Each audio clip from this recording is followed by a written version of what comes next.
Chapter 235. It was a small space. It was flat, like a big box. However, this box was too big. It was half the size of Zhang Xiaohua's hut. It was very neat and tidy. Besides a small three-tiered shelf, there was nothing else. On the shelf, there were a lot of porcelain bottles, very neatly arranged, and under the shelf, there were a few crooked bottles.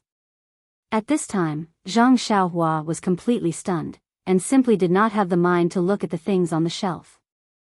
He just looked at the small money bag in his hand, and used his spiritual awareness to feel the space inside the money bag, which was almost bigger than the chicken coop in the Zhang family's small courtyard. He felt incomparably inconceivable.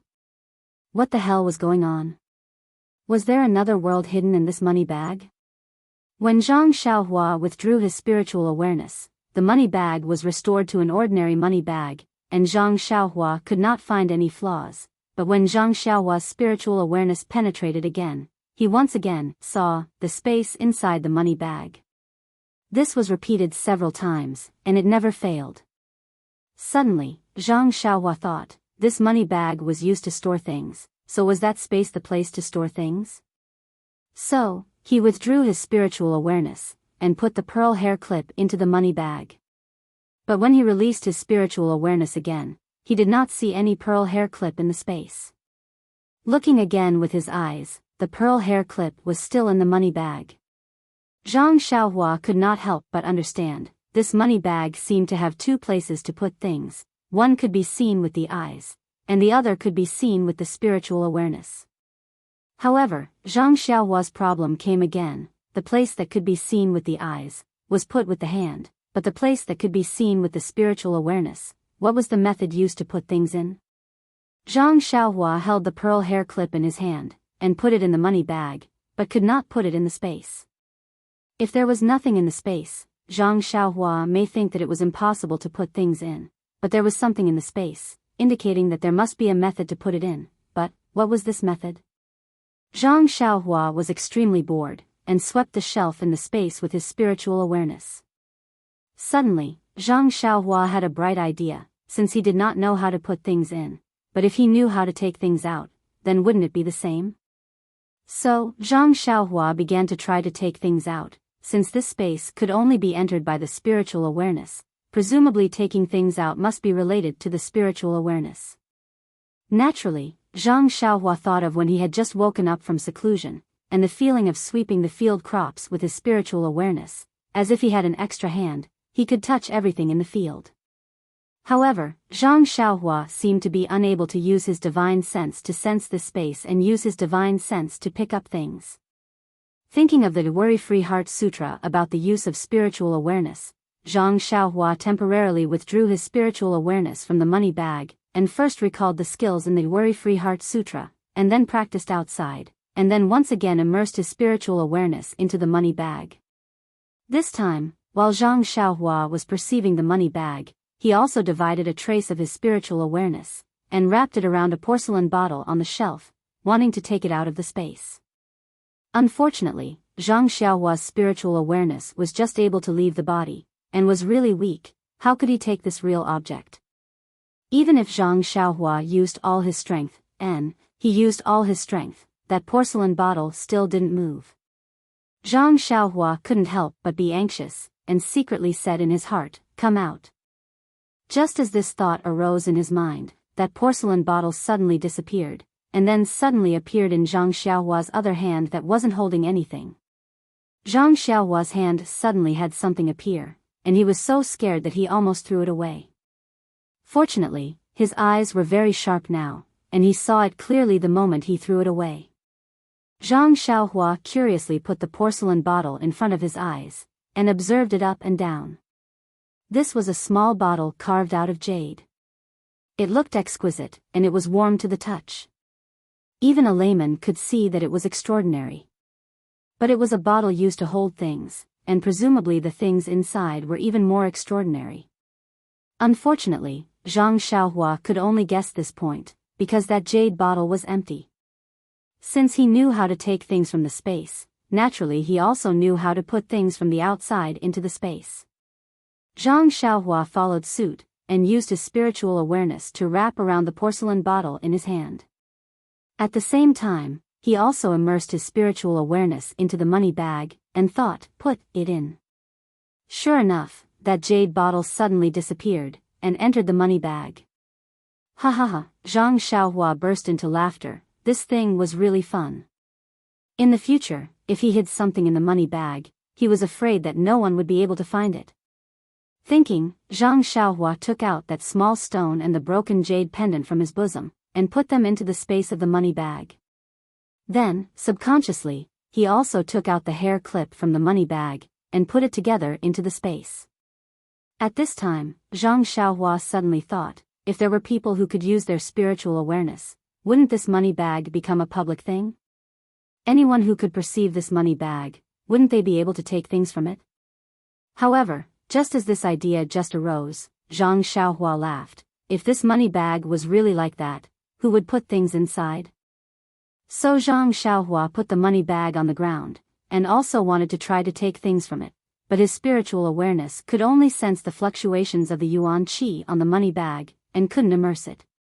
When Zhang Xiaohua took the money bag in his hand, he was able to perceive the space of the money bag. So it was like this.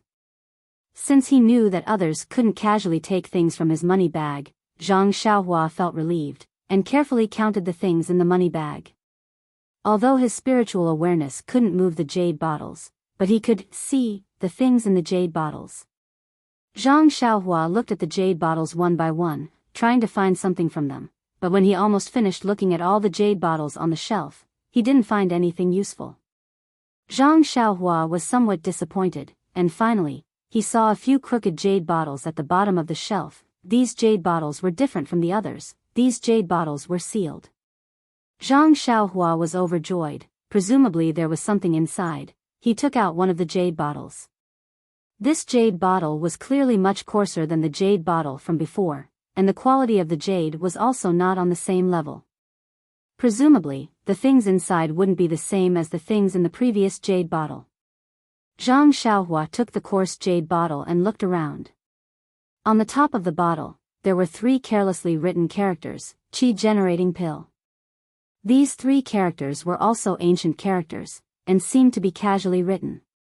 Zhang Xiaohua curled his lips and said in his heart, I reckon it's not some good stuff, even the name was written so casually. The mouth of the bottle was sealed, but now, how could it stump Zhang Xiaohua? He swept with his spiritual awareness, and sure enough, there were 3 medium-sized round things inside, which contained not weak yuan qi. If it was the Zhang Xiaohua who had never seen a yuan qi stone before, he would certainly be happy, and couldn't wait to take out these things, and swallow them whole. But now, Zhang Xiaohua's horizons were different. This insignificant yuan qi compared to a yuan qi stone was really insignificant, and it didn't arouse his interest in the slightest. Just as he was about to put the jade bottle back, he suddenly thought of the medicinal pills mentioned in the elementary alchemy book. Could it be that this qi-generating pill was the medicinal pill mentioned in the book? If it was like this, Zhang Xiaohua somewhat understood. Medicinal pills were originally medicinal pills that contained yuan qi, and the book also mentioned medicinal herbs. Presumably, this qi-generating pill was extracted from medicinal herbs. No wonder the Misty School had a specialized pharmacy for growing medicinal herbs. Presumably, those medicinal herbs were specifically used for alchemy. But how come the books he borrowed from O Yen in the Huanxi Mountain Villa were all about the cultivation of medicinal herbs, and he hadn't seen any books on alchemy? Immediately, Zhang Xiaohua thought of the Misty School's deacon saying that the pharmacy's books weren't lent out. Presumably, those alchemy books were all in the pharmacy. Thinking of the pharmacy's deacon's face, Zhang Xiaohua lost his interest in reading the books. Forget it, he would first finish reading the book in his hand. Thinking of this, Zhang Xiaohua put the jade bottle back into the space. Zhang Xiaohua put the money bag into his bosom, pulled out a green foxtail grass from the ground, and bit it with his teeth. Lying on the ground, he looked up at the white clouds in the sky, leisurely floating. He felt that his heart seemed to have forgotten something, but it was at the edge of his mind, and no matter how he thought, he couldn't remember it. At this time, a large piece of white clouds piled up in the southern sky, like a crouching cow.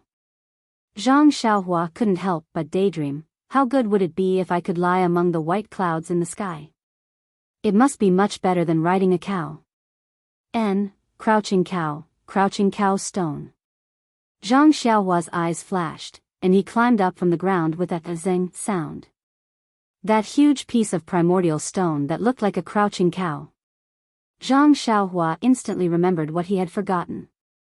This primordial stone might be useless to others, but to Zhang Xiaohua, it was a real treasure.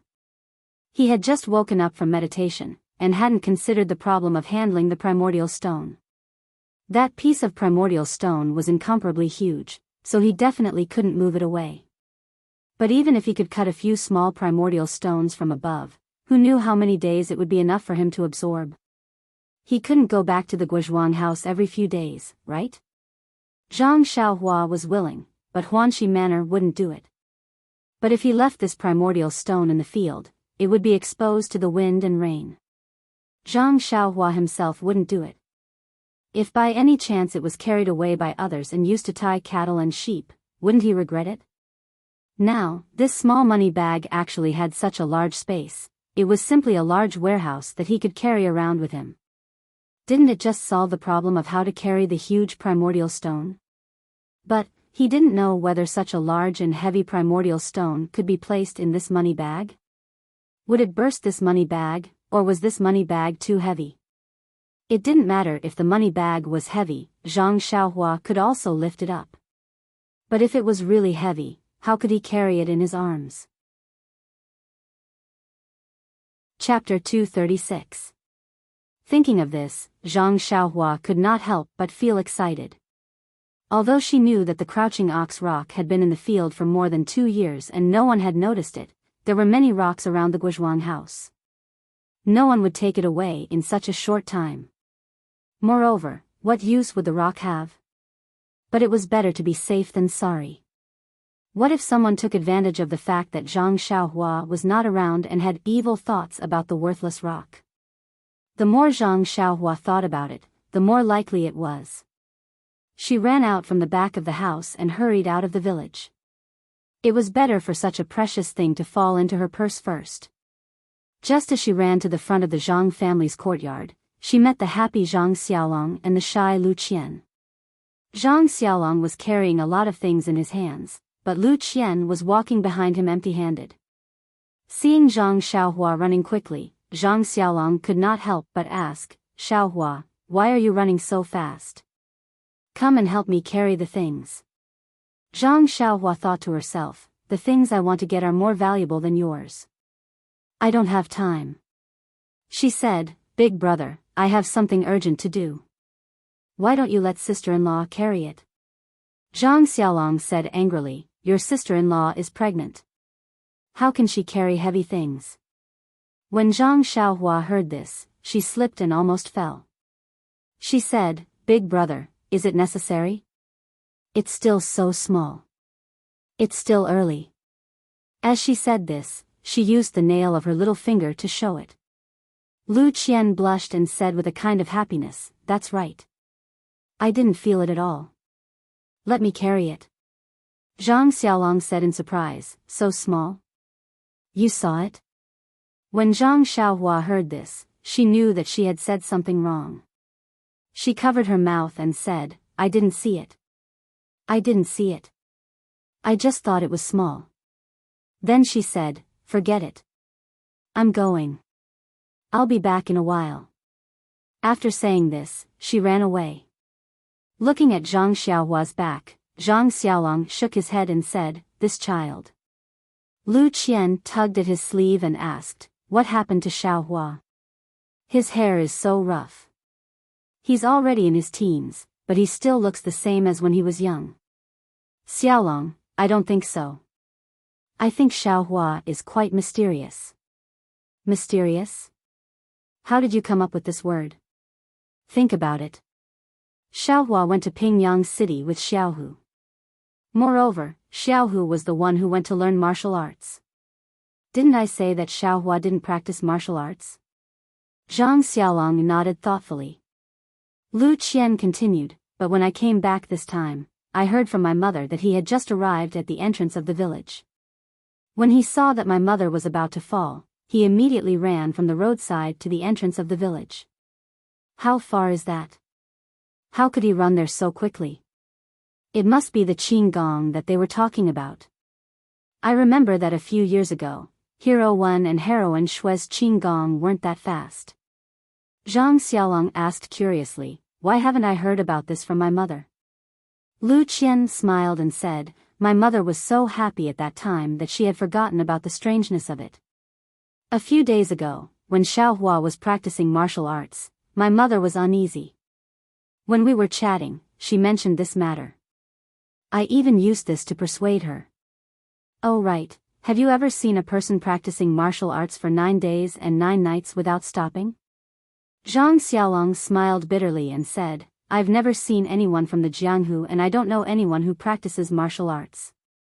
How would I know?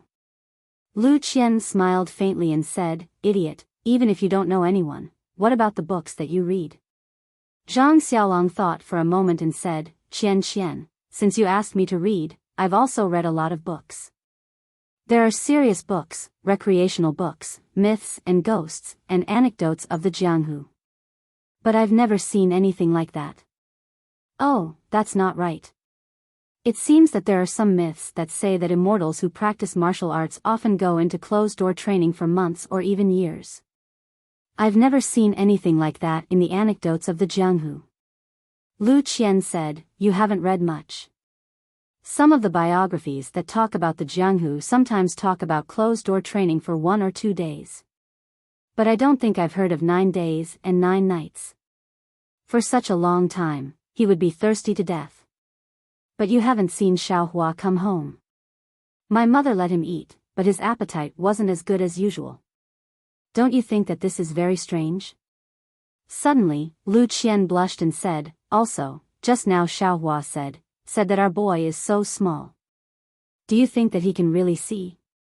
Zhang Xiaolong wanted to wave his hand, but his hands were full of things and he couldn't move them. He could only shake his head and said, forget it. Xiaohua can't be so godly, but the more he said, the weaker his voice became. Finally, he added, oh, maybe. Immediately, he said with certainty, it's best if he can see. Let him see the child's situation every day and tell us about it. Moreover, Xiaohua is our biological brother. The more powerful he is, the happier we will be, right? Lu Qian said, yes, I really didn't expect that the little Xiaohua of the past would be so powerful now. Then, I think that when our boy grows up, we must let him practice the martial arts manual that he gave to our boy. I think he will have a bright future. Zhang Xiaolong laughed and said, why? Not letting him study and become a high-ranking official? Lu Qian said, idiot, do you know anything about both civil and martial arts? Zhang Xiaolong smiled apologetically and said, I don't know. I only know about civil and martial arts and husband and wife. Lu Qian blushed and looked around. She said, you're not serious. Let's go. Look, mother is coming out. Fortunately, Zhang Xiaohua was not next to them. Otherwise, she would have burst out laughing. That day at the village entrance, she pulled her mother, but it was an unintentional act. In fact, Guosufei was exaggerating the distance. Zhang Xiaohua's qin gong had a breakthrough, but compared with Wenhai and Shui qin, there was still a big gap. At this time, Zhang Xiaohua had run out of the village entrance. After crossing the small bridge, she looked around and saw that there was no one. Then, she immediately used qin gong to fly to her field. Before he even arrived, his divine sense had already swept in that direction like a waterfall. Fortunately, when his divine sense came into contact with the large amount of yuan qi contained in the primal stone, Zhang Xiaohua's heart was completely at ease. Arriving in front of the primeval stone, Zhang Xiaohua estimated the size of the primeval stone. She felt that it was more than enough to put it in the money bag. Only then did she take out the money bag. Just now, it was very difficult to take out a jade bottle from the space. Such a large and heavy primeval stone, she did not know if she could put it in. Zhang Xiaohua first immersed her divine sense into the money bag and felt the space. Then, she put her hand on the primeval stone. A wisp of divine sense wrapped around it. She used all her strength to put the primeval stone into the space. In fact, it was said that she used all her strength. How could Zhang Xiaohua know how to use divine sense to exert strength? Unsurprisingly, the primeval stone did not move at all. What was going on? Was it because the primeval stone was too big? But the space in the money bag was half the size of a house. It could definitely be put in. And it must be because the primeval stone was too heavy. But how could her divine sense move such a heavy thing? Thinking of this, Zhang Xiaohua slapped her forehead. She was really stupid. Just now, she used a wisp of divine sense to take the jade bottle. Now, she used another wisp of divine sense. How could it work? So, Zhang Xiaohua left a wisp of divine sense to sense the space in the money bag. The rest of her divine sense was used to deal with the primeval stone. Zhang Xiaohua's divine sense was still very weak. It could just completely cover the entire primeval stone. After it was covered, Zhang Xiaohua manipulated her divine sense to move the primeval stone into the space. At this time, Zhang Xiaohua's heart moved again. It was so difficult for her to put the primeval stone into the space in the money bag. If she took it out from inside, it would certainly not be easy. In the future, if she wanted to absorb energy, what should she do? She couldn't always struggle to move the primeval stone. So, Zhang Xiaohua withdrew her divine sense and took out the small sword from her arms. Like last time, she easily chiseled 2 small pieces of primeval stone the size of a thumb. Zhang Xiaohua somewhat helplessly looked at the 2 small pieces of primeval stone. She didn't know how many times she could absorb it. Thinking about it, Zhang Xiaohua chiseled 2 more pieces and put them into her arms. Then, Zhang Xiaohua once again wrapped the primeval stone with her divine sense. Imitating the way she put the primeval stone into the jade bottle, she put it into the space. Zhang Xiaohua felt a tingling in her mind. The huge primeval stone in front of her disappeared without a trace. Only a big shallow hole was left in the field, indicating that there was something here. Zhang Xiaohua involuntarily clenched her teeth and took a breath of cold air. She massaged her temples with her hands and secretly said, "This unexpected wealth is really not easy to get. I have to pay the price." Sad, such a big primeval stone was taken into her purse. She had a headache. She really took advantage of it and still acted innocent. Waiting for her head to stop hurting a little, Zhang Xiaohua swept out her divine sense. That huge primeval stone was quietly lying in her purse. But that purse's space was originally clean and tidy. Suddenly putting such a big primeval stone in it and also stained with mud, it was rather out of place. But this was Zhang Xiaohua's private space. Who could see it? After finishing all this, Zhang Xiaohua hummed a little song and walked down the hill. Just as she was about to turn, she suddenly thought of the spring water at the bottom of the hill. She walked to the well and still released her divine sense. Exploring the well for a moment, she knew the reason. Her huge primeval stone was originally dug out from this well. Some of the stones in the well were inevitably stained with primeval qi. Or it could be said that these stones were also small primeval stones. The spring water seeped into the well and soaked with the primeval stones. Naturally, it was rich in primeval qi. Zhang Xiaohua wanted to fish out some primeval stones from the well. But in her divine sense, those primeval stones were really small, comparable to grains of sand. It was not easy to get them. Moreover, Zhang Xiaohua knew that her family drank the water from the well. The primeval qi in the water was very good for their bodies. Why would they do such a desperate thing? Zhang Xiaohua was thinking when he suddenly felt someone coming from behind. She turned her head to look. It was her second brother Zhang Xiaohu. Zhang Xiaohu carried 2 buckets of water. It was obvious that he was here to fetch water. Seeing Zhang Xiaohua, He was very happy and said, Xiaohua, why did you come here again? Just now when Big Brother came home, he said that you had an urgent matter. What is it? Could it be related to this well? Chapter 237. Hearing this, Zhang Xiaohua said seriously, it's like this, second brother. I just received a pigeon message from our school, saying that Sister Chang'e will come here in a while. I ran away, but she couldn't find our home, so I hurried here. Hearing that Chang'e was coming, Zhang Xiaohu hurriedly asked, Chang'e, is she really coming? But as soon as he said this, he saw Zhang Xiaohua trying to hold back her laughter. He knew that he had been fooled by this little devil. He laughed and said, forget it. Which school are you from? Beta School or Misty School? If you're from Misty School, why haven't I seen you take anyone as your teacher? If you're from Beta School, it seems that your successor is still in my eldest sister-in-law's belly.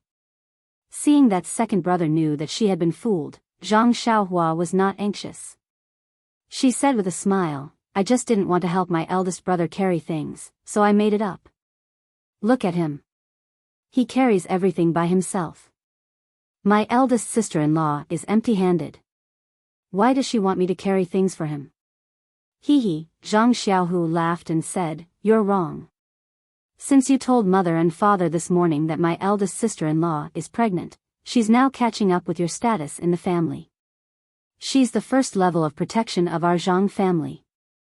Not to mention carrying things, even drinking water has to be poured by mother herself.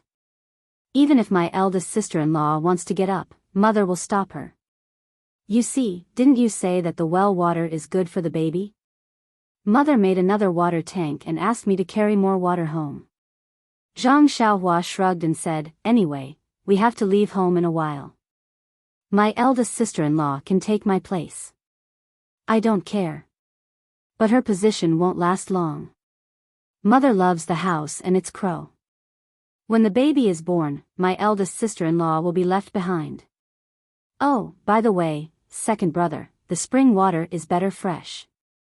If it's left for a long time, it won't have any effect. You'd better not pick it. Hearing this, Zhang Xiaohu put the bucket on the ground and asked, Xiaohua, is what you told us this morning true? I always feel that you don't have such great ability. Is the bull strength really so powerful? By the way, you've been practicing in seclusion for 9 days and 9 nights. To be honest, although I'm just a beginner in martial arts, when I was in the escort agency, I've heard a lot of things in Jianghu. Why haven't I heard of this? Zhang Xiaohua pondered for a moment. In fact, he didn't plan to hide it from his family. There was no harm in telling them. However, his second brother was a disciple of the Misty School. If he knew, it would be difficult. The Carefree Heart Sutra was definitely a treasure of the Misty School. If he secretly practiced it, even if Peng eventually investigated, his second brother wouldn't know about it. Perhaps he wouldn't be implicated. However, if he didn't report it, it would be a different matter. Thinking of this, Zhang Xiaohua said seriously, second brother, everything I said is true. However, it's hard to explain the reason. Also, second brother, about me practicing for 9 days and 9 nights without sleep and rest, you should go back and tell father and mother. Don't tell anyone else. Some things are better left unsaid. Zhang Xiaohu looked at his brother who was maturing day by day. He smiled and said, you've already given your instructions. Father, mother, and Mr. Liu have already discussed it when you were in seclusion. When you went out just now, you warned us again. Even if you beat me to death, I won't say a word. Zhang Xiaohua looked at Zhang Xiaohu and didn't speak for a long time. In the end, he said, thank you, second brother. Actually, I have some difficulties. Zhang Xiaohu smiled and interrupted him. He said, Xiaohua, you're my biological brother. I've watched you grow up. How could I not know what you're like? If you don't want to say it, then forget it. I won't force you. Then, he picked up the bucket from the ground and said, let's go. Since you don't want to carry water, let's go home. Mother made that water jar for nothing. If it doesn't work, let her pickle vegetables. When the two returned home, Guosufei saw that Zhang Xiaohu didn't come back with water and frowned. After Zhang Xiaohua explained, Guosufei smiled and said, "So it's like this. It's really good to have fresh water. In the future, let Xiaolong carry water 3 times a day. Our family's consumption will be changed to this well water." Zhang Xiaolong smiled bitterly.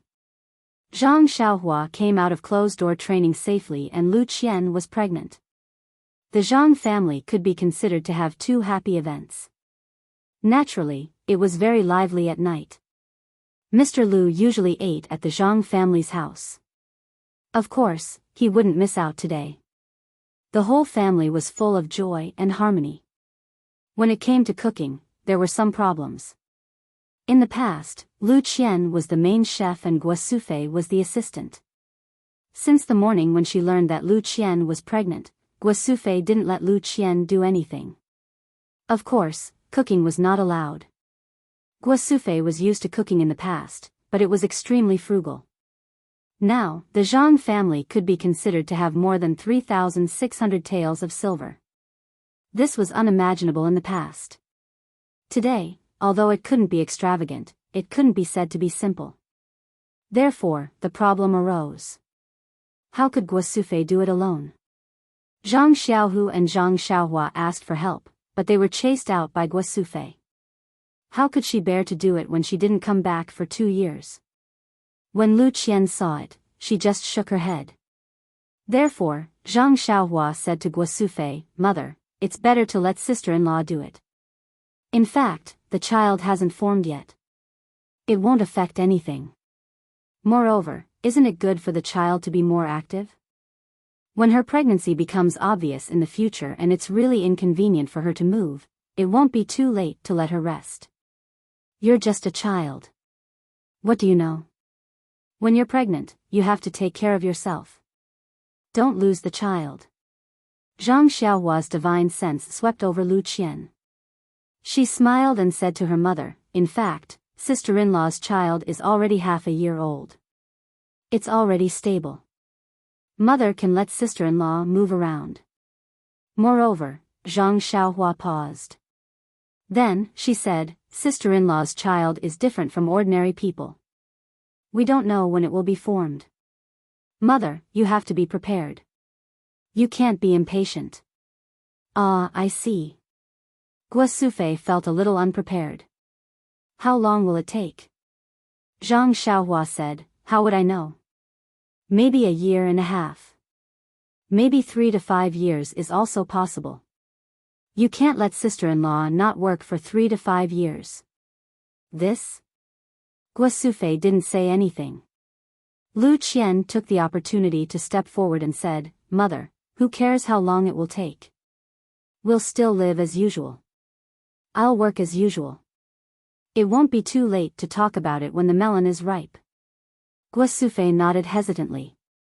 Lu Qian smiled and hurried into the kitchen. The whole family was waiting to eat. How could they not be anxious? Although the food at home wasn't as good as at Huanxi Manor, the atmosphere was completely different. Zhang Xiaohua liked this kind of happy atmosphere very much. Although her appetite wasn't very good, she still ate a lot. After the meal, everyone drank tea and chatted. They talked about some interesting things. Zhang Xiaohu also shared his experience as a bodyguard. Although there were such opportunities a few days ago, Zhang Xiaohua was still meditating in the field. How could the family be in the mood today? Perhaps it wasn't until today that everyone was completely relieved. Late at night, everyone returned to their rooms. Zhang Xiaolong went out and sent Mr. Lu back. When they returned to the room, Zhang Xiaohua asked, "Second brother, do you sleep or practice at night?" Zhang Xiaohu said, "Usually, I practice. I've just started practicing the art of ethereal magic. It's time for me to consolidate it, so I need to practice more. A few days ago, I saw you meditating, so I didn't dare practice." Zhang Xiaohua nodded and said, "Then let's practice together." Zhang Xiaohu smiled and said, "Okay, let's compete. Let's see who can improve faster." In fact, He had long lost confidence in his younger brother. Practicing for 9 days and 9 nights is not something an ordinary person can do. Although he didn't have the opportunity to test Zhang Xiaohua's internal force, he absolutely believed that he may not be his younger brother's opponent. Zhang Xiaohu closed the door, walked to the Kong and sat cross-legged. According to Wen Wenhai's teachings, according to the records of ethereal divine art, he practiced breathing and refined his internal force. Zhang Xiaohua wasn't in a hurry. He just sat cross-legged and released his divine sense to feel the energy around him. He sighed softly. How could these few strands of energy be enough for him to practice? He saw Zhang Xiaohu meditating and couldn't help but sweep his divine sense towards Zhang Xiaohu. However, he didn't feel any signs of energy. Zhang Xiaohua couldn't help but feel strange. Listening to second brother's tone, his ethereal divine art was already at the entry level.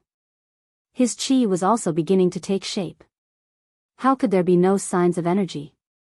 Although his divine sense was like an eye, it was still sensitive to energy. Even the fetus in Lu Qian's body was only able to sense it because it absorbed energy.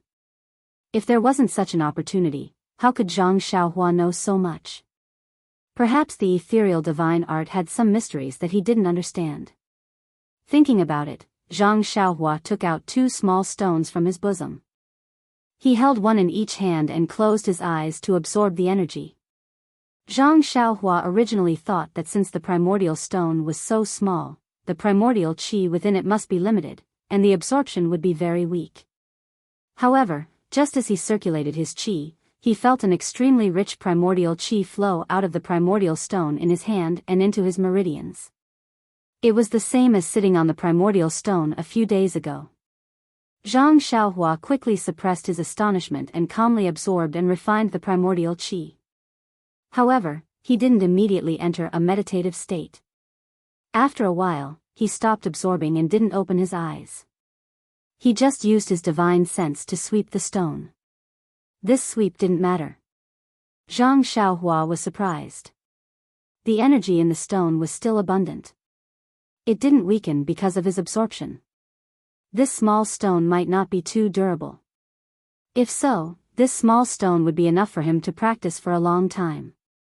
Thinking about the huge crouching ox stone in his purse, Zhang Xiaohua's mouth almost cracked from smiling.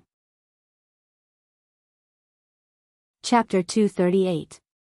Not to mention that Zhang Xiaohua was overjoyed in the small room, it was difficult for her to calm down and absorb qi into her body. In the east room, Zhang Kai and Guo Sufei were also unable to sleep. Guo Sufei said, "Father of the child, I heard from Xiaohua that the child in Qianqian's belly will take several years to be born. What do you think about this?" "Several years?" Zhang Kai said in surprise, "How can it be so long? Other people are pregnant for 10 months. Why does it change when it comes to our family?" Guo Sufei said tensely, "I heard it from Xiaohua himself." Zhang Kai said disapprovingly, "Don't listen to his nonsense. How can a child like him know these things?" Guo Sufei said angrily, "If Xiaohua doesn't know, how can he know that Qianqian is pregnant? Moreover, didn't you see that he put something in the silk bag for Qianqian? If he really doesn't know, why is he acting so serious?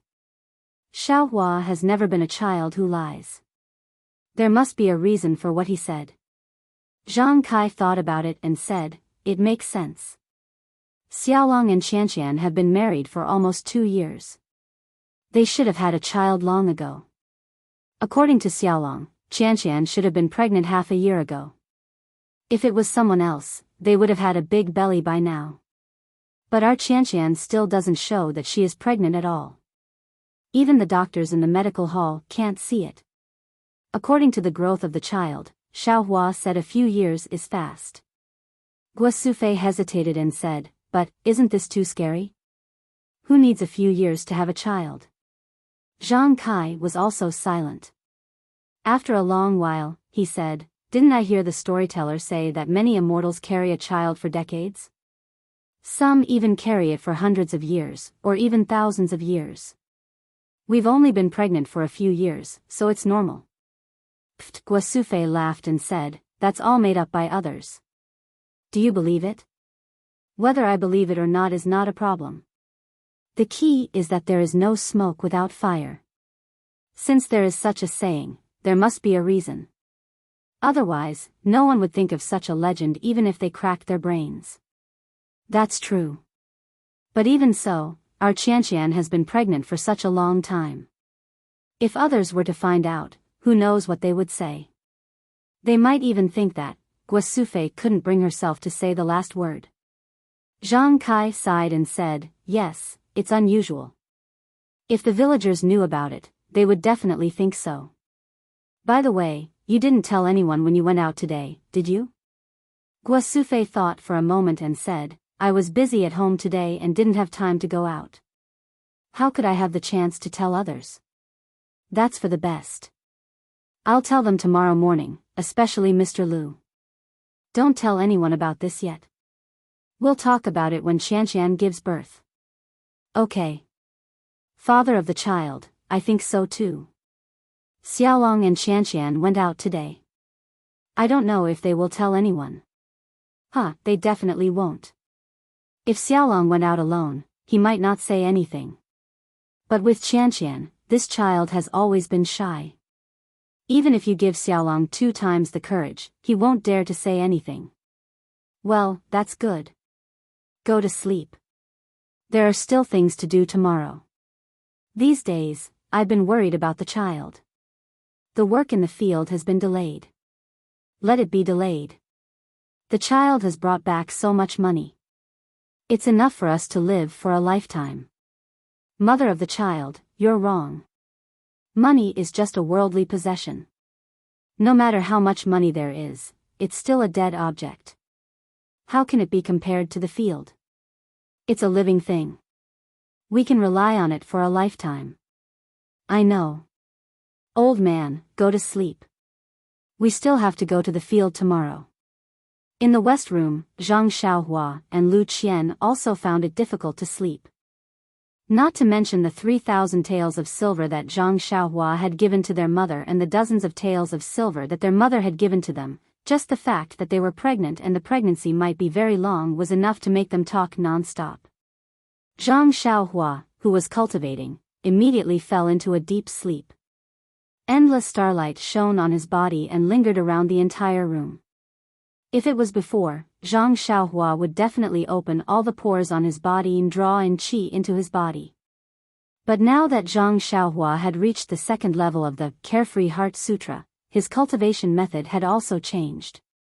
The spiritual altar on top of his head opened wide, like a whale swallowing endless starlight into his body. In just 15 minutes, he had absorbed more starlight than before. If Zhang Xiaohua was awake at this moment, he would definitely be able to clearly feel the starlight being absorbed into his meridians. It was no longer as indiscernible as before. Moreover, a portion of the starlight flowed into his meridians and was refined into them. A portion of the starlight was absorbed by his jade-like white bones, and even more of it flowed into a mysterious place in his mind. On the other side of the room, Zhang Xiaohu was also sitting cross-legged. According to the internal strength cultivation method of the art of ethereal magic, he did not stop breathing. Although martial arts and the way of immortality were completely different, they both refined and used the meridians of the entire body. The meridians were ordinary. Zhang Xiaohu was now at the 1st level of the art of ethereal magic. From time to time, he would feel a warm current flowing into his forehead. Usually, he would only feel the qi of his internal strength and would not be able to truly draw in the warm current. But today was different.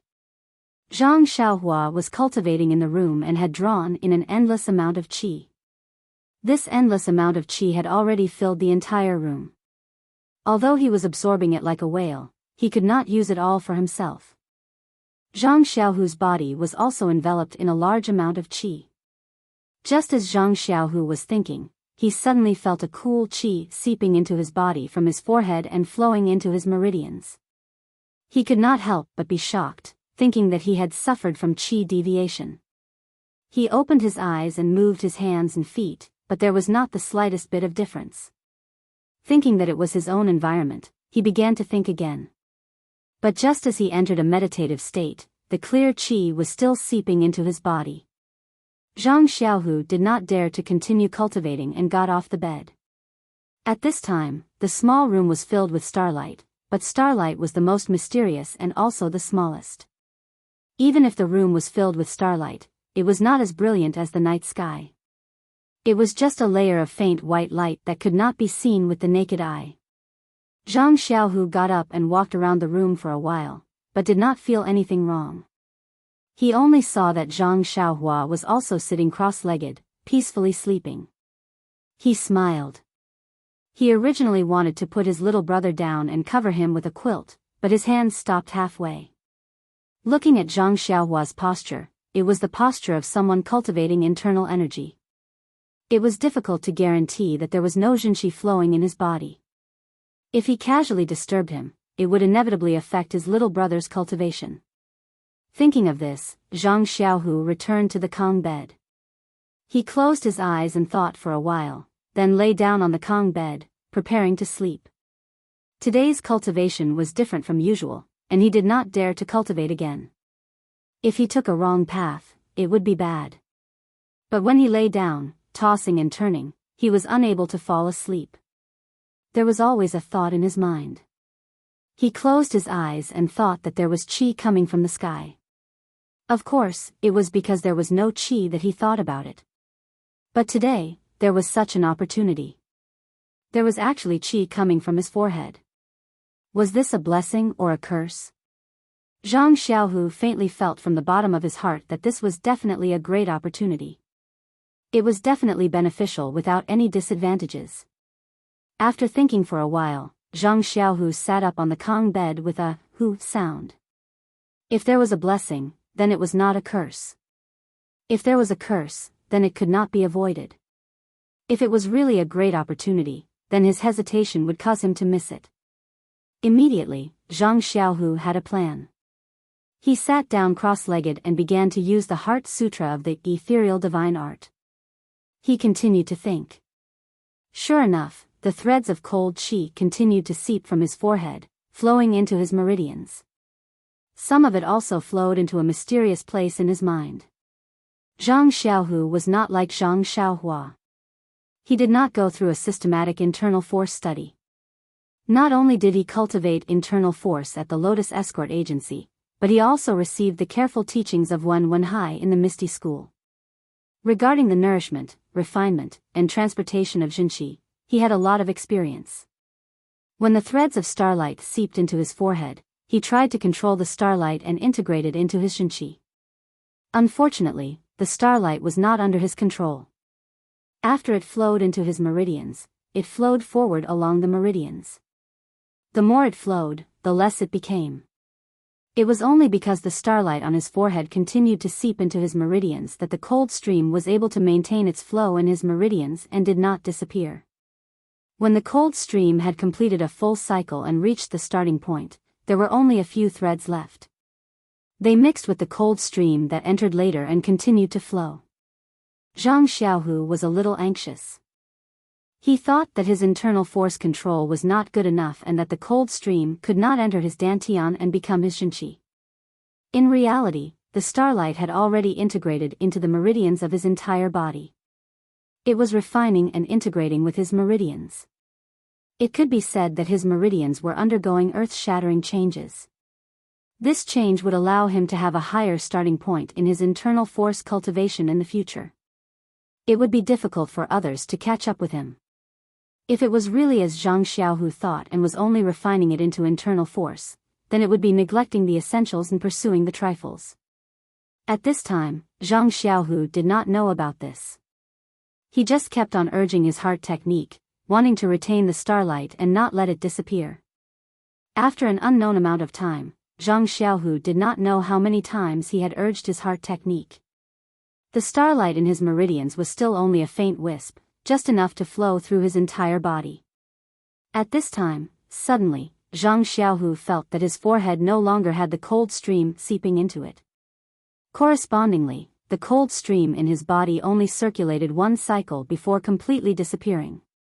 Before Zhang Xiaohu could investigate the situation of his meridians and the changes in the jinqi in his body, He heard the sound of Zhang Xiaohua on the Kong beside him getting up. Zhang Xiaohu opened his eyes and saw Zhang Xiaohua tiptoeing up from the Kong. She stretched, carefully opened the door, and walked out. Zhang Xiaohu's heart moved. Could it be that the cold stream on his forehead was related to his brother? Otherwise, when his brother got up, the cold stream would disappear? Suppressing the urge to get up, Zhang Xiaohu still silently used his heart technique to check the situation of his cultivation last night. In his dantian, the pitiful amount of jinqi did not increase at all. Checking his meridians, there was also no change. Zhang Xiaohu could not help but feel a little disappointed.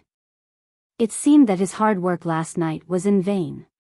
With a wry smile, Zhang Xiaohu also got up, opened the door, and went out. Chapter 239. Working at sunrise and resting at sunset, this was the life of a country bumpkin. Zhang Kai and Zhang Xiaolong were no exception. These days, because Zhang Xiaohu and Zhang Xiaohua had returned home, it had affected the work at home. Now that everything at home had settled down, it was time for life to return to its original path. After eating, Zhang Kai and Zhang Xiaolong took hoes and other things and prepared to work in the fields. Zhang Xiaohu and Zhang Xiaohua also rushed to help. Zhang Kai said with a smile, "There's nothing to do in the fields now. We're just going to take a look at the fields and hoe the weeds. The end of autumn is coming. You should rest at home. It won't be too late for you to help in a few days when the autumn harvest comes." The two of them wanted to snatch the farming tools several times, but they were stopped by Zhang Kai and Zhang Xiaolong. Seeing that they couldn't resist their father and brother, they didn't insist and watched them go to the fields. The two of them sat in the small courtyard, quietly watching their mother and sister-in-law busy. They suddenly felt somewhat out of place and didn't know what to do now. The two of them thought of practicing martial arts at the same time. But if they practiced martial arts, why did they come home? Wouldn't it be better to practice in Misty School? At this time, Zhang Xiaohua said, "Second brother, we don't have anything to do at home. Why don't we go to the city and have a look? Although Lu Town is the closest town to our home, I haven't really explored it." Zhang Xiaohu's eyes also lit up. He said, "You're right. We can take this opportunity to visit young Master Li's family and tell them that we're safe. We can also see if they have anything to say or bring back." Zhang Xiaohua said with a smile, "That's right. I was about to say the same thing." Li Jinfeng had visited the Guozhuang house during the New Year, and Guo Sufei had a very good impression of him. When she heard that he had taught her son how to read and read, she was even more delighted. She took out some money from her bosom and urged Zhang Xiaohua to buy more gifts for him. Zhang Xiaohua smiled and accepted the money. The two led their horses out. Before they left, Guo Sufei specifically told them to hurry back. If they were invited to stay for dinner, they had to return to the Guozhuang house after dinner. The two of them naturally agreed. Once they were out of the village, the two of them swung their stirrups and mounted their horses. They galloped towards Lu Town. In the time it took to eat a meal, Lu Town was in sight. At this time, the sun was already high in the sky. The sun was gradually getting hotter, and there were more people on the official road. The two brothers couldn't help but slow down their horses and slowly enter Lu Town. They hadn't been to Lu Town for 2 years. The two brothers looked around and found that there weren't many changes. Even the square where the opera was held during the New Year was still the same.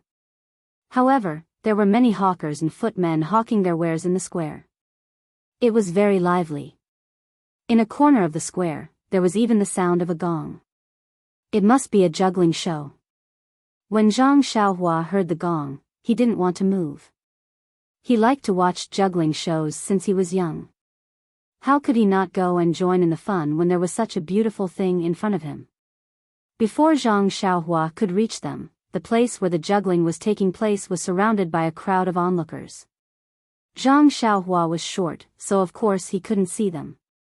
Moreover, he was leading a horse, so he couldn't just go in. Zhang Xiaohua looked left and right. There was an old tree that the two of them couldn't hug. He greeted his second brother and led the horse over. After tying up the date red horse, he looked left and right. When no one was paying attention, he used a lightness skill and immediately jumped to the top of the tree. He sat on the top of the tree and his body moved up and down with the branches. He was as steady as Mount Tai. When Zhang Xiaohua saw this, he sighed in his heart. The martial arts exhibition has only been going on for a few days. That's because my younger brother didn't even know how to use lightness skills. Now he can already jump to the top of the tree. I have to work hard to catch up. Zhang Xiaohu also tied up the date red horse and slowly climbed to the top of the tree. This country child had learned how to climb trees since he was young. Even if his lightness skills weren't good, it was still very easy for him to climb up a tree. At this time, the sound of the gong came from the crowd. Everyone cheered. Zhang Xiaohu and Zhang Xiaohua quickly looked over. Sure enough, there was a little monkey with a red butt in the crowd. It was doing all kinds of ridiculous and exaggerated actions. It was making people laugh. It had been a long time since they saw a monkey show. Zhang Xiaohu and Zhang Xiaohua watched with great interest. After the monkey finished playing, the little monkey actually took the copper gong and walked towards the crowd. One by one, it asked for copper coins. When the copper coins fell into the gong, the monkey actually made a bowing action, which made people roar with laughter. After asking for a round of money, the monkey returned the gong to its owner. It asked for food from its owner and wolfed it down. Then, it squatted to the side and scratched its ears and cheeks. The juggler picked up the gong and knocked it again. He shouted, "Everyone, if you have money, then come here. If you don't have money, then come here. I am not talented, but I have a set of fist techniques and a healing ointment passed down in my family. I don't dare to keep it to myself. Now, I will take them out for everyone to appreciate. After I finish the fist technique, I will ask everyone to take a look at the ointment passed down in my family. It is effective for bruises and bruises." Hearing the juggler's words, many people prepared to leave. When the juggler saw this, he quickly stopped and said, "Okay, I will now show my incompetence. Everyone, please take a look." This attracted a lot of attention. They all stopped and looked again. The juggler tidied his clothes and hat, tightened his belt, and made a starting position. He began to perform the fist technique in the open space. Zhang Xiaohua watched from afar on the tree. When she saw the monkey resting and starting to scratch lice, she felt regretful. She was about to jump down from the tree when she saw that he was performing the fist technique again. It was a fist technique passed down in her family. She stopped and looked at the arena. The juggler was tall and muscular. When he performed the fist technique, he was full of vigor and was extraordinary. However, while the layman enjoyed the show, the expert appreciated the skill. After watching for a while, everyone cheered. However, in the eyes of Zhang Xiaohua and Zhang Xiaohu, the fist technique was full of flaws. It was just that the fist technique was still very unfamiliar to them. They had never seen it before. Zhang Xiaohu only practiced the 6 fists, so it was understandable that he had not seen it before. Zhang Xiaohua, on the other hand, had read many fist technique manuals, but she had never seen it before.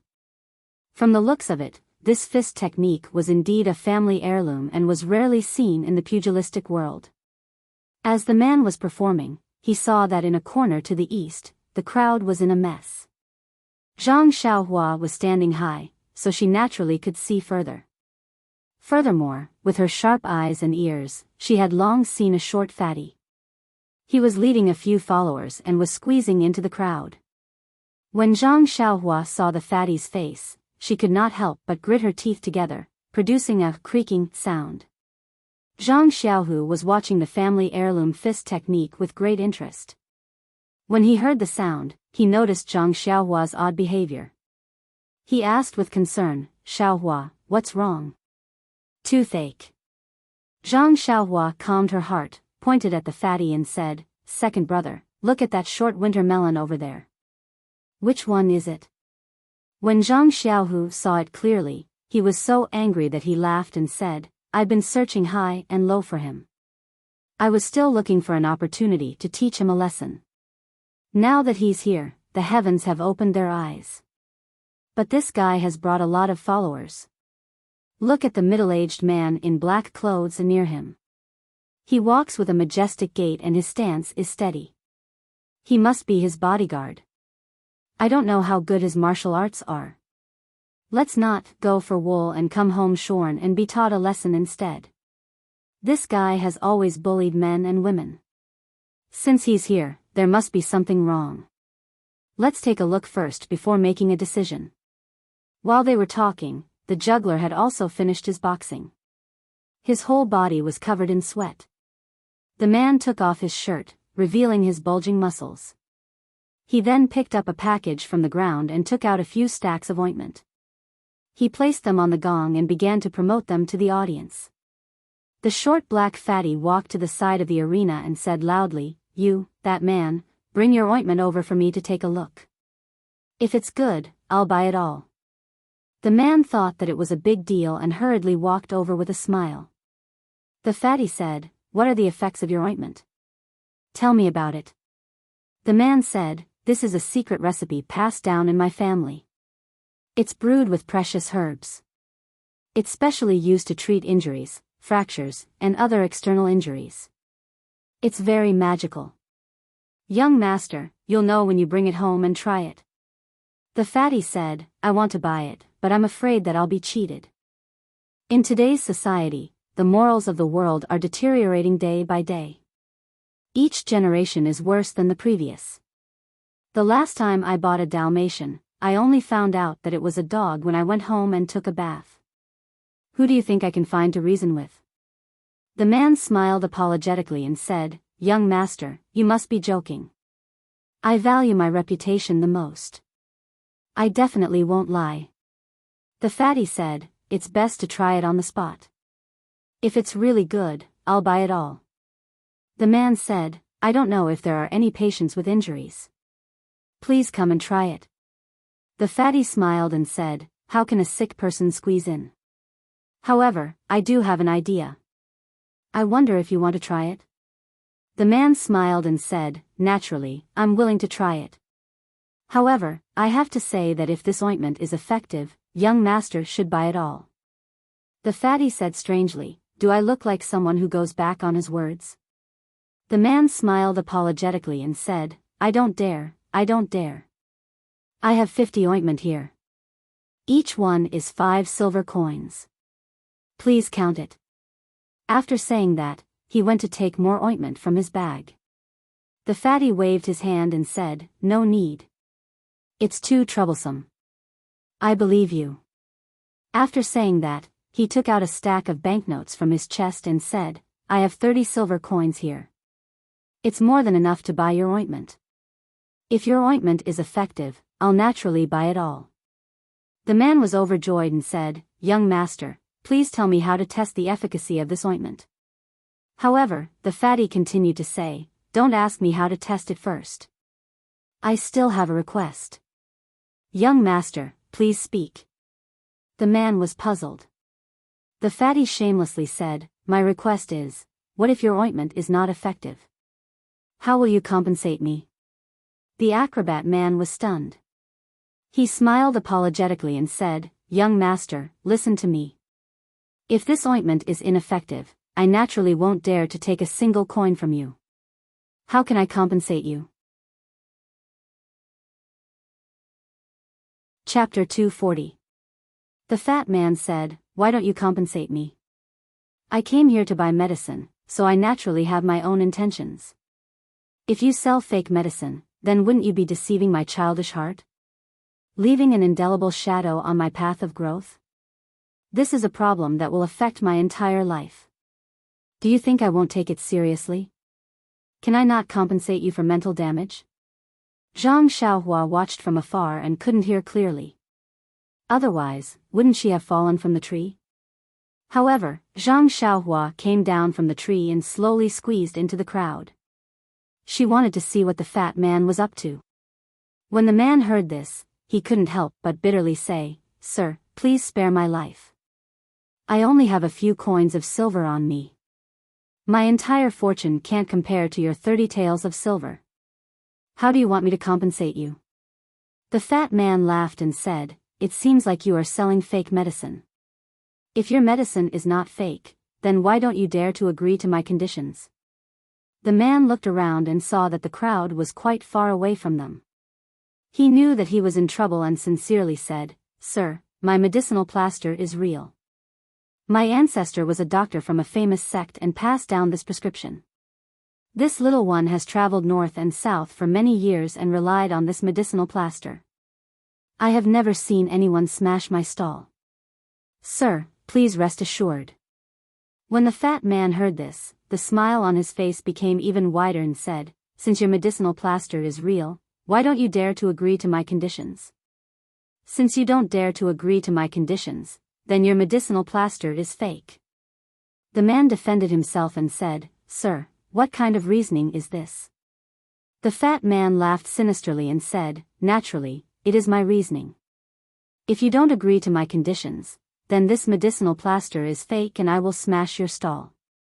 The man helplessly said, Okay, I will listen to sir. However, this little one doesn't have 30 taels of silver in my entire fortune. We need to talk about it in advance." The fat man rolled his eyes and said, "This is easy. Just put your prescription on the table."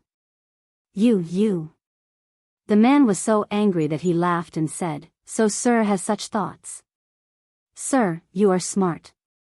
Originally, I wanted to play with you. It was you who reminded me." The fat man laughed and said, "However, if your medicinal plaster is not effective, then what use do I have for your lousy prescription? And if your medicinal plaster is effective, how can your prescription lose to mine?" The man thought about it and felt that it made sense. He became bold and his tone became louder as he said, "Sir, this little one agrees. I just don't know how you will test it." When the fat man heard this, he was overjoyed. He also looked around and loudly said, "Sir, you have seen and heard. This hero wants to make a bet with this young master. If his medicinal plaster is effective, I will use this 30 taels of silver and buy all of his medicinal plasters. But if his medicinal plasters is teat, then he will give me all of his medicinal plastered. I have a very good reputation in Lu Town. Now, please be a witness. If there is any dispute later, please say something. Don't say that I bullied outsiders." The onlookers did not speak, but the fat man's followers all clapped their hands and praised. The bodyguard in black looked at them with a smile and stood to the side with his hands crossed. When the medicine seller heard this, it seemed to be different from what the fat man said just now. However, he did not know how to refute it. Anyway, his medicinal plaster was very effective, so he did not argue.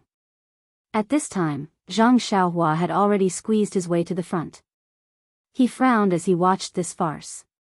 He was calculating in his heart. He did not know what this fatty was planning.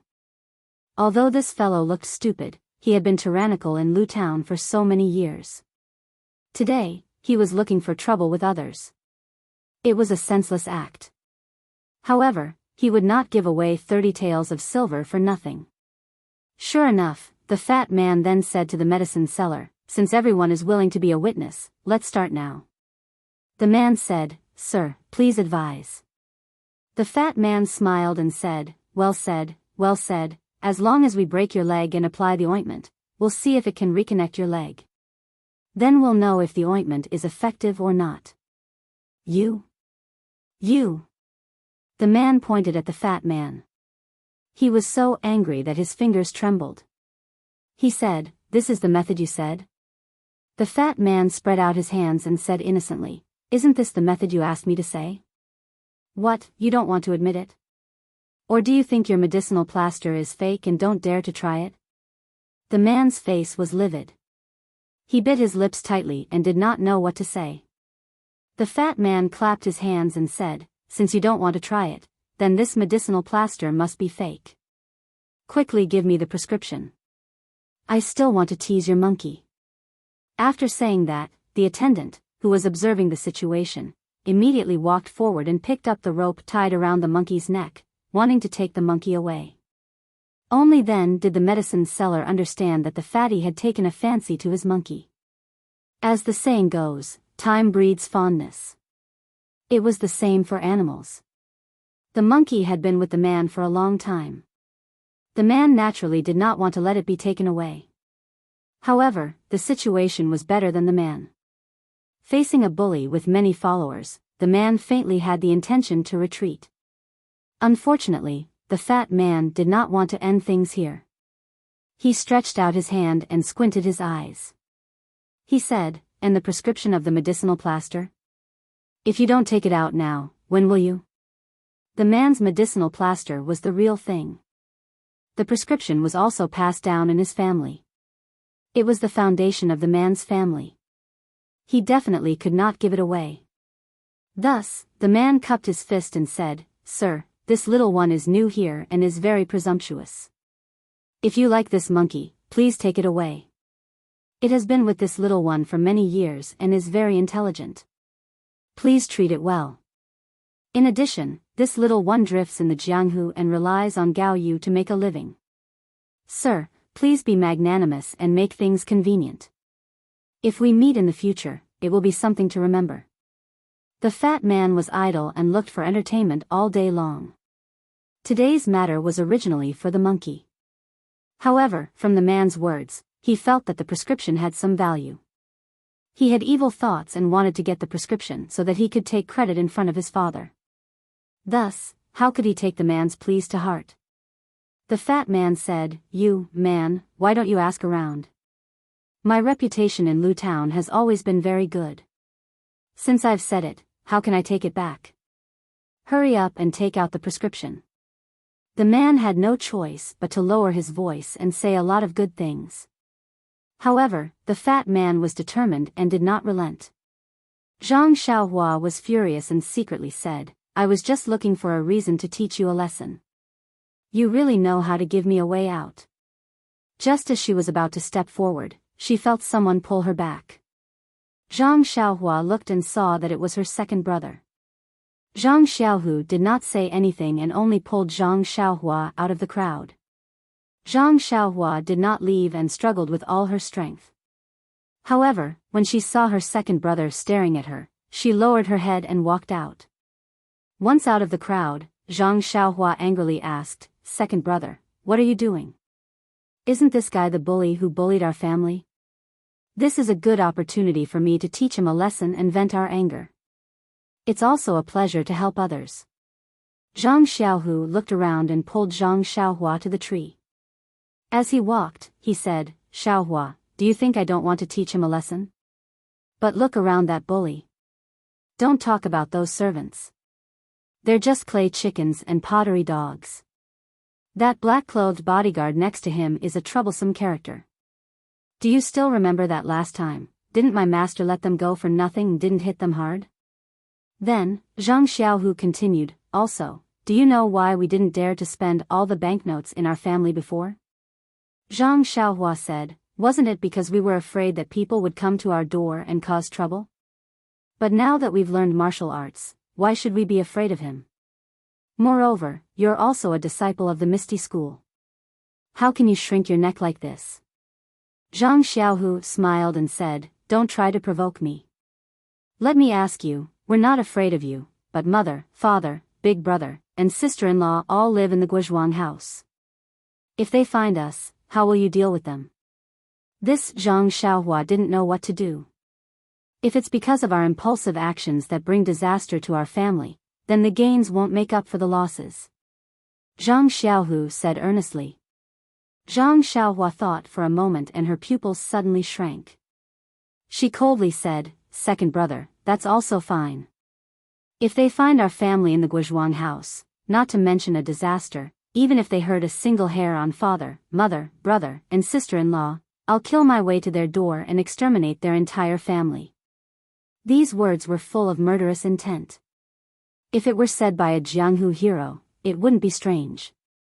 However, Zhang Xiaohua had just entered the Jianghu, so how could she have such murderous intent? Zhang Xiaohu didn't understand. However, this kind of situation that involved family, even if it were Zhang Xiaohu, he would also do the same. He just nodded to show that he understood. In fact, Zhang Xiaohu didn't know that the attack on the rainy night had already shown Zhang Xiaohua the bloody side of the Jianghu. He could decisively take out the small sword and kill the black-clothed old man. This was the embodiment of his unswerving determination. Although Zhang Xiaohua was young and hadn't truly stepped into the Jianghu, his temperament was already mature. Although human life was precious and blood was glaring, if it could be exchanged for justice and the health of his family, he would naturally do it without hesitation. Zhang Xiaohu said again, although we're not afraid of trouble, if there's a way to avoid trouble, wouldn't that be better? Zhang Xiaohua didn't understand and said, second brother, you have a lot of experience.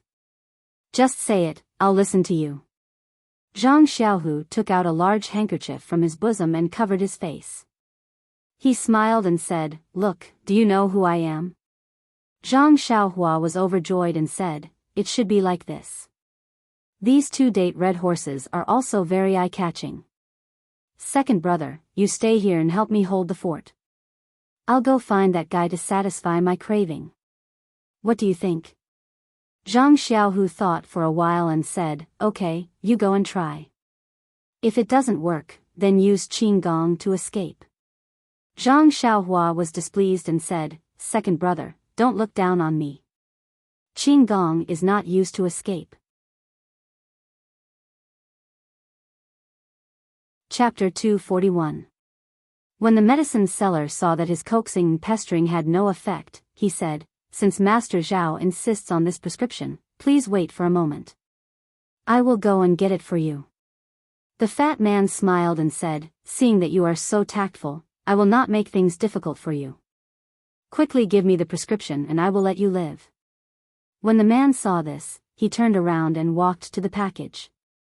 After dawdling for a long time, he walked over with the package. When he got close, he put his hand into the package and said, Master Zhao, take it. Fatty Zhao smiled and stretched out his hand. Who knew that the man would take out a sharp dagger from the package and stab at his heart? Fatty Zhao was in the middle of a beautiful dream. He did not expect that danger would flash in front of his eyes. He was immediately frightened and his face turned ashen. He did not know how to dodge. He covered his head with his sleeve and shouted, Fu Gui, quickly come and save me. Who do you think Fu Gui is? It was the leader of the servants. At this moment, he was commanding his subordinates to make the monkey do somersaults. In fact, it was not that he was not doing his job. It was just that when he saw that the man was only begging for mercy, he thought that he was the same as the victims he met in the past. There was no challenge at all. Therefore, he left his master and came to have fun. At this time, he heard the fat man's cry for help. When he looked up, the man had already rushed to the front of the fat man. The dagger flashed and blood splattered. When Fu Gui saw this, his liver and gallbladder were torn apart. He complained in his heart. He could not watch over the fat man for a while and such a thing happened. Not to mention the fat man losing his life, even if he lost a hair, he would lose a layer of skin. Looking at the fat man's towering figure, Fu Gui complained in his heart, young master, you should hide first.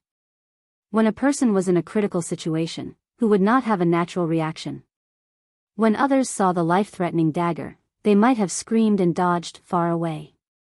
At the very least, they would have jumped to the side. However, Fatty only covered his eyes. Out of sight, out of mind. He was like an ancient animal called an ostrich. It only buried its head in the sand, but its butt was raised high up in the air. When the man saw that the fatty didn't dodge, he was both surprised and happy. He was surprised because he originally had a backup plan. He took out the dagger to scare the fatty away so that he could find a way out and escape. No one wanted to have their hands stained with blood. He was a fugitive, but this fatty didn't dodge.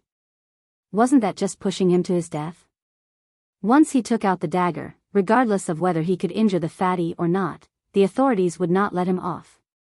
He was happy because this fatty was really too much of a bully. He had no choice but to take out the dagger. The hateful fatty was right in front of him. He just had to stretch out his hand and he would be able to vent his feelings and vent the humiliation just now. Therefore, when faced with the fatty who reacted faster than others, the man's dagger hesitated for a moment. However, in that moment of hesitation, the opportunity slipped away. The fatty seemed to have been pulled by a rope, and he instantly retreated.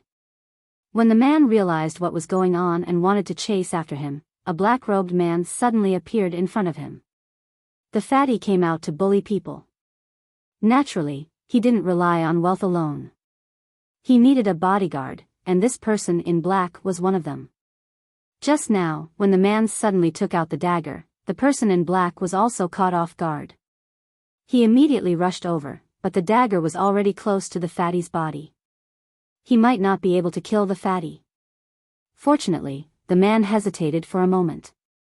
He barely managed to reach behind the fatty and reached out to grab the fatty's collar, pulling him out of danger. When the man saw the person in black blocking in front of him, he knew that today's matter would not be settled peacefully. He didn't say anything and stabbed his head. When the person in black saw this, he didn't dare to be careless. He dodged while drawing his sword from his waist and fought with the man. As the saying goes, the shorter the weapon, the more dangerous it is. The dagger was already at a disadvantage against the sword. Moreover, the black-clothed man seemed to have a wealth of fighting experience. His martial arts were obviously superior to the man's. The man's several attacks did not pose any threat to the black-clothed man. Instead, the black-clothed man's sword left shallow scars on his body. It wasn't that the person in black couldn't seize the opportunity. It was just that his duty was to protect the fatty's safety. When the fatty bullied others, he only treated it as watching the show. The man who sold the medicine was obviously a person of the pugilistic world. The person in black wanted to protect him and didn't want to hurt his life. At this moment, the frightened fatty once again commanded loudly, "Master Son, stab him to death. Stab him to death with one sword. I'll take responsibility for this matter. This bastard actually wanted to take my life just now. We're just defending ourselves. Quick, stab him to death." It was common for people of the pugilistic world to kill people. However, this was Lu Town. Under the watchful eyes of everyone and the protection of the government, if they really killed someone, there would be a lot of trouble. The person in black hesitated. The fatty said again, "Master Son, I know you're just protecting my safety. It's fine. If you help me with this matter, I'll talk to my father. Just based on his prescription, I'll be able to exchange it for 1,000 taels of silver. Moreover, I'll definitely have my father put in a good word for you in front of Hall Master Zhao. I guarantee that your future in the evil tiger gang will be boundless." These two conditions made the person in black's heart itch. Although money was tempting, a future was even more important. The current evil tiger gang's leader hadn't returned and had long been divided into two factions. He didn't have any backing in the gang and was often bullied. If he could gain Hall Master Zhao's favor with this, it would be a wonderful thing. The person in black made up his mind. He looked at the stranger in front of him and gritted his teeth. "Brother, don't blame me for being merciless. Who told you to provoke someone you shouldn't provoke? Leave your head behind and give it to me as a gift." As he spoke, he tightened his sword and blocked the man's dagger. Then, he kicked the man's crotch and sent him flying. Then, he flew forward and stabbed with his sword. The tip of the sword was aimed at the man's heart. When the man saw that he couldn't dodge, he couldn't help but close his eyes and wait for the piercing pain. At this time, a loud shout resounded throughout the square, "Fu Gui, save me!" When the person in black heard this, he was shocked. How could he dare to stab down with his sword? He immediately turned around and looked behind him.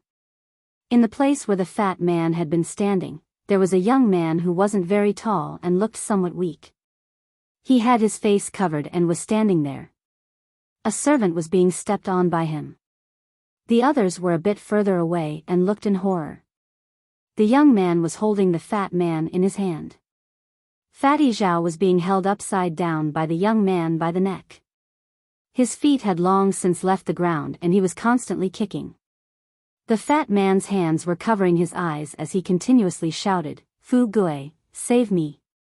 A skinny young man was actually lifting a fatty who was much bigger than him with ease. This scene was very funny. Many of the onlookers were laughing so hard that they covered their mouths. The black-robed man was shocked, but he didn't dare to move forward. The fatty was caught, and as long as the other party exerted some force, the fatty's life would be taken. How could he dare to move? The fat man was still struggling and shouting. The young man frowned and lifted the fat man up with one hand. Then, he raised his other hand and slapped the fat man's face 4 times. The fat man's face immediately swelled up. The fat man let out a miserable scream and spat out a few teeth. He couldn't shout anymore. It was unknown whether it was because he had been beaten senseless or because of the pain in his mouth. The person in black frowned and said, "Brother, I am the evil tiger gang Sun Yiding. I am this young master's bodyguard. I don't know why brother has come." "You might as well say it. As long as I can agree, I will take care of it." The masked young man didn't say anything. He pointed at the man behind Sun Yiding. Sun Yiding understood and his heart relaxed. Since this young man saw injustice on the road, it would be easy to deal with. As long as the fat man's life wasn't harmed, he was willing to agree to any conditions. Thinking this, he left the man's side. Seeing this, the young man nodded slightly. Then, he did something that others didn't understand. That was, he randomly touched the fat man's clothes. The fat man's clothes were all stuffed into his own clothes. Then, he glanced at Sun Yiding who was walking over and smiled. He lifted the fat man up again and pointed in another direction. Sun Yiding was baffled. However, the young man's next action immediately made him understand. The young man kicked the fat man's thigh. The fat man screamed and stopped breathing. Like a ball, he was kicked by the young man in the direction he had just pointed. Sun Yiding didn't dare to be negligent. He quickly ran towards the fat man who was flying in the air. Fortunately, the direction the young man had pointed at wasn't too far away from Sun Yiding. Moreover, the fat man was kicked high up in the air. When Sun Yiding arrived, he was just in time to catch him. Sun Yiding caught the fat man and quickly put his hand next to his nose. Seeing that he was breathing, he was relieved. Then, he gritted his teeth and turned his head, glaring fiercely at the young man. However, when he saw everything in front of him, the hatred in his heart immediately melted away like snow being poured by boiling water. The young man didn't leave in a hurry and didn't do anything. When he looked back, he smiled mysteriously.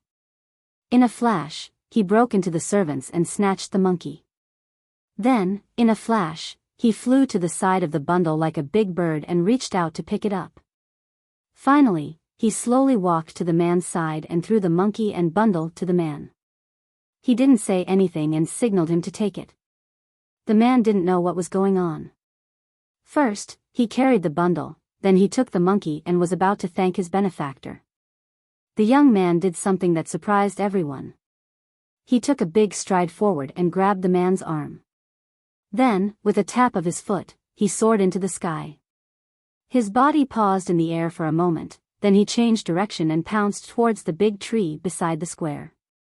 When his body landed on the tree, he jumped up and down again and pounced towards the houses beside the tree. Then, with a few jumps, he disappeared. From beginning to end, the man in his hand was as obedient as a baby. He was as light as a baby. This kind of orderly, without the slightest bit of chaos, and open conduct caused everyone present to be dumbstruck. For a long while, they were unable to say anything. Only in a corner far away, Zhang Xiaohu had a smile on his face. He led the 2 date red horses and quietly left. Chapter 242. After the time it takes for half an incense stick to burn, the deathly silent square became noisy. Everyone who came back to their senses hurriedly left with excited expressions. Nonsense, once this hero left, the square would be the world of the Zhao clan. Who would be stupid enough to stay and look for trouble? Didn't you see that the Zhao family's young master was dealt with? Maybe they were looking for someone to vent their anger on. But how could the Zhao family have the slightest spare time to care about this?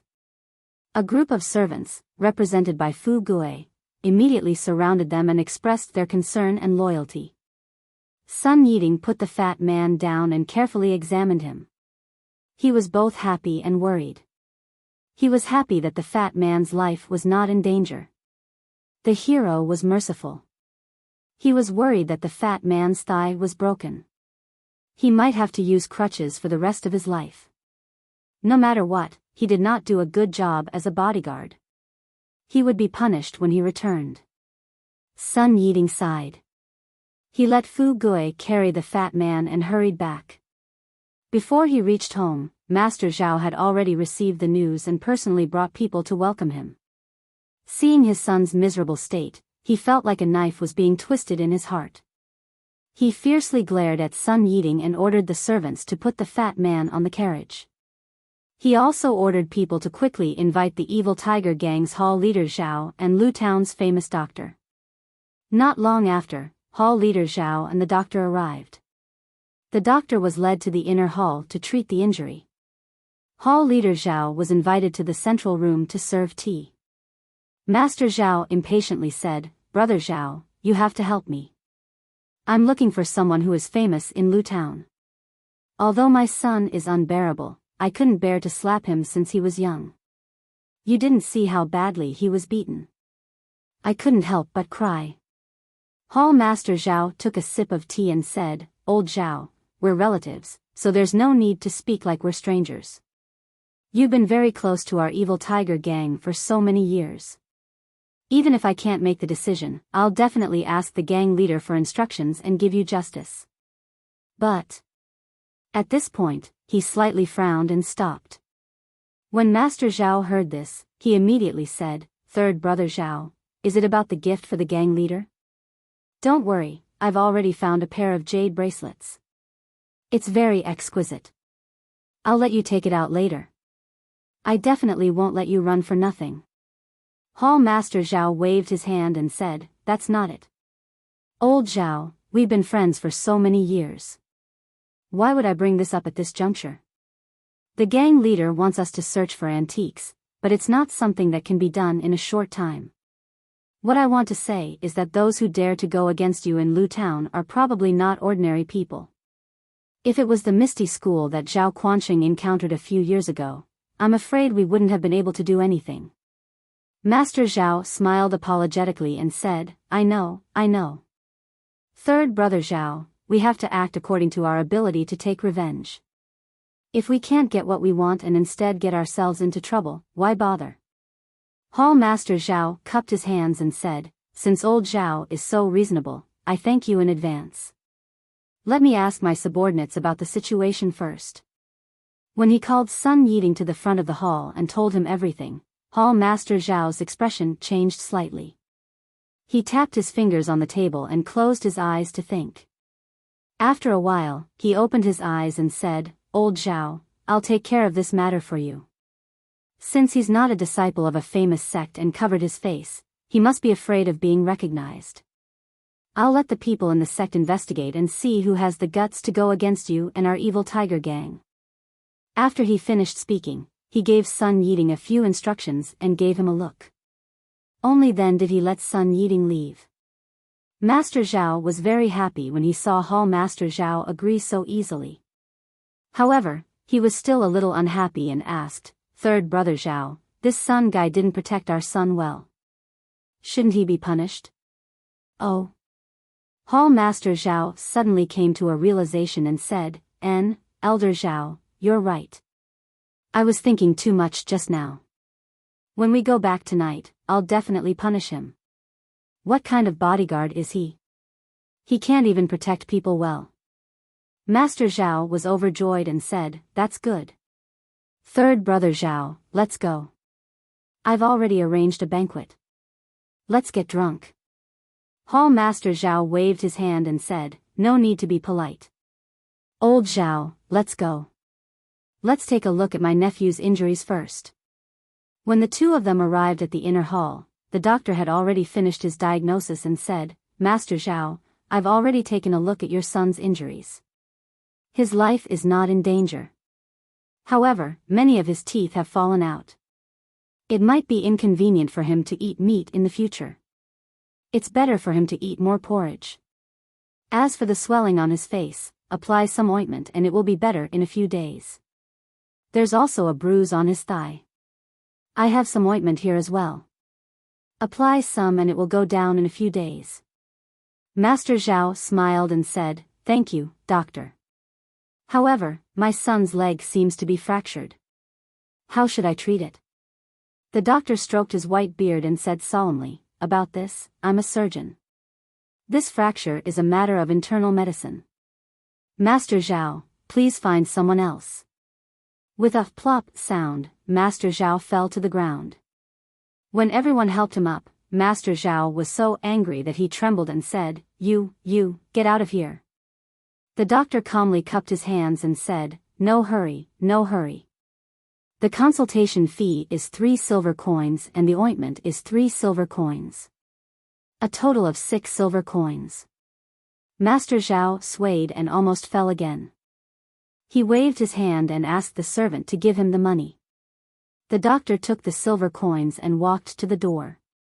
He turned back and said, Oh right, Master Zhao, you fell for no reason. It's also an internal medicine problem.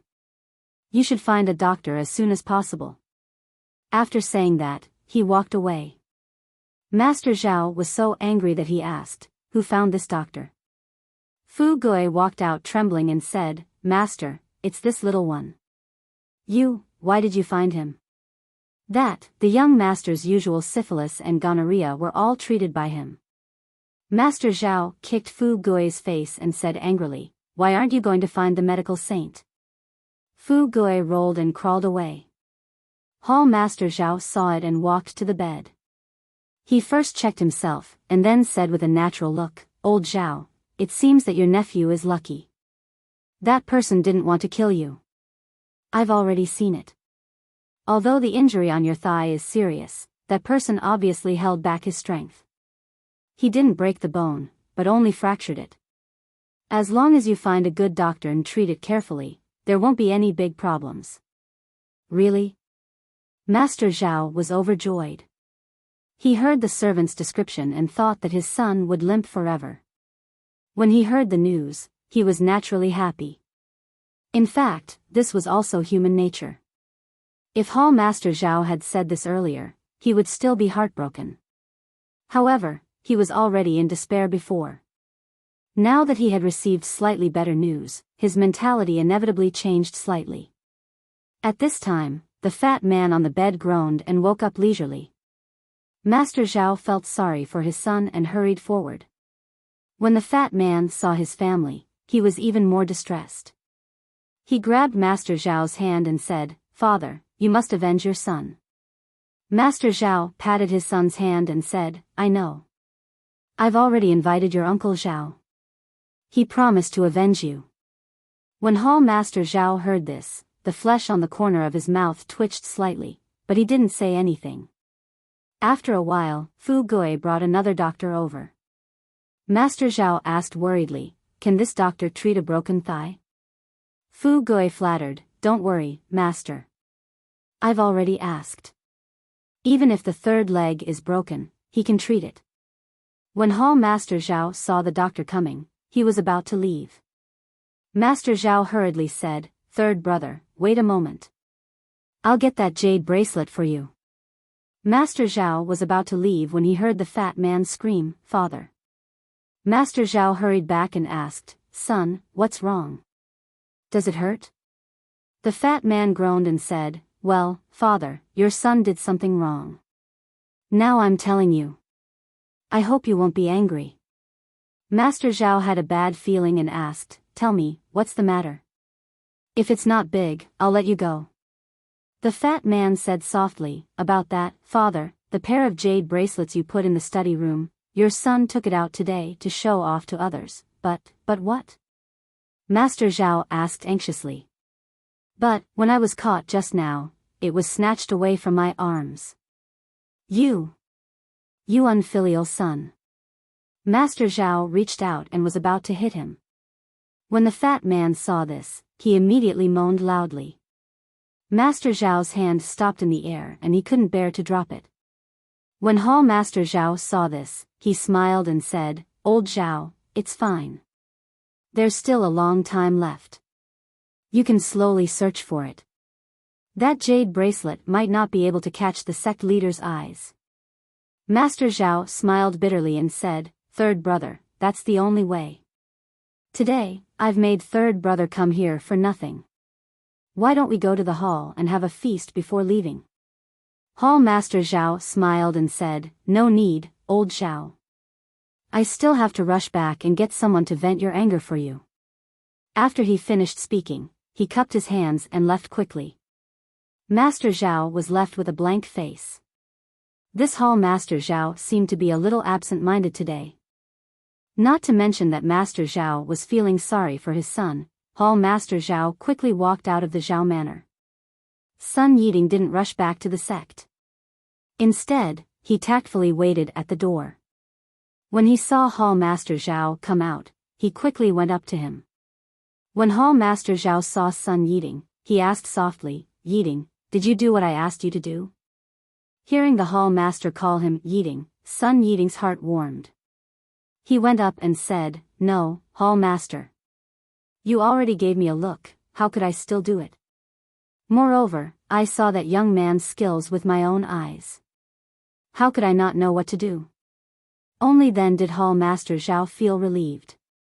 He smiled and said, "Yiding, I didn't expect you to be so thoughtful.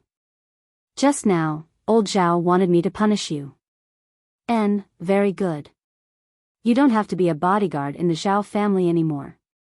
When you return to the sect, I'll make arrangements for you." Sun Yiding was overjoyed and said, "Thank you, Hall Master." Hall Master Zhao waved his hand and said, "You're welcome. From now on, you're one of my people. Just be careful when you do things." "That's right, although you didn't fight with him, can you tell which sect he's from?" "Although our evil tiger gang isn't a big sect and can't afford to offend a big sect, we can't just suffer in silence. We have to figure it out. Who knows, we might even have to go to their sect to seek justice." Chapter 243. Sun Yiding smiled apologetically and said, "Great Hall Master, I really couldn't tell. I only know that his Qin Gong is very exquisite. His body can change directions in the air, and his internal energy is very deep. Young Master Zhao is like a hen in his hand, and that Jianghu man is like a little chick." He didn't say anything, nor did he exchange blows with me. I'm guessing that he's a young disciple from a large sect who came out to gain experience. It's not that he's afraid of others seeing his true face, but that he doesn't want to cause any unnecessary trouble, so he covered his face. Hall Master Zhao nodded and said, "What you said is what I thought. His martial arts are so high, there's no reason for him to be afraid of us. Moreover, for a disciple as young as him to have such martial arts, he must be a disciple from a large sect.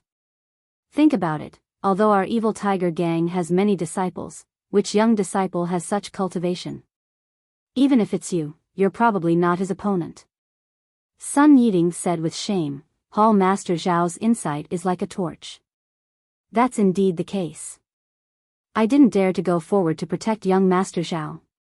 However, even if I went forward to fight, if that person didn't want to fight, his Qin Gong is something that I can't compare to." Hall Master Zhao smiled and said, "You don't need to belittle yourself. Which disciple from a large sect hasn't been carefully nurtured from a young age? It's just that you and I don't have such conditions. Looking at the Qin Gong you're talking about, it seems a bit like the Dalan temples crossing the river on a reed. It also seems a bit like the Righteous Alliance's cloud ladder. It also seems a bit like Yi Yu Shao Shao of Ba Mountain's Yi Yu Shao. In short, they're all people that our evil tiger gang can't afford to offend. We we still have to investigate more. We can't wrong a good person. Sun Yiding understood and said, Hall Master is wise. I understand. Hall Master Zhang smiled and said, that's right, there's also the matter of Shi Chui Mountain. What are those country bumpkins doing these days?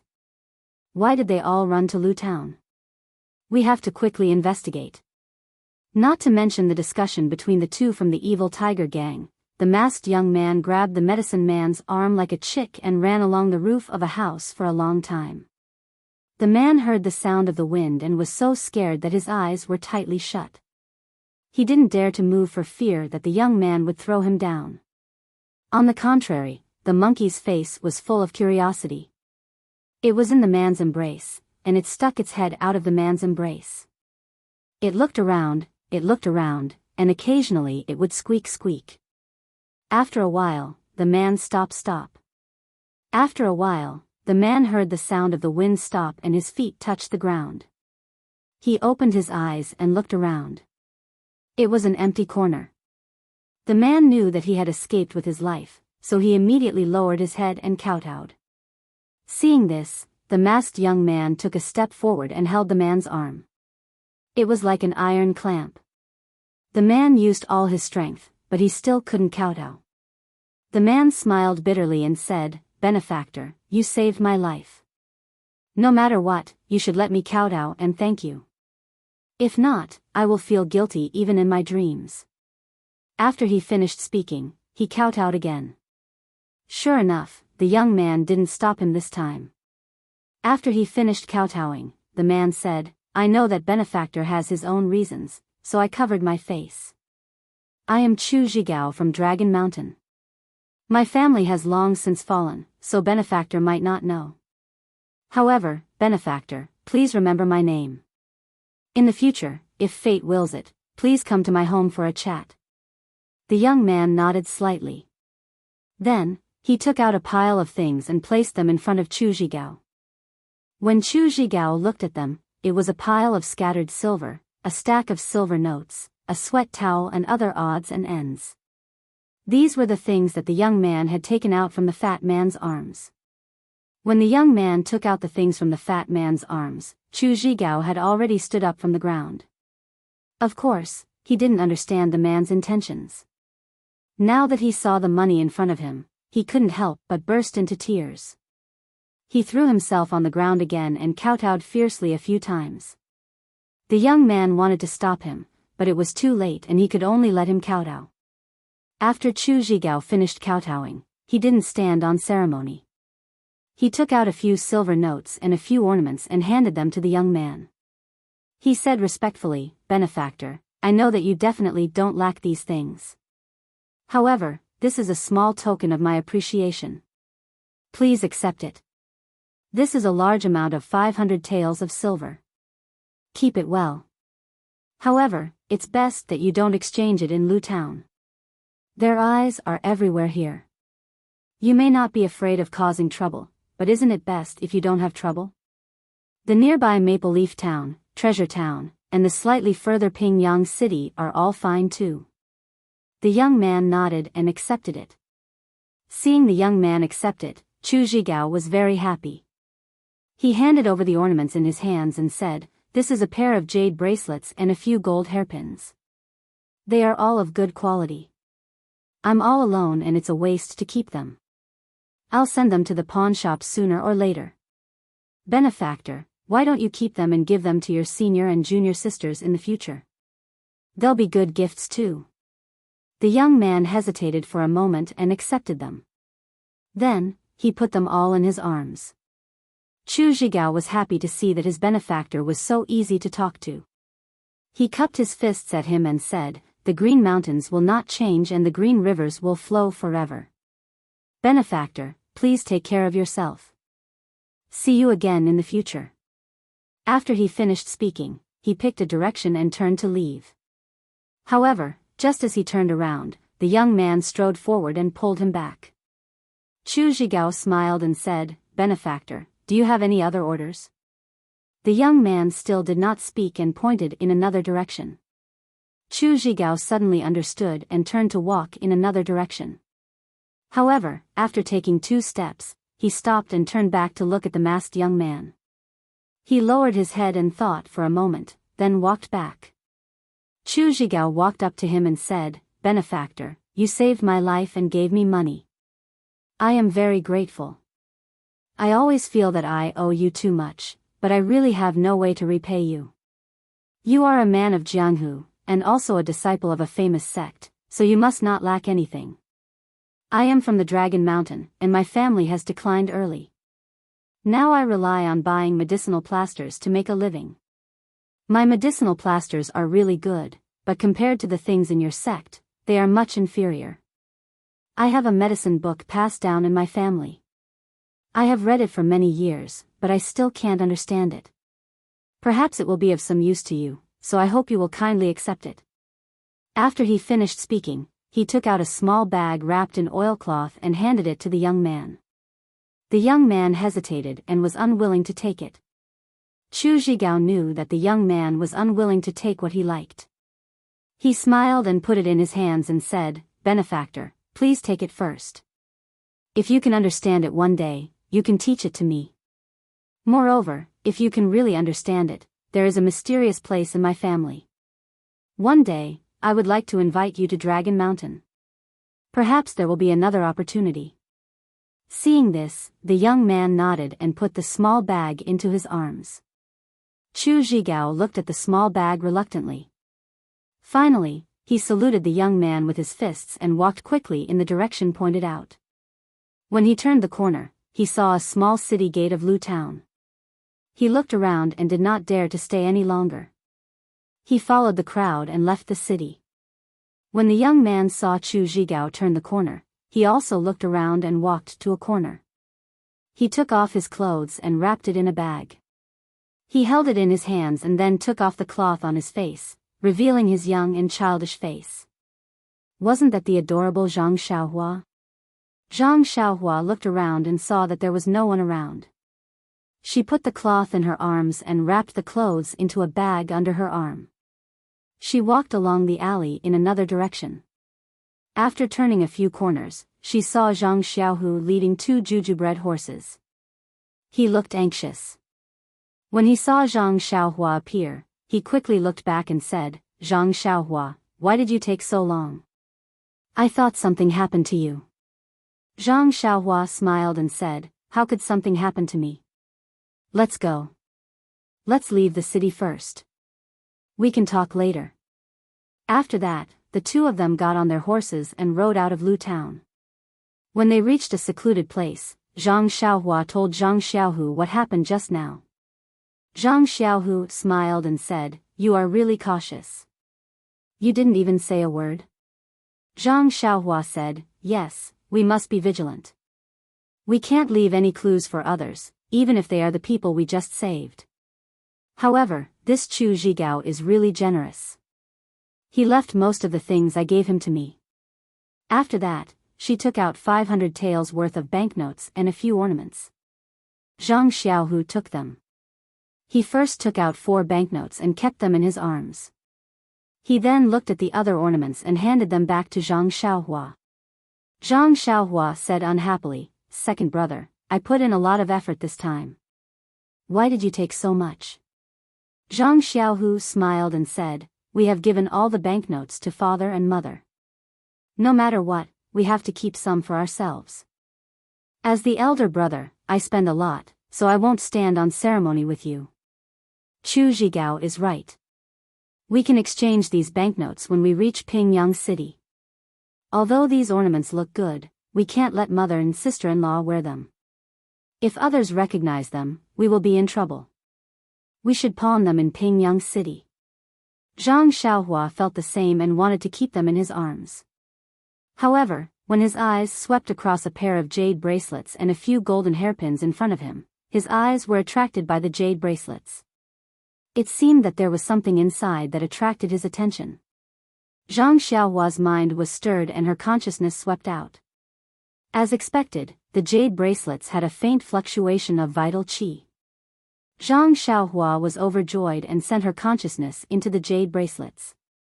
However, the jade bracelets were not like the small stone or the jade pendant previously. They did not have any reaction. When Zhang Xiaohua increased the strength of her consciousness, the jade bracelets had a repulsive force. In an instant, Zhang Xiaohua's consciousness was ejected. Zhang Xiaohua was so surprised that she almost cried out. She thought to herself, what kind of strange thing is this jade bracelets? After Zhang Xiaohua carefully kept the jade bracelets and the golden hairpins in his arms, he took out the medicine book that Chu Zhigao gave him. Looking at the item wrapped in oilcloth, Zhang Xiaohua frowned slightly. Actually, he did not want to accept the family heirloom at that time. However, he did not want to talk about it. Hence, he forced her to accept it. Seeing this, Zhang Xiaohu said with a smile, Xiaohua, the price of your help is really high. Not only did you get a lot of money, but you also accepted the family heirloom. Zhang Xiaohua said with annoyance, you said that I wanted it, but Chu Zhigao insisted on putting it in my hands. I had no choice but to accept it. Otherwise, I'll give it to you now. After that, she was about to hand over the small bag. Zhang Xiaohu quickly waved his hand and said, forget it, forget it. I don't know many words. Why should I look at it? Anyway, you can go back and give the herbs to Huanxi Villa. This medicine book may be useful. Please collect it, please tip it. Thank you. Chapter 244. When Zhang Xiaohua heard this, his heart was moved. He felt that it was very reasonable, so he carefully opened the oilcloth bag. The oilcloth bag was tightly wrapped. After opening it for a long time, he finally revealed a thin booklet. The booklet was very thin. It was not even half as thick as the books that Zhang Xiaohua usually read. Moreover, the paper was strange. It was not ordinary paper. It seemed to be a kind of silk. When Zhang Xiaohua opened it, he was even more shocked. There was actually an ancient text written on it. On the first page, there were 3 big words, bone solidifying pill. Pill? Why was it a pill again? Could it be related to alchemy technique? Zhang Xiaohua could not help but feel suspicious. However, since he didn't understand the alchemy, he naturally wouldn't understand the things in this booklet. Zhang Xiaohua thought for a while and felt that he should wait until he finished reading Beginner Alchemy first. Why did it say, Beginner, too? It should be the simplest. Zhang Xiaohua put away the booklet and wrapped the oilcloth bag again. She thought for a moment and saw that her second brother was standing guard at the side. She took out the money pouch again and used her divine sense to put the oilcloth bag and jade bracelet into the pouch. Then, she put the banknotes and other items into the usual space in the money pouch.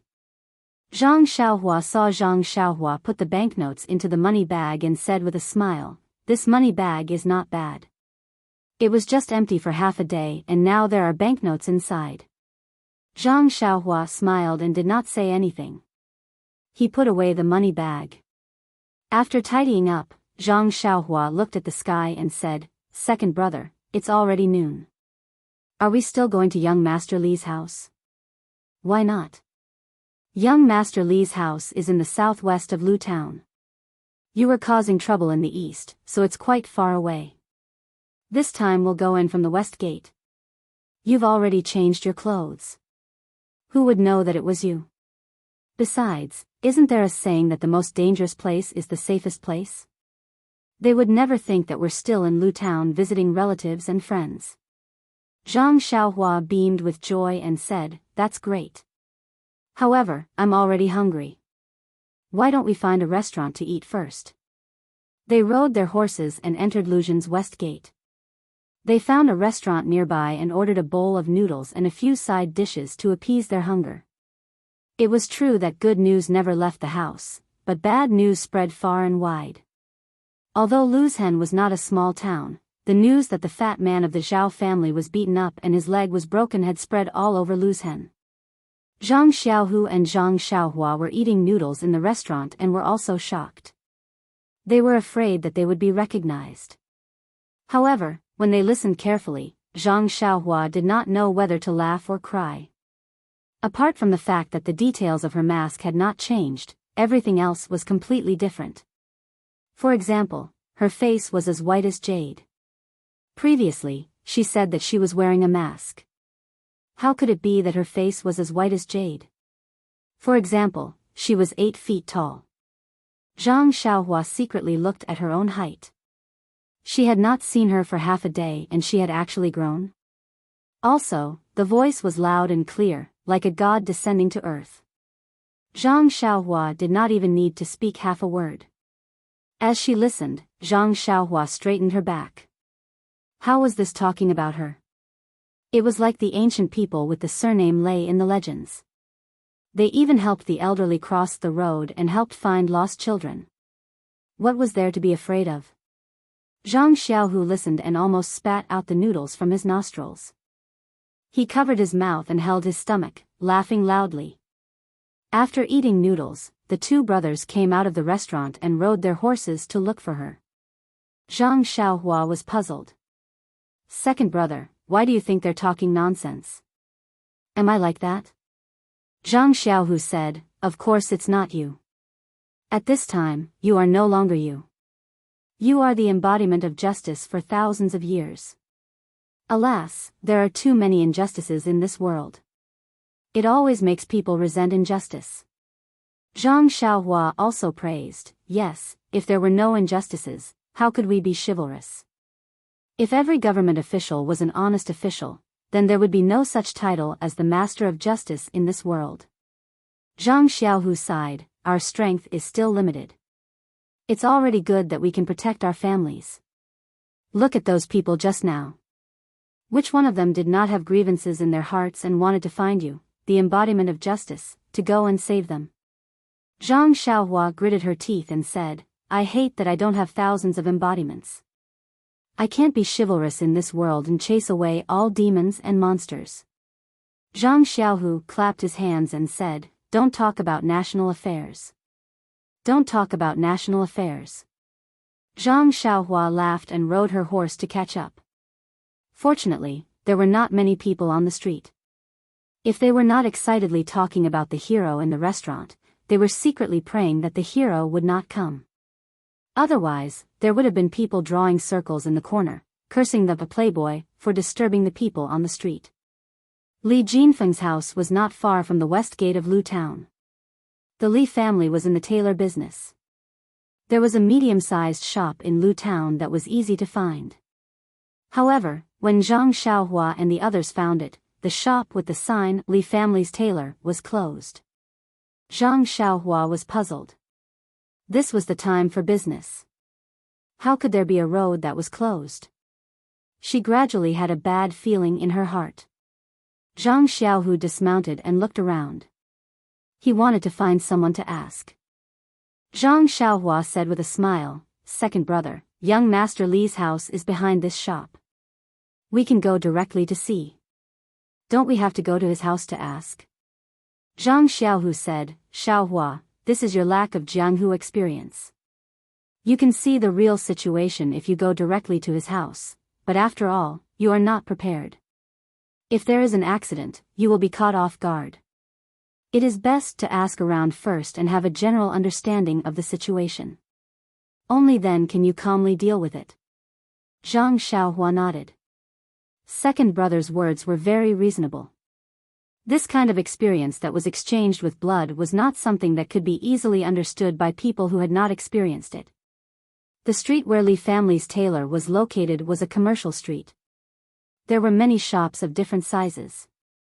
Zhang Xiaohu first found a small shop and went in. Zhang Xiaohua led the horse and waited outside. Not long after, she saw Zhang Xiaohu come out with a livid face. Zhang Xiaohua saw this and hurriedly asked tentatively, second brother, why did you come out so soon? Did you hit a snag? Zhang Xiaohu bit his lip and did not speak. He waved at Zhang Xiaohua and signaled her to follow. Then, he came to a large jade shop and said, tie the horse there and go in with me. Zhang Xiaohua was stunned. She felt that something was wrong.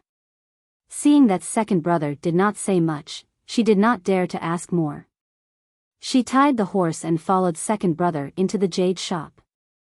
When they walked into the jade shop, they saw a few shop assistants whispering to each other. When they saw that there were guests, they didn't welcome them as warmly as expected. Instead, they were hesitant. It wasn't until Zhang Xiaohua and Xiao Yu walked into the hall that a slightly older shop assistant, who looked very experienced, walked up to them and said with a forced smile, "Sir, are you looking to buy jade? Please come this way." Zhang Xiaohua saw that they did not greet the guests at the door. She already felt strange. Now that they were acting like they were reluctant, she was even more surprised. Zhang Xiaohu did not care about the shop assistant's neglect. He said, "Second brother, we are not here to buy jade. We just want to ask about the Lee's tailor shop across the street." Hearing this, the shop assistant's face changed dramatically.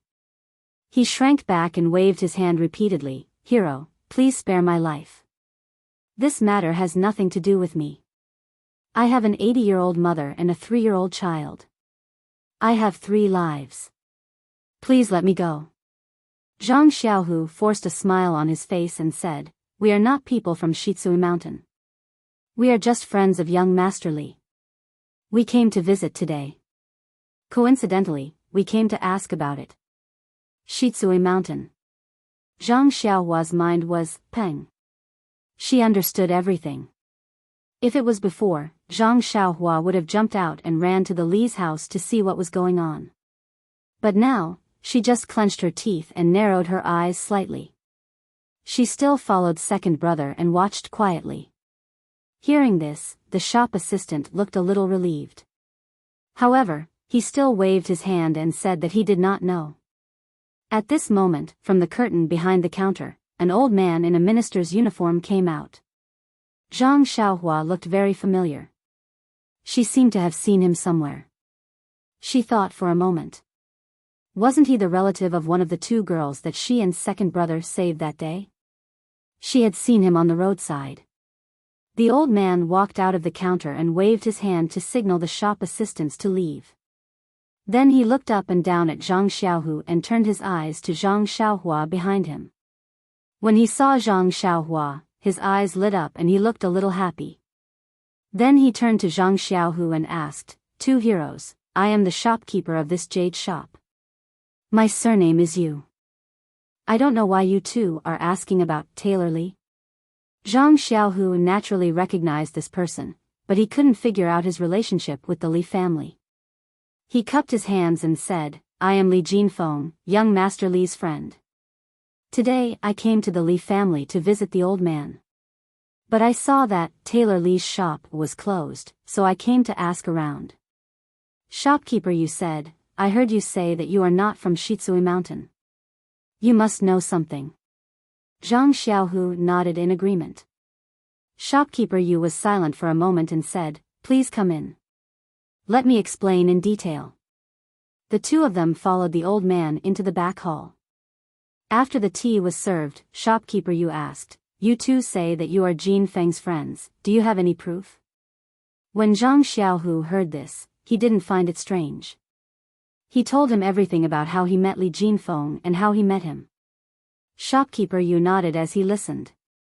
When Zhang Xiaohu finished speaking, he said, "These 2 heroes are right. It seems like you are Jin Feng's friends without a doubt. I've watched Jin Feng grow up and see him as a nephew. This old man will also be arrogant and call you 2 nephew." Zhang Xiaohu quickly stood up and Lian Qing didn't dare. Shopkeeper Yu waved his hand and gestured for Zhang Xiaohu to sit down. He then said, "Speaking of the Li family's experience, we have to start from 10 days ago. This old man doesn't have any children, only my daughter Bai He. She grew up with Jin Feng and Yin Feng from the Li family. Jin Feng went to Pingyang City to study and only Yin Feng accompanied his parents. My daughter Bai He and Yin Feng have always been harmonious. 10 days ago, they went on an autumn outing. This old man thought that they wouldn't go far, so I didn't find too many people to protect them. But I didn't expect that they would meet the bandits from Shitsui Mountain." Chapter 245. Shopkeeper Yu drank a mouthful of tea and continued, my daughter Bai He and Jin Feng's younger sister Yin Feng encountered the bandits of Shichui Mountain during their autumn excursion and were taken away by a strong person. Fortunately, the coachman escaped with his life and sent us a message. When we reported it to the authorities, we gathered our family members and went to rescue them. We thought it was already too late, but we didn't expect that the two of them were rescued by two disciples of the Dalan Temple and escaped the prison ahead of us. However, the two secular disciples who saved my life have disappeared without a trace. Speaking up to here, Shopkeeper Yu stole a glance at Zhang Xiaohua, but Zhang Xiaohua kept his head down and remained unmoved. Shopkeeper Yu continued, when our two families brought our daughters back home unharmed, naturally we would be endlessly grateful to the benefactors who saved our lives. But it was a pity that we made a mistake and brushed past our benefactors. It made us parents very remorseful, so a few days ago, our two families discussed going to the most famous Shaolin temple outside the city to burn incense to thank the Buddhist disciples for their kindness to us. Saying this, Shopkeeper Yu couldn't help but look at Zhang Xiaohua again. Zhang Xiaohu naturally noticed all this, but he didn't point it out and just patiently listened. Shopkeeper Yu continued, the Shaolin temple is quite a distance from Lu Town. When our two families arrived at the Shaolin temple, we saw that the temple's doors were tightly shut. Only then did we know that the Shaolin temple seemed to have been attacked by burglars who stole things from the temple. I waited for a day, but still didn't open the doors to welcome the incense. Virtuous nephew must know that this old man's jade shop doesn't open for a year, but if it does, it will last for 3 years. But the Li family's tailor shop is different, so the Li family was somewhat anxious to come back. This old man just happened to have a distant relative next to the Shaolin temple and hadn't visited for a long time, so he took the opportunity to visit him. As a result, this old man's family separated from the Li family. Hearing this, Zhang Xiaohua didn't move, but the killing intent in his heart instantly rose. Shopkeeper Yu closed his eyes and thought for a moment, then said, after this old man came back, before I even entered the door, I heard the bad news. The Li family's property was burned and the family of 3 was nowhere to be found. This old man hurriedly went to the ruins of the Li family and sent people to search, but there was no trace of them.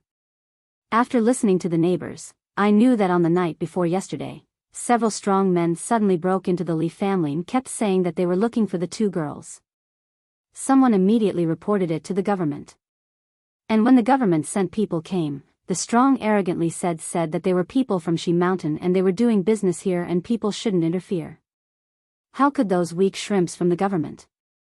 How would they dare to say a word? A few strong men carried a few big bags and left. Before they left, they even burned down the Li family's residence. Hearing this, Zhang Xiaohua couldn't bear it anymore. She slapped the table next to her and the table collapsed, making Shopkeeper Yu tremble. Zhang Xiaohu scolded, Xiaohua, sit down. It's too late to go now since it happened the day before yesterday. Let's listen first. Shopkeeper Yu trembled as he said, heroes, please calm down. This old man also heard from the gatekeeper that on the night the Li family was attacked, a few people also came to this old man's house. They turned this old man's house upside down and left angrily when they couldn't find anyone. This old man thought that these people must also be looking for my daughter. Yesterday, this old man had already sent my daughter to a safe place. After Shopkeeper Yu finished speaking, Zhang Xiaohu asked, Shopkeeper Yu, are you sure it was done by the bandits of Shichui Mountain? And there were no corpses of the Li family in the courtyard of the Li family? Shopkeeper Yu said affirmatively, yes, it was done by them. The Li family has always been generous and has a good reputation in the 4 Trees area. How could there be any unnecessary grudges? Moreover, those people kept saying that they were from Shichui Mountain and even came to my house to search. Comparing it with the encounter 10 days ago, the result is self-evident. In addition, I have already searched the ruins of the Li family more than 3 times, but I really didn't find any corpses. Presumably, the bandits took away not only money, but also people. Zhang Xiaohu thought for a moment and asked, there is one more thing. Shopkeeper Yu, may I ask how to get from Lu Town to Shichui Mountain? Hearing this, Shopkeeper Yu quickly shook his head and said, "Two heroes. I heard that there are hundreds of bandits in Shichui Mountain. If you go there rashly, you will definitely suffer losses. It's better to be prepared. It's better to gather the brothers in your sect and go there together. If you can cooperate with the government and send soldiers, you will be more confident." Zhang Xiaohu said with a smile, "Shopkeeper Yu, you worry too much. We are just curious. Maybe the bandits in Shichui Mountain will leave the Li family on the way. We will look for them along the way and try our luck." Seeing this, Shopkeeper Yu didn't say much and told them in detail.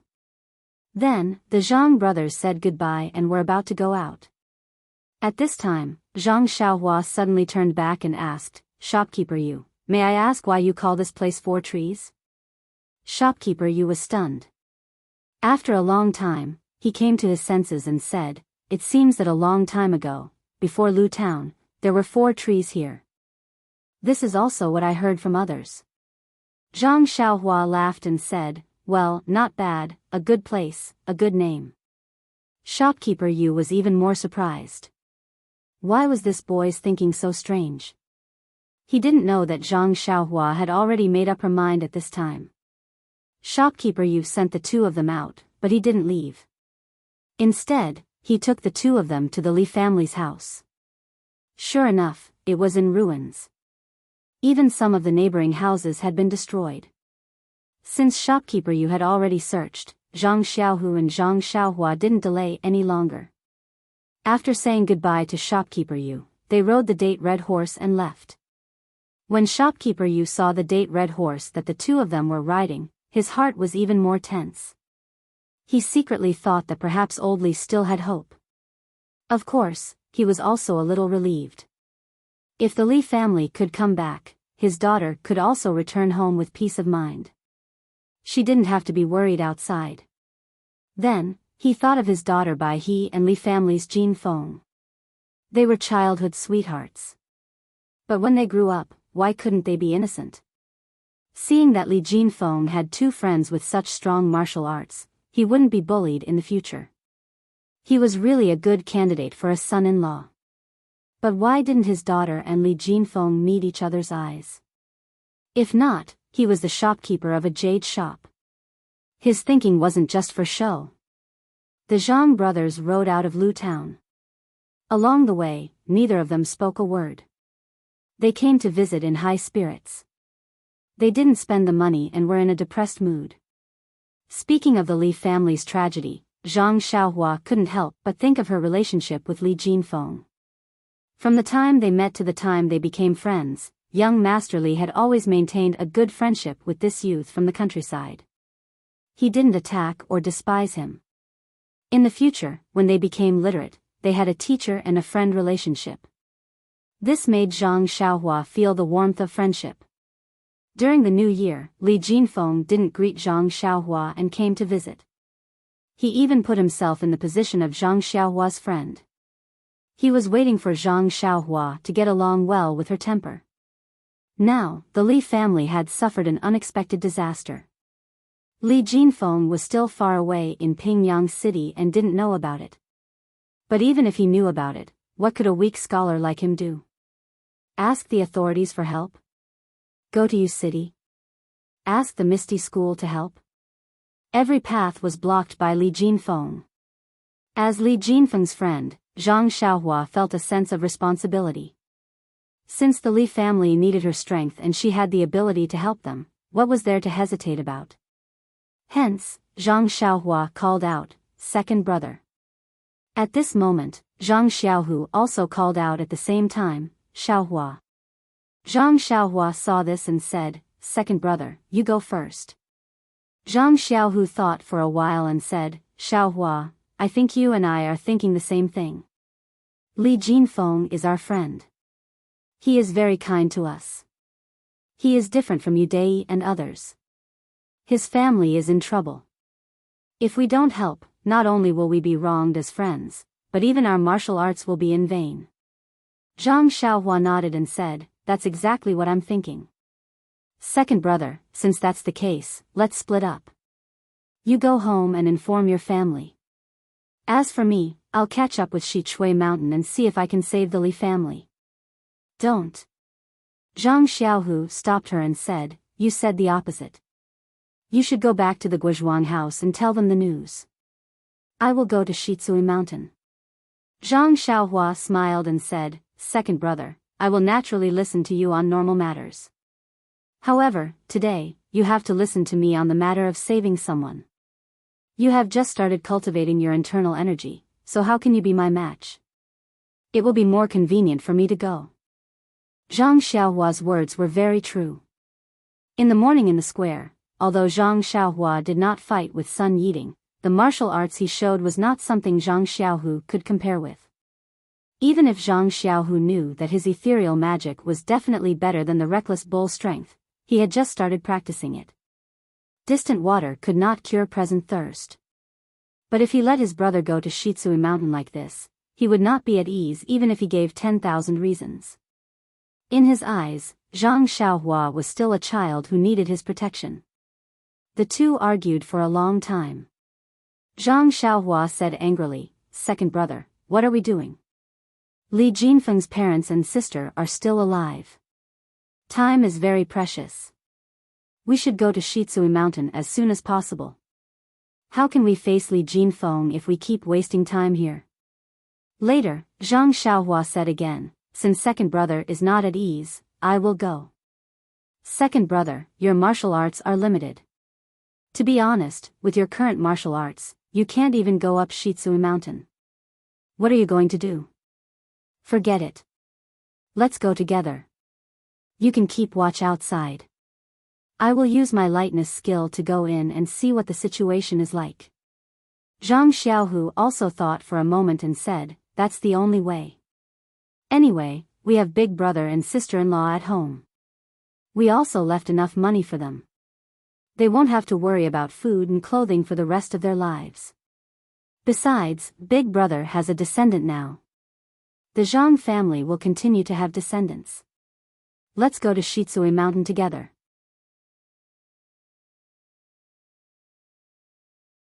Chapter 246. His words were resolute, as if the wind was blowing and the water was freezing. Zhang Xiaohua was also moved when she heard it. She stuck out her small chest and said, okay, second brother. Now I know the meaning of sacrificing myself for a friend. Presumably, if young Master Li Jinfeng was in our situation, he would also sacrifice himself. Him?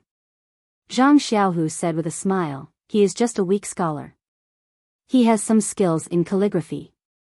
In this kind of matter, even if he stands out, he will be the first to be killed. It's better not to stand out. After that, he said, moreover, if it weren't for your good skills, I feel that even if you don't succeed in going to Shitsui Mountain, your life may not be in danger. If so, I wouldn't let you go. Zhang Xiaohua said with a smile, second brother, you said it very righteously just now. Why are you so petty now? You should know that it doesn't matter if a man does things beautifully or not. When speaking, he must be dignified and beautiful. Otherwise, he can only do things in front of and behind the scenes. He can't even be a deacon. What kind of logic is this? It sounds very empty.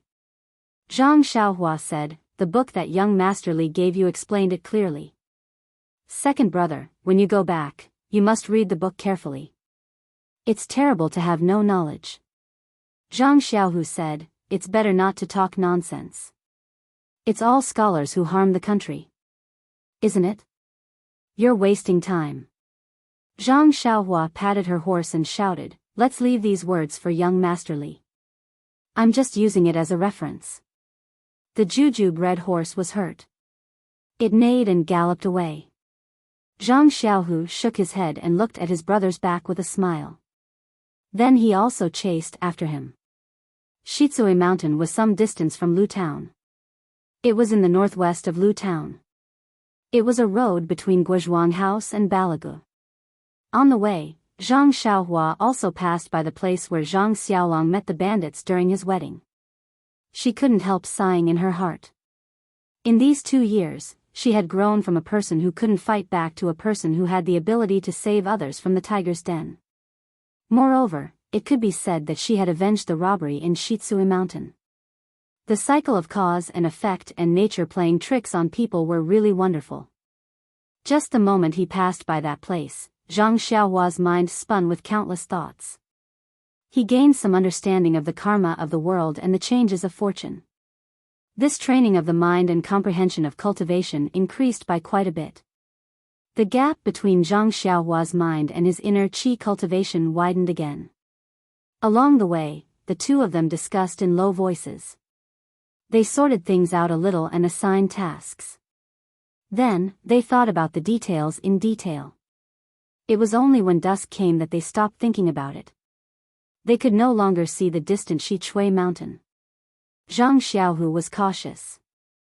He dismounted and asked someone before continuing to move forward. When night fell, the two arrived at the foot of the mountain. It was not a desolate place. This was a relatively barren mountain range, not a mountain peak as they had imagined. From the foot of the mountain, there was a slightly wide mountain path leading into the mountain. It was probably the path that the bandit leader took. If it was daytime, Zhang Xiaohua and Zhang Xiaohu would not dare to walk up so brazenly. However, it was already dark, and their surroundings could not be seen clearly.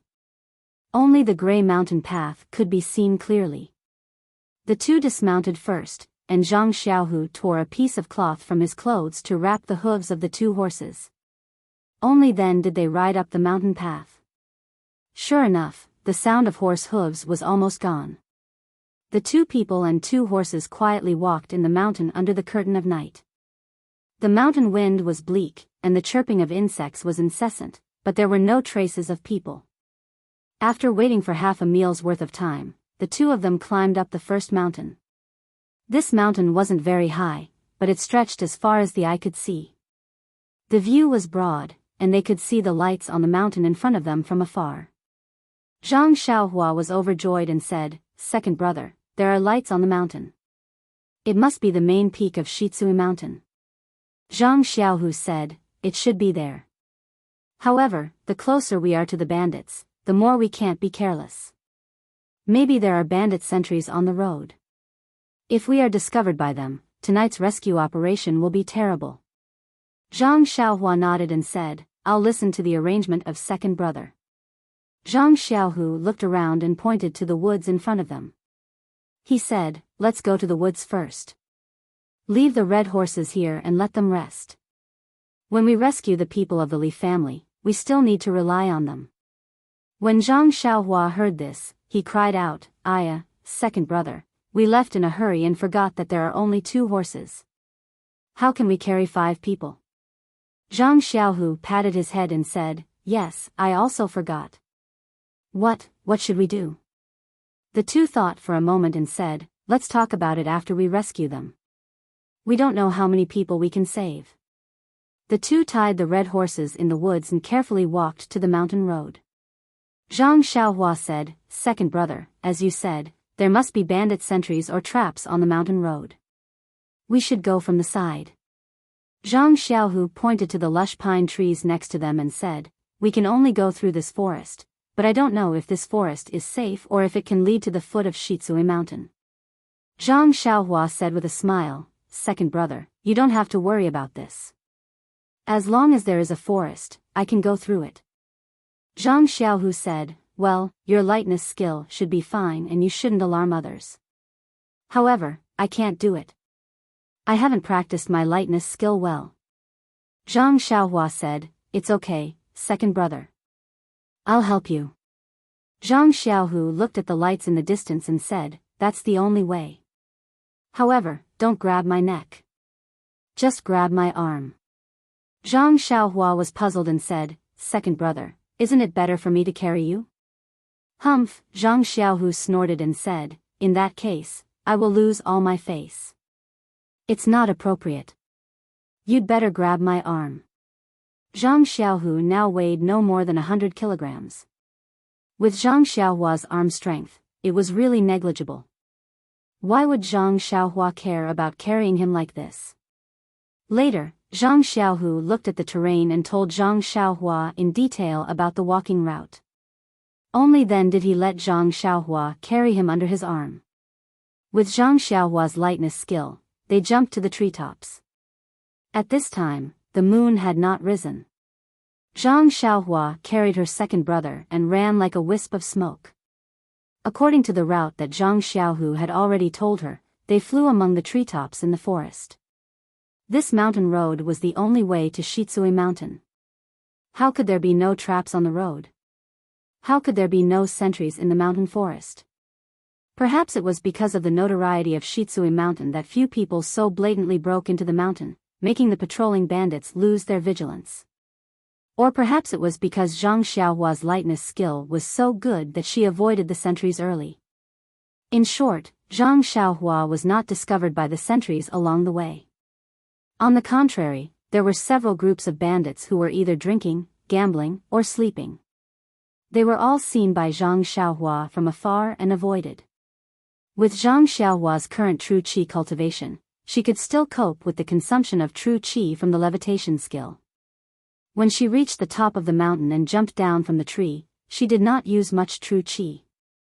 Zhang Xiaohua did not think much of it, but Zhang Xiaohu was greatly shocked.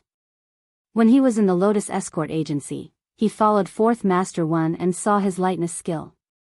Now looking at Zhang Xiaohua's lightness skill, although it was still a lot worse than Fourth Master Wen's, Zhang Xiaohua had just learned it not long ago. Moreover, the strength of Zhang Xiaohua's hands could not be underestimated. In this aspect, Fourth Master Wen could not compare with Zhang Xiaohua. After all, Zhang Xiaohu was performing lightness skill with Fourth Master Wen, a living person. Jumping off the treetop, they were very close to the mountain stronghold. In the distance, they could see that the gate of the stronghold was open and brightly lit. Several bandits were guarding the gate with weapons. There were also several people on the gate of the stronghold, holding bows and weapons, patrolling left and right. It was completely militarized management. Zhang Xiaohua said softly, "Second brother, the security here is so strict. It doesn't look like a motley crew at all. It seems that the plan we discussed on the way needs to be improved." On the way, Zhang Xiaohu felt that the bandits of Shitsui Mountain were just a motley crew. The management must be chaotic. For example, the gate of the stronghold should be closed, and there might not be anyone guarding it. Although he did not know lightness skill, he could let Zhang Xiaohua take him in. But the plan could not keep up with the changes. Who would have thought that this famous mountain bandit was actually worthy of its name? The security was really strict. At this time, if Zhang Xiaohu still went in with Zhang Xiaohua, it would inevitably involve Zhang Xiaohua. Zhang Xiaohu thought for a moment and said, "Well, Xiaohua, you go in and have a look. I'll wait for you outside. You can observe the situation first. Don't do anything. It's better to find a bandit when he is unprepared and torture him to find the trace of the Li family. Then, come back. We'll make a plan after discussing it." Zhang Xiaohua listened and remembered it carefully. Then she used her lightness skill and carefully followed the shadows of the trees to the front of the stronghold.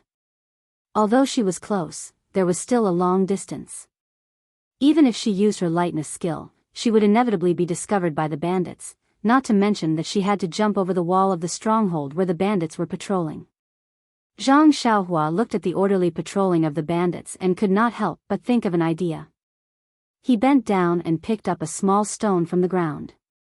He used his internal force and threw it in the other direction of the gate of the stronghold. There was a bang sound, which was particularly obvious in the silent night. The bandit guarding the gate of the stronghold was shocked and immediately looked in that direction. The bandits on the wall of the stronghold also shouted, "Who is it?" They all ran in that direction. Zhang Xiaohua saw that the plan to lure the tiger away from the mountain had worked. Her courage grew and she ran under the wall of the stronghold. Looking around, she jumped up the wall. Her body paused for a moment, then she immediately slanted and slid into the inner side of the wall. Although there was a bandit beside her who was looking in the other direction, Zhang Xiaohua's body was as light as a swallow and did not startle him. When he felt something strange and looked back, Zhang Xiaohua had already slipped into the shadows of the wall. The bandit looked back and did not see any movement. He looked left and right and then walked back and forth on the wall. He did not know that in his moment of distraction, he had let someone slip into the stronghold.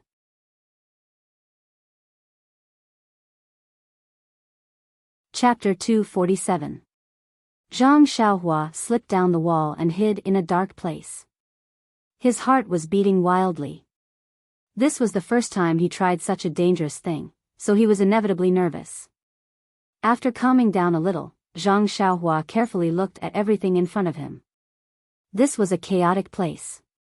Behind the wall was a large open space with many things thrown in a mess.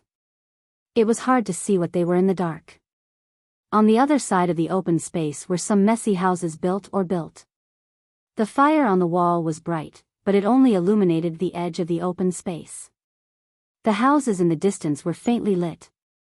Zhang Xiaohua could hear the noise coming from there from afar.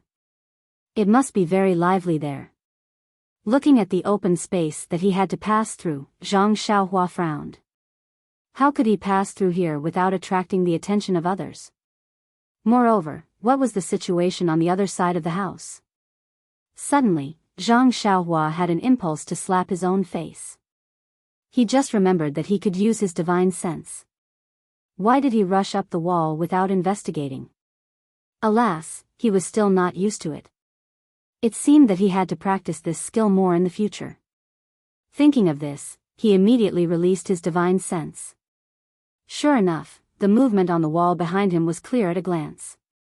This divine sense was really a necessary weapon to kill and set fire on a moonless and windy night. Then, he swept towards the house. Unfortunately, the distance was too far. His divine sense could not detect it.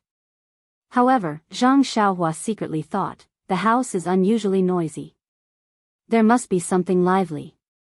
How could someone sneak out for no reason? Moreover, looking at the inside of the mountain stronghold, it is orderly and disorderly. There is no one patrolling. It seems that the focus of the mountain bandits is outside the stronghold. The inside of the stronghold is sloppy and ordinary. Zhang Xiaohua finished thinking. His divine sense swept the wall again.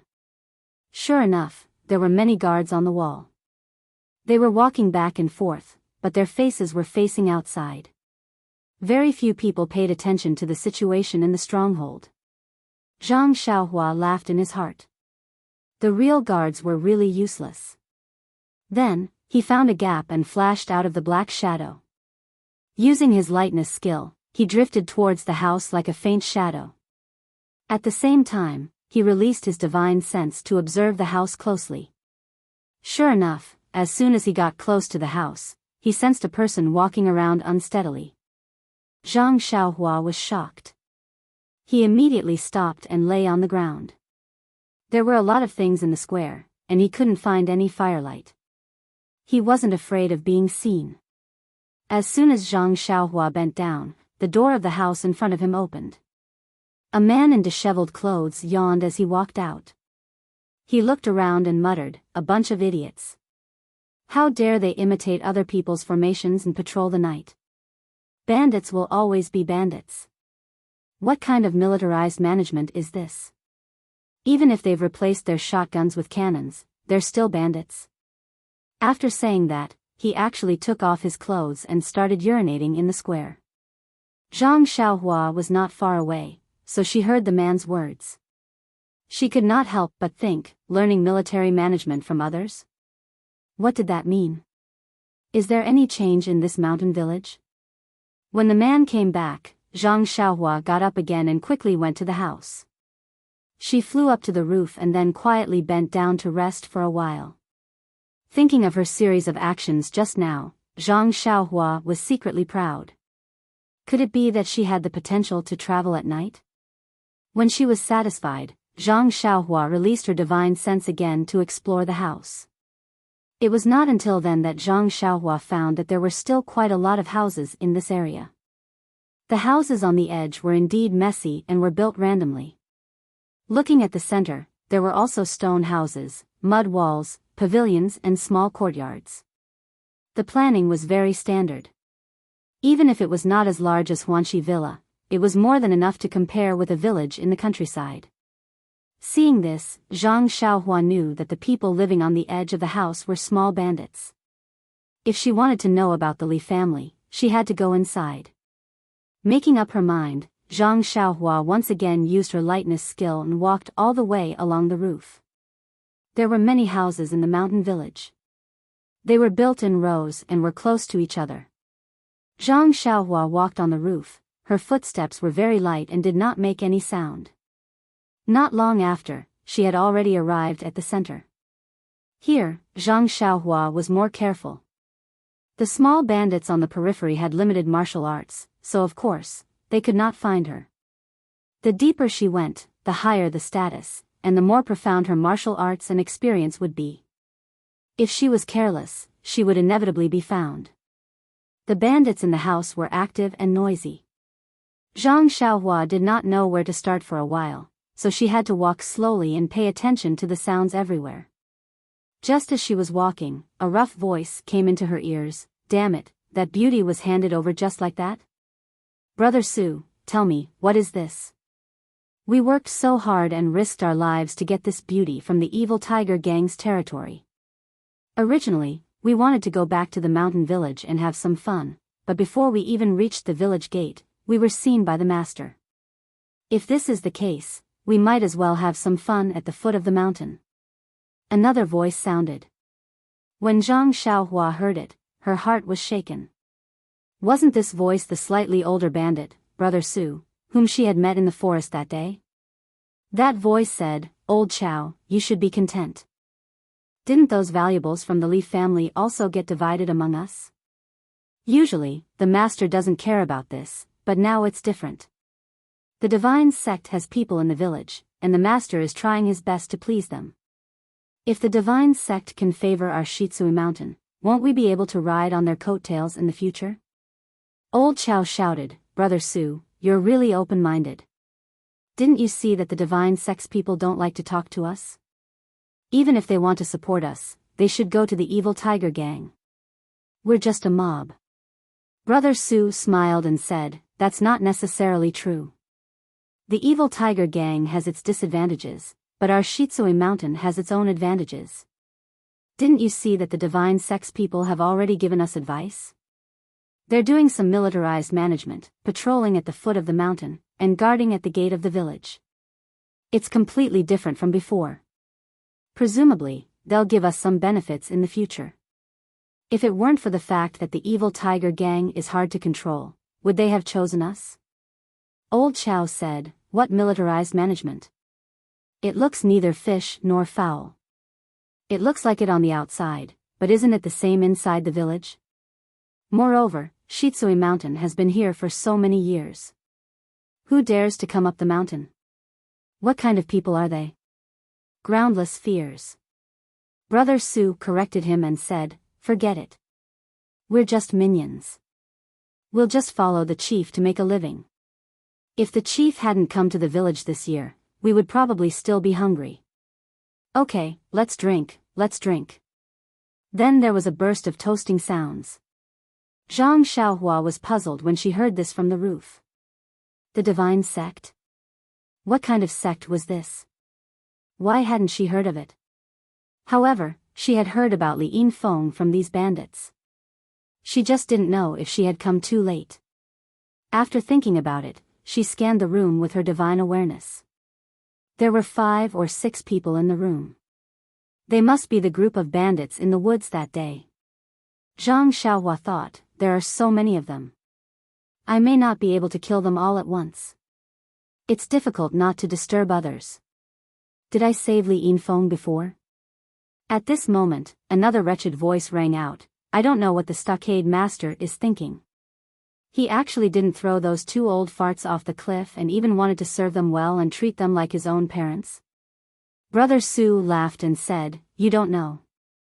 In the afternoon, I peeked at the man from the divine sect. He looked romantic and elegant. This kind of person is the most romantic.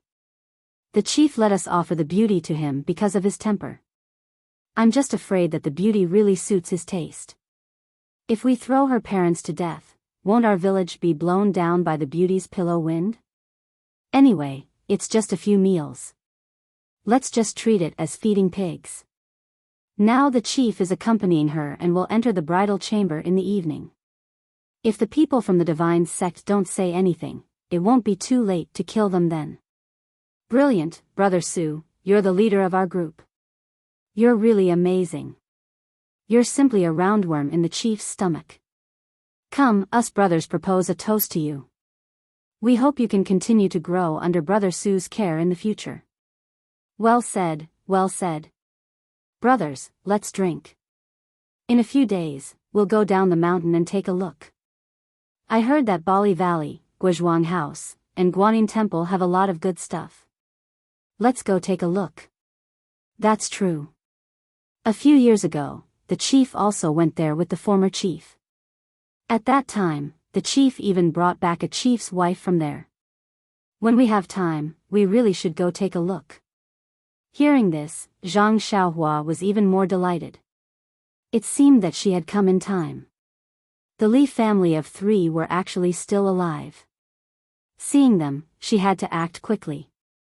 If she was a little late, she might not be able to redeem Li Yinfeng's innocence. But when she heard that they were going to Guizhuang House, she couldn't help but be furious. But now wasn't the time to kill. She'd better settle the matter at hand first. After thinking, Zhang Xiaohua secretly remembered the location of this row of houses and walked along the ridge of the houses. After a while, the houses under her feet became more magnificent and much taller. Estimating that she was about right, she released her spiritual sense again. After a moment of scanning, a trace of a smile appeared at the corner of her mouth. In front of her left, in a magnificent hall, 2 people were sitting, laughing and talking. The banquet hadn't been set up yet. Servant girls in rough clothes were serving the dishes. Zhang Xiaohua took a deep breath and walked forward, tiptoeing. She gently landed on a foot under the eaves and climbed down. She didn't stick her head out, only pricked up her ears and used her spiritual sense to scan. In the hall, she saw a mediocre-looking person dressed in magnificent clothes say, "Envoying, I'm so happy to see you again. The food and wine in this mountain stronghold is crude and unbearable to eat. Please forgive me." The other person was also dressed in embroidered clothes. His 2 eyebrows were slanted upwards, and he had a frivolous appearance. He played with a folding fan in his hand and smiled. "Chief Lu is too polite. It's not the first time you and I have met. Why bother with this?" As he spoke, he stretched out his folding fan and knocked on the buttocks of a servant girl who was serving dishes. The servant girl was so frightened that she trembled and almost dropped the plate.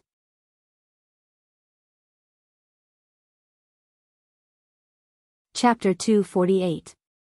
Seeing this, Master Lu was not surprised. He called out, "Xiaolan, don't serve the dishes. Sit next to the emissary." Xiaolan was not bashful at all. She put down the plate and moved closer to the emissary. The emissary waved his hand repeatedly and said, "Master Lu is overthinking. I'm just having fun." Master Lu laughed and said, "Like I said, why did the emissary's taste suddenly change?" "Well, Xiaolan, you can leave." Xiaolan was a little disappointed. She saluted and left. Master Lu said, "Emissary, please have some wine. I have already found you a pretty girl from a humble family in the VIP room in the back hall. I guarantee that you will like her." The emissary raised his eyebrows and said, "Is that so? Master Lu is so courteous that I feel ashamed to receive you. Come, Master Lu. Let's have a toast." Master Lu quickly raised his cup. When Zhang Xiaohua heard about the VIP room in the back hall, he frowned. The pretty girl from a humble family must be Li Yinfeng. So when Zhang Xiaohua was about to get up and rush to the back of the hall, he heard the emissary's words again, "Master Lu, I've been here for half a day. I heard that the thing in the Shaolin Temple has been obtained by your brothers. When can you show it to me? This time, I came here especially for you." Master Lu laughed and said, "Emissary has just arrived today. We haven't received you yet. Let's just talk about the wind and moon today. We can talk about other things tomorrow. In Zhang Xiaohua's ears, these words were like passing wind. He did not pay attention to them at all. His figure did not stop at all. He drew a trace in the night and went straight to the backyard. It had to be said that the ethereal steps was magical. Zhang Xiaohua was just a beginner, but he was able to enter the Shizui mountain as if there was no one there. And just as Zhang Xiaohua entered the darkness of the backyard, Emissary Ying spoke again in the hall, "Master Lu, don't worry. The divine sect will not delay any of the conditions that they promised you. Moreover, in order to show that they value you, the divine sect has sent an important person here. I'm just a scout." Ah. Really? Stockade Master Lu's hand trembled, and the fine wine spilled from the wine cup. He looked pleasantly surprised. "May I know when your esteemed one will arrive?" When Emissary Ying heard this, he frowned slightly and said unhappily, "How can we know the whereabouts of the big shots? Perhaps he has already arrived, perhaps tonight, perhaps tomorrow, who knows?" I know. I'm sorry for my rudeness. I really want to see the glory of a senior in the martial arts world," Stockade Master Lu answered awkwardly. "Senior martial artist?" Haha. Envoy Ying did not express his opinion. Moreover, Zhang Xiaohua had already entered the rear courtyard. She spread out her divine sense and scanned the surroundings. The rear courtyard was quite large and very quiet. There were only a few dim lights. Zhang Xiaohua's figure didn't stop at all.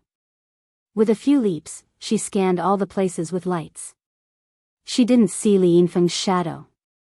At this time, two maidservants came out from a room with lanterns in their hands. As they walked, they said, "What a pity. She's as beautiful as a flower and as exquisite as jade. She hasn't even enjoyed life and is about to leave this world."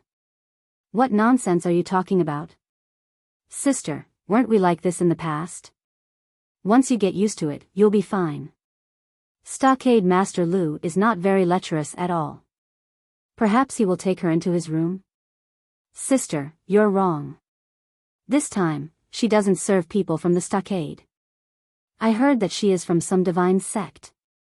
I heard from the stockade people that this divine sect is the best at gathering yin to nourish yang. After tonight, she will be a skeleton." Ah. So powerful.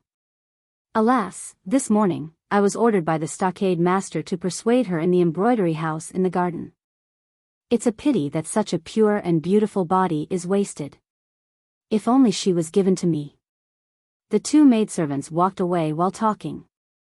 When Zhang Xiaohua heard this, he used his spiritual awareness to scan the distance. Sure enough, there was a garden in the southwest corner. There was no light. He immediately used his lightness skill to fly over. When he was near, he scanned the small buildings. There was really a person lying there quietly on the building in the middle. It must be her that the maidservant mentioned. Zhang Xiaohua did not dare to be careless. He stopped on the building and used his spiritual awareness to scan it carefully. After confirming that there was only that woman lying there, he turned over and walked into the room quietly. The person on the bed in the room heard someone enter the room and could not help but move. Zhang Xiaohua walked to the bed, took out a fire starter, and casually lit it. When he looked at the bed, he saw a girl lying there. She was tied up tightly with her back to him and was struggling with all her strength. Zhang Xiaohua walked forward and called in a low voice, "Li Yinfeng? Sister Li?" The girl was struggling.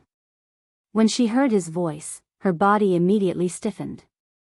Zhang Xiaohua went forward and flipped the girl over. He held the fire starter close to her and saw the tear stains on Li Yinfeng's face, and her mouth was stuffed with something. When she saw Zhang Xiaohua's face, her eyes were filled with joy. Zhang Xiaohua whispered again, "Sister Li, I'm Li Jinfeng's brother Li's friend. I'm here to save you. Don't say anything." When he finished speaking, he reached out and took out the thing in Li Yinfeng's mouth. Li Yinfeng took a few deep breaths and was a little surprised. She sobbed and asked, "Aren't you a lay disciple of the Dalan temple? How do you know my brother?" Zhang Xiaohua nodded and said, "Don't ask so many questions first. I know Brother Li in Pingyang City. However, now is not the time to talk. Let me get you out of here first. We can talk about how to get out of here." Li Yinfeng nodded vigorously. Zhang Xiaohua looked at the rope that Li Yinfeng was tied up with. It was not a good time to find a knot. She took out a small sword from her chest and channeled her vital energy into it. She used the small sword to gently cut the rope and the rope broke. Zhang Xiaohua looked at the small sword with satisfaction. It did not seem to be sharpened and kept it in her chest. Li Yinfeng's hands and feet were free. She wanted to stand up, but she had been tied up for a long time and her blood vessels were blocked. She struggled twice and did not succeed. Zhang Xiaohua went forward to help her up. After moving a few times, she heard Li Yinfeng ask, "That, little brother, my parents?" she asked very hesitantly. Zhang Xiaohua said softly, "Don't worry, I will go and save your parents immediately. You wait here for a while. After I save them, I will bring them here and we will go out together." "Oh right, Sister Li, my name is Zhang Xiaohua." Li Yinfeng heard and looked around fearfully. She took half a step forward to be closer to Zhang Xiaohua and said, "Zhang Xiaohua, I am very scared here. Instead of you bringing my parents here, why don't I go with you? Before this afternoon, I was with them. I roughly know where they are and I can show you the way." Zhang Xiaohua thought for a while and said, "Okay, Sister Li, you go with me. Anyway, I will bring your parents here later." "Why don't I bring you there now?" "Oh right, tell me the rough location first," Li Yinfeng said in a low voice. Zhang Xiaohua thought for a while and said, "Okay, I have a rough idea." After that, she blew out the fire and said, "Sister Li, don't talk on the way." Li Yinfeng was a little surprised and thought, "If I don't talk, how can I show you the way?" However, she still whispered an "okay" and followed Zhang Xiaohua out of the room. When she was about to go to the stairs, she heard Zhang Xiaohua whisper, "Sister Li, don't move and don't talk." Then she felt a small hand grab her shoulder and her body immediately rose into the air and went straight to the roof. Li Yinfeng was shocked and almost cried out. At this time, she suddenly remembered that when she first saw this young man, didn't he fly like a big bird from a horse? Could this be the Qinggong that was mentioned in the book? Before Li Yinfeng could think of a second idea, she had already followed Zhang Xiaohua to the roof. She stopped for a while and went straight to the place that she had just mentioned. Li Yinfeng was dressed in plain clothes and was very eye-catching in the night. However, in this mountain stronghold that was tight on the outside but loose on the inside, who would pay attention to her? Along the way, Li Yinfeng kept her mouth shut, afraid that she would make any noise and alert the bandits. Her body was also tense and she did not dare to move, afraid that she would disturb Zhang Xiaohua's Qinggong. After a while, the two of them climbed over many houses and corridors and stopped in front of a row of dilapidated houses. Zhang Xiaohua stopped for a while and then jumped down with Li Yinfeng. She pointed to a house that was lit and said, "Sister Li, is this the place?" Li Yinfeng had long recognized that this was the house that they had stayed in before. She was secretly shocked. She had just roughly described it. How did this young man know it so clearly? If he had not saved her before, she would have suspected that he was one of the bandits. Li Yinfeng nodded vigorously. Zhang Xiaohua pushed the door and entered. The house was very empty. The floor was covered with straw and two old men were sitting there, crying secretly. When they saw someone push the door and enter, they looked up angrily. When they saw that it was an ordinary young man, they were very surprised. When did this bandit become a young man? Moreover, his expression was also warm and not as fierce as before. What was he selling in the gourd? Without waiting for the two elders to speak, a girl immediately ran out from behind the young man. Crying, she called out, "Daddy, Mommy." Wasn't that his daughter, Li Yinfeng? What was going on? The young man closed the door and said, "Sister Li, now is not the time to cry. It won't be too late to suffer after we go down the mountain." Shopkeeper Li was overjoyed when he heard the unfamiliar young man call out so intimately. Could it be that this was his hero? Then, he immediately recalled that his daughter had been saved by a young lay disciple. Could it be this person? He didn't go back to the Dalan temple. When Li Yinfeng heard this, she quickly wiped her tears and said, "Father, mother, this is my big brother's good friend. His name is Zhang Xiaohua. He came to save us. Let's go with him." The two old men naturally knew the importance of this matter. Without asking anything, they prepared to get up and leave. However, Zhang Xiaohua frowned and said, "That. Uncle, auntie, please wait a moment. I have to think about how to take you out." Manager Li was taken aback and blurted out, "Virtuous nephew, you walk in front, and we'll just follow behind you?"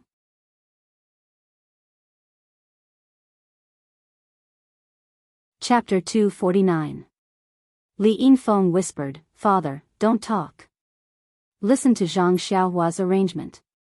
Zhang Xiaohua thought for a moment and said, "Sister Li, I'll carry you on my back later, okay?" Li Yinfeng blushed and said, "Okay, I'll listen to you." Shopkeeper Li was still a little puzzled. His daughter could walk well, so why did she need him to carry her? This young man was thin and not even as tall as his daughter. Could he carry her well? Zhang Xiaohua said again, "Sister Li, you must hold my neck tightly and don't let go." Li Yinfeng blushed even more and nodded slightly. Zhang Xiaohua said to the two old men, "Uncle, auntie, when I take you out later, you must be careful not to make a sound." The two old men nodded and thought, "Isn't this nonsense? If we make a sound, it will alert the bandits. What can we do?" After that, Zhang Xiaohua pushed the door open and went out. Shopkeeper Li hurriedly grabbed his arm and said anxiously, "Little hero, you have to open the door first to see if there's anyone outside. This is common sense." Zhang Xiaohua scratched his head and said, This is the first time I go into a tiger's den to save someone. I'm not experienced enough. But I know there's no one outside." Shopkeeper Li didn't believe him. He opened the door first and looked around. Sure enough, there was no one outside. Then he opened the door and the four of them came out quietly. Shopkeeper Li pointed in the direction of the gate and said, "Little hero, I remember the gate is over there. But when we came in, I remember there were many people guarding there. We can't go through." Zhang Xiaohua smiled and said, "Uncle, it's okay. I'll take you there." Shopkeeper Li was skeptical, but he still said, "Well, let's go. We'll go along the corner. There are shadows there. They can't see us." Zhang Xiaohua said, "No, uncle, auntie, stand still. I'll take you there. We don't have much time. I'm afraid we'll be seen if we walk there." After he finished speaking, he gestured for Li Yinfeng to lie on his back. Then, he used his left and right hands to support the two old men under their armpits. He circulated the true energy in his entire body, and his figure suddenly flew up, heading straight for the roof in front of him. The two old men were still pondering over the sentence, "Stand still, I'll take you there." They thought strangely, if you don't let us walk, if you let us stand still, how are we going to get there? Although it wasn't very high, it was their first time, and they couldn't help but feel dizzy. Before they could wake up, their bodies followed Zhang Xiaohua to the roof. Then, they heard a few people talking and laughing as they walked past them. After waiting for a while, they felt as if they were riding on the clouds, flying from one roof ridge to another. Sometimes they would hide in a corner, and sometimes they would hide in an abandoned house. In short, they would safely avoid the bandits every time. When the two old men's minds gradually became clearer, the four of them had already reached the edge of the house. Zhang Xiaohua put the two old people down and said, "Sister Li, come down and take a breath of relief." Only then did Li Yinfeng let go of the arm that was holding Zhang Xiaohua breathlessly. Her face was crimson red. Zhang Xiaohua smiled and asked, "Sister Li, can you still hold on?" Li Yinfeng moved her arm, shook her teeth, and said, "It's okay. If it was a little longer, I might not be able to hold on." Zhang Xiaohua said, "Sister, now is a dangerous time. It's a temporary measure. If your arm really can't hold on, don't you still have your legs?" Li Yinfeng's face was about to bleed. The two old men next to her turned their heads, pretending not to hear or see. Zhang Xiaohua's eyes didn't pay attention to them. She looked at the distant wall of the village. The distance between the house and the square was too far. Her divine sense could barely reach it, and it was very difficult to clearly determine the position of others. If someone happened to look around the square, wouldn't she be immediately exposed? If she was alone, or if there were only two people, she would be able to free one hand. If she met anyone, she could block them. But there were three people, one in each hand, and one on her back. How could she deal with them? But looking at the time, it was already late. Presumably, the banquet of the village master and the envoy had already begun. When they found out that Li Yinfeng had been rescued by her, the entire village would come to look for her. Even if her qigong was powerful, she was afraid that she wouldn't be able to escape. Thinking about this, Zhang Xiaohua gritted her teeth. She would risk it. In any case, they were all looking outside the wall. At this moment, they were probably tired. Who would look back? Then, Zhang Xiaohua said to the three people, "You guys should be ready. This is the last and also the only dangerous place. After passing this place, everything will be easy to talk about." Although the three people felt that it was very strange, there were many torches on the walls of the village. They guessed that there were many bandits patrolling. How could there be no danger? But they still nodded obediently. Zhang Xiaohua's divine sense stretched out towards the village wall. She roughly saw a vague outline. Feeling that this was a good opportunity, she immediately carried Li Yinfeng on her back, grabbed the two old people, and flew towards the empty square. Less than half the distance, Zhang Xiaohua's divine sense could already touch the village wall. At this moment, someone happened to be bored and turned around. Zhang Xiaohua immediately crouched down. That patrolling bandit seemed to have seen a huge black shadow, but it disappeared immediately. He rubbed his eyes hard. When he looked carefully again, he didn't see anything. He pulled the person next to him and asked, "Brother, I just saw a wide and big black shadow in the village. It was in the square. Do you think an outsider came in?" That person laughed and said, "Brother, did you drink too much last night? Our village gate is unprecedentedly tight. Even a fly can't fly in. How could someone come in? Moreover, what did you just say about a wide and big black shadow? A person's shadow is long and narrow. Could it be that you saw wrongly? If you don't, then you must have seen a ghost." That person shrank his neck and shivered. How could a normal person have such a shadow? Could it be that he really saw wrongly? It was better that he saw wrongly. If it was a monster, then it would be troublesome. Thinking of this, that person didn't dare to look anymore and hurriedly patrolled elsewhere. Seeing that no one was paying attention, Zhang Xiaohua quickly got up and rushed down the village wall. Only when she entered the shadow of the wall did she breathe a sigh of relief. She put down the two old people in her hands. Li Yinfeng also quickly let go of her hands and feet and jumped down. Well, it wasn't jumping, but straightening up. At this point, Zhang Xiaohua was halfway to success. As long as she jumped over the wall, she could fly freely. However, the other three people didn't understand. They were still nervous. There were bandits constantly passing by above them. How could they get past them? Zhang Xiaohua looked at the movement on the wall. She still picked up a stone from the ground and took the opportunity to throw it to her right. Zhang Xiaohua's strength was now very strong. After a while, she heard the sound of roosters and dogs barking from the other side. The people on the wall naturally ran in that direction. Zhang Xiaohua took the opportunity to take the three people and jumped up the wall. Without hesitation, they flew down and landed in the forest. Behind them, they heard a hoarse voice resounding through the square. "That bastard threw a stone. Does he have any morals? He smashed the back of my head. Who will pay for the medical expenses?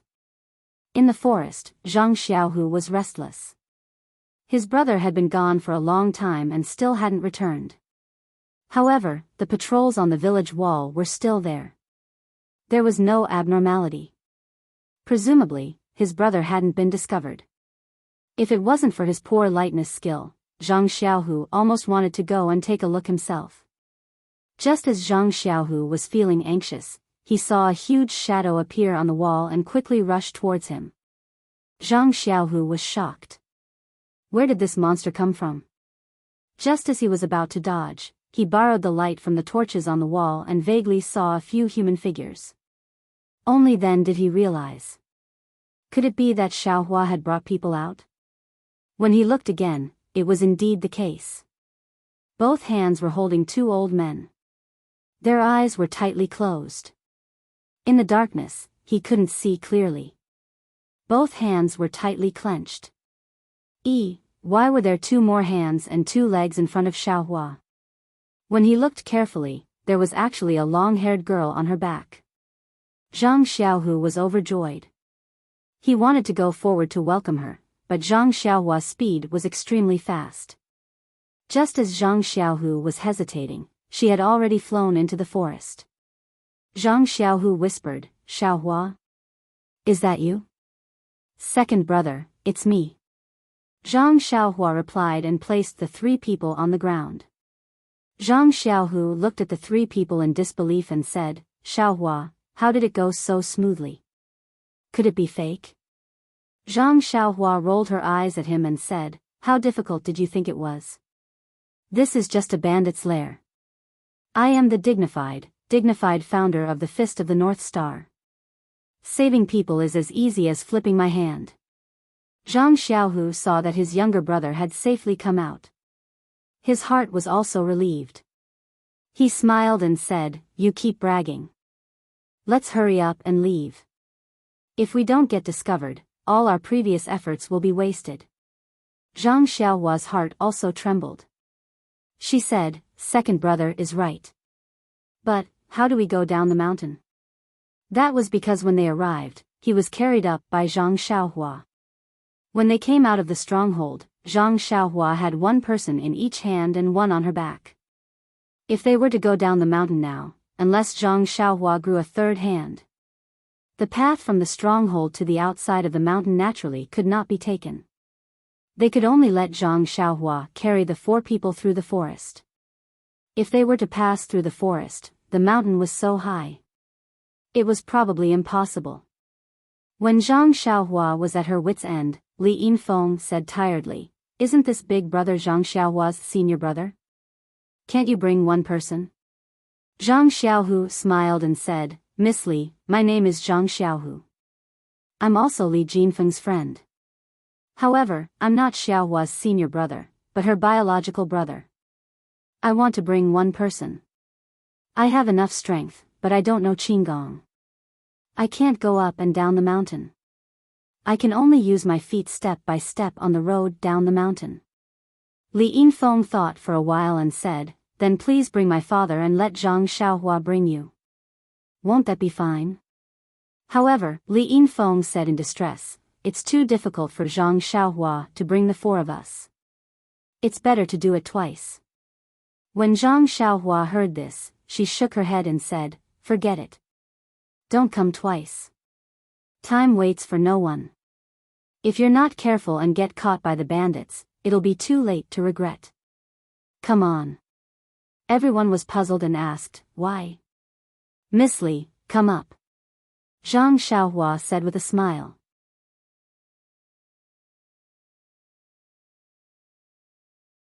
Chapter 250. Coming out of the village, although Zhang Xiaohua was carrying three people, Li Yinfeng and her mother were light as a feather and did not expend much effort. This time, with the addition of Zhang Xiaohu, his weight was equivalent to two people. Zhang Xiaohua carried Li Yinfeng on his back, with his right hand supporting Li Yinfeng's mother and his left hand supporting Zhang Xiaohu. Zhang Xiaohu did not have the strength of his younger brother, so he could only ask for forgiveness and use his arms to clamp onto Li Yinfeng's father. He was just using all his strength to clamp onto them, but the one who exerted most of the effort was still Zhang Xiaohua. Carrying 4 living people while displaying his qigong, Zhang Xiaohua's strength was not afraid and did not feel strenuous. However, the Jinqi in his body was greatly depleted. Just now when he went in to search for Li Yinfeng, he had already used up some. Bringing the 3 of them out, he had used up several times more. It seemed that the amount of Jinqi consumed when using his qigong was related to the weight. Zhang Xiaohua estimated that with the amount of Jinqi in his body, it should not be a problem to bring the 4 of them to the other mountain. Thus, he took a deep breath and secretly activated his heart sutra. The Jinqi in his body circulated wildly, and with a tap of his foot, he executed the ethereal steps. His body floated up and landed on a treetop. Following that, he released his divine sense to the maximum and quickly rushed down the mountain. Although there were hidden sentries in the forest, it was already late. The entire mountain was only filled with the sound of the wind, the rustling of leaves and the occasional howling of animals. How could the people in the hidden sentries think that someone would pass over their heads? If not for the village chief repeatedly emphasizing the need for militarization and to strengthen the execution, they would have already run back to the village. Why would they be obediently looking at the somewhat white path in a daze? Thus, Zhang Xiaohua very easily led the 4 of them and avoided several hidden sentries. They safely arrived at the place where the date red horse was placed. Seeing that they were about to reach the place, Zhang Xiaohua was about to circulate his Jinqi when he suddenly discovered that his meridians were empty. There was not the slightest bit of Jinqi left. He could not help but be shocked. At this moment, his body was in midair.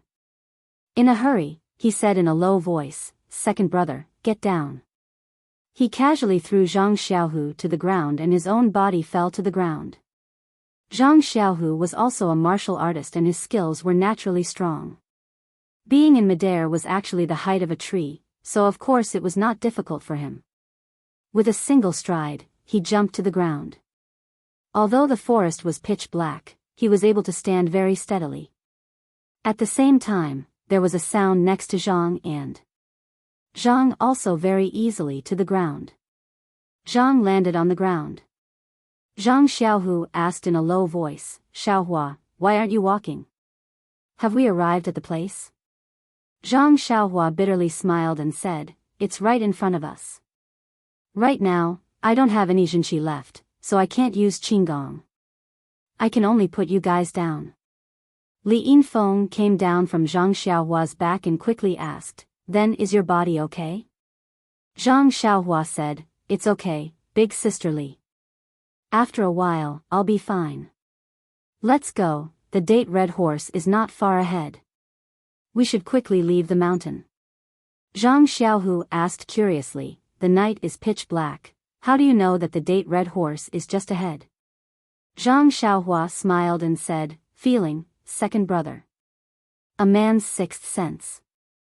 Thus, Li Yinfeng supported her mother and Zhang Xiaohu supported shopkeeper Li. Under Zhang Xiaohua's lead, they walked forward for half an hour before they found the date red horse. 5 people and only 2 horses. This made things a little difficult for Zhang Xiaohu. Manager Li said, "Nephew, this old man knows how to ride a horse. Why don't you let me and my family ride one, and you 2 ride the other? What do you think?" Zhang Xiaohua shook her head and said, "This place is very far from Lu Town. If the 3 of you ride together, the horse won't be able to withstand it. How about uncle and auntie ride one, and second brother and Li Yinfeng ride the other? Is that okay?" Li Yinfeng was a bit embarrassed. Shopkeeper Li thought for a bit and said, "This matter is urgent and is also forced by the situation. We can only do this. Fenger, let's do as nephew says." Li Yinfeng didn't know if she nodded or shook her head. It was too dark to see clearly, but she didn't say anything. Naturally, she agreed. Shopkeeper Li asked again, "Nephew Zhang Xiaohua, will you ride with us or with your second brother?"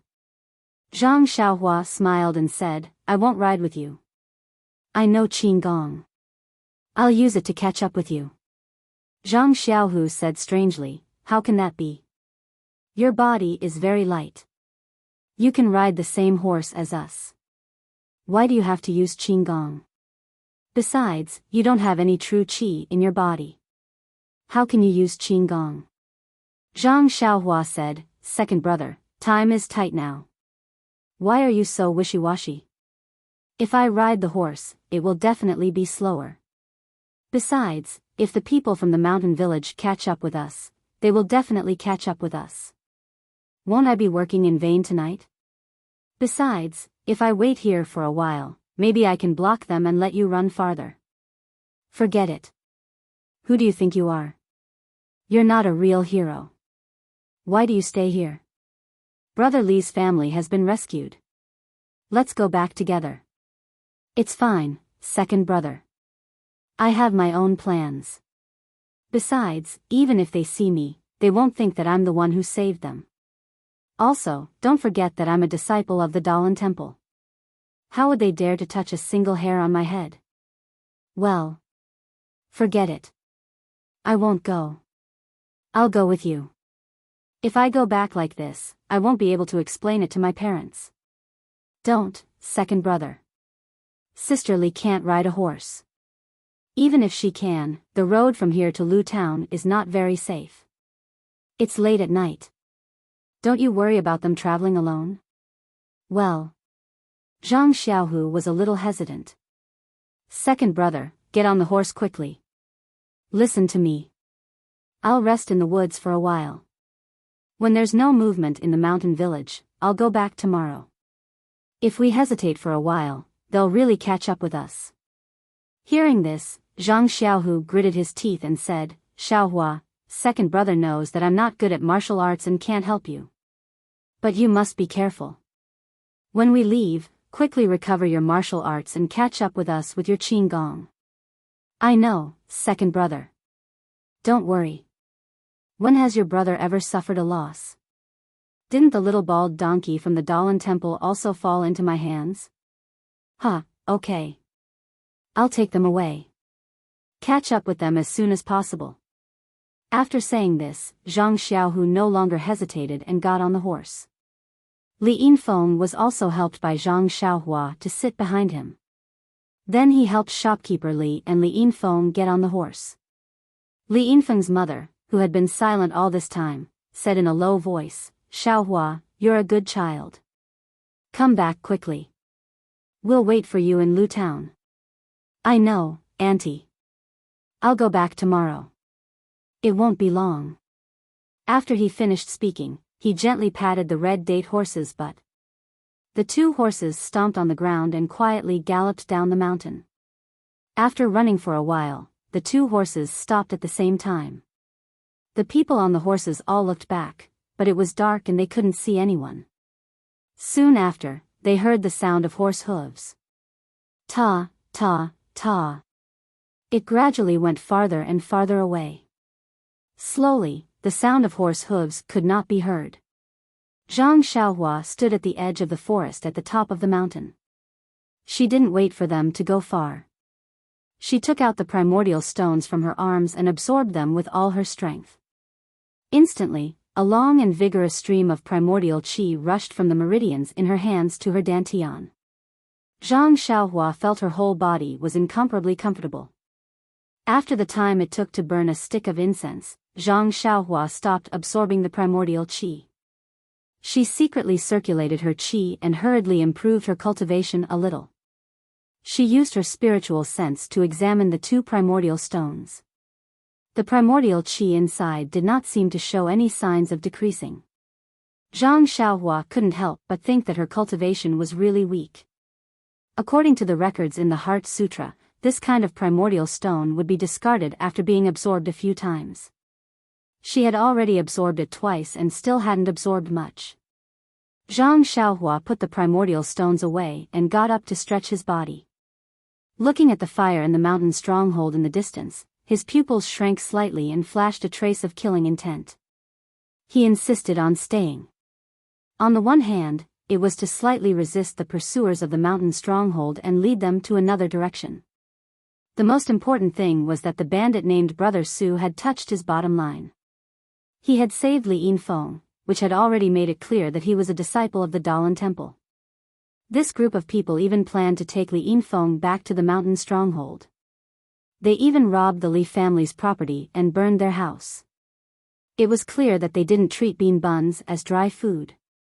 They didn't give face to him, a disciple of the Dalan temple, and bullied him because he was young and a foreigner. The most hateful thing was that they wanted to go to the Guizhuang house, Balagu and Guanyin temple to search for beautiful women. Thinking of the tragedy of the neighboring village being robbed by Shitsui Mountain, Zhang Xiaohua was furious. He didn't want such a tragedy to happen in his Guizhuang house again. He didn't want the bandits to disturb the peaceful life of his family. For his parents, for his brother and sister-in-law, he had to stay. He had to stay and take the lives of those who had eaten the courage of the leopard. Zhang Xiaohua didn't even intend to let go of the head of the mountain stronghold and the messenger. If it weren't for his limited martial arts, he even wanted to destroy Shitsui Mountain. Of course, he couldn't tell his second brother about his thoughts and words. He knew that his second brother wouldn't let him take the risk alone. Perhaps he would stay, or perhaps he would take him away. However, neither choice was his own. He was more willing to destroy any enemies that threatened his family before they sprouted. With that thought in mind, Zhang Xiaohua reached into his bosom and took out the small sword. The feeling of it being his own arm made him feel a sense of pride. He thought to himself, small sword, did you not taste enough blood last time? Today I'm going to make a fortune. Then, with a tap of his toes, his figure floated to the top of a high tree. His divine sense swept forward like an antenna. His figure didn't stay in the forest any longer. Like a wisp of smoke, he rushed to the stronghold of Shichui Mountain. The hidden sentries in the woods were even more slack and almost fell asleep. Zhang Xiaohua came to the bottom of the stronghold wall again. At this time, there were fewer people patrolling on the stronghold wall. Only a few people were wandering back and forth listlessly. Zhang Xiaohua found a chance and climbed up the stronghold wall. This time he didn't rush down, but looked up and looked around. Suddenly, he patted his forehead and laughed in his heart. Habitual thinking kills people.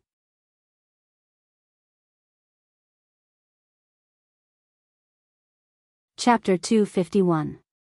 The wall of the bandit stronghold of Shitsui Mountain was a small semicircle. In the middle of the wall, there was a square between the house and the wall. It was easy to be discovered from the square, but the wall was connected to the house. The left and right ends of the wall were built on the mountain rocks, and the houses of the stronghold were built against the mountain. As long as one walked to the end of the wall, one could walk to the house along the shadow. When Zhang Xiaohua went in, she didn't pay attention. In order to save time, she crossed the square at the risk of being discovered.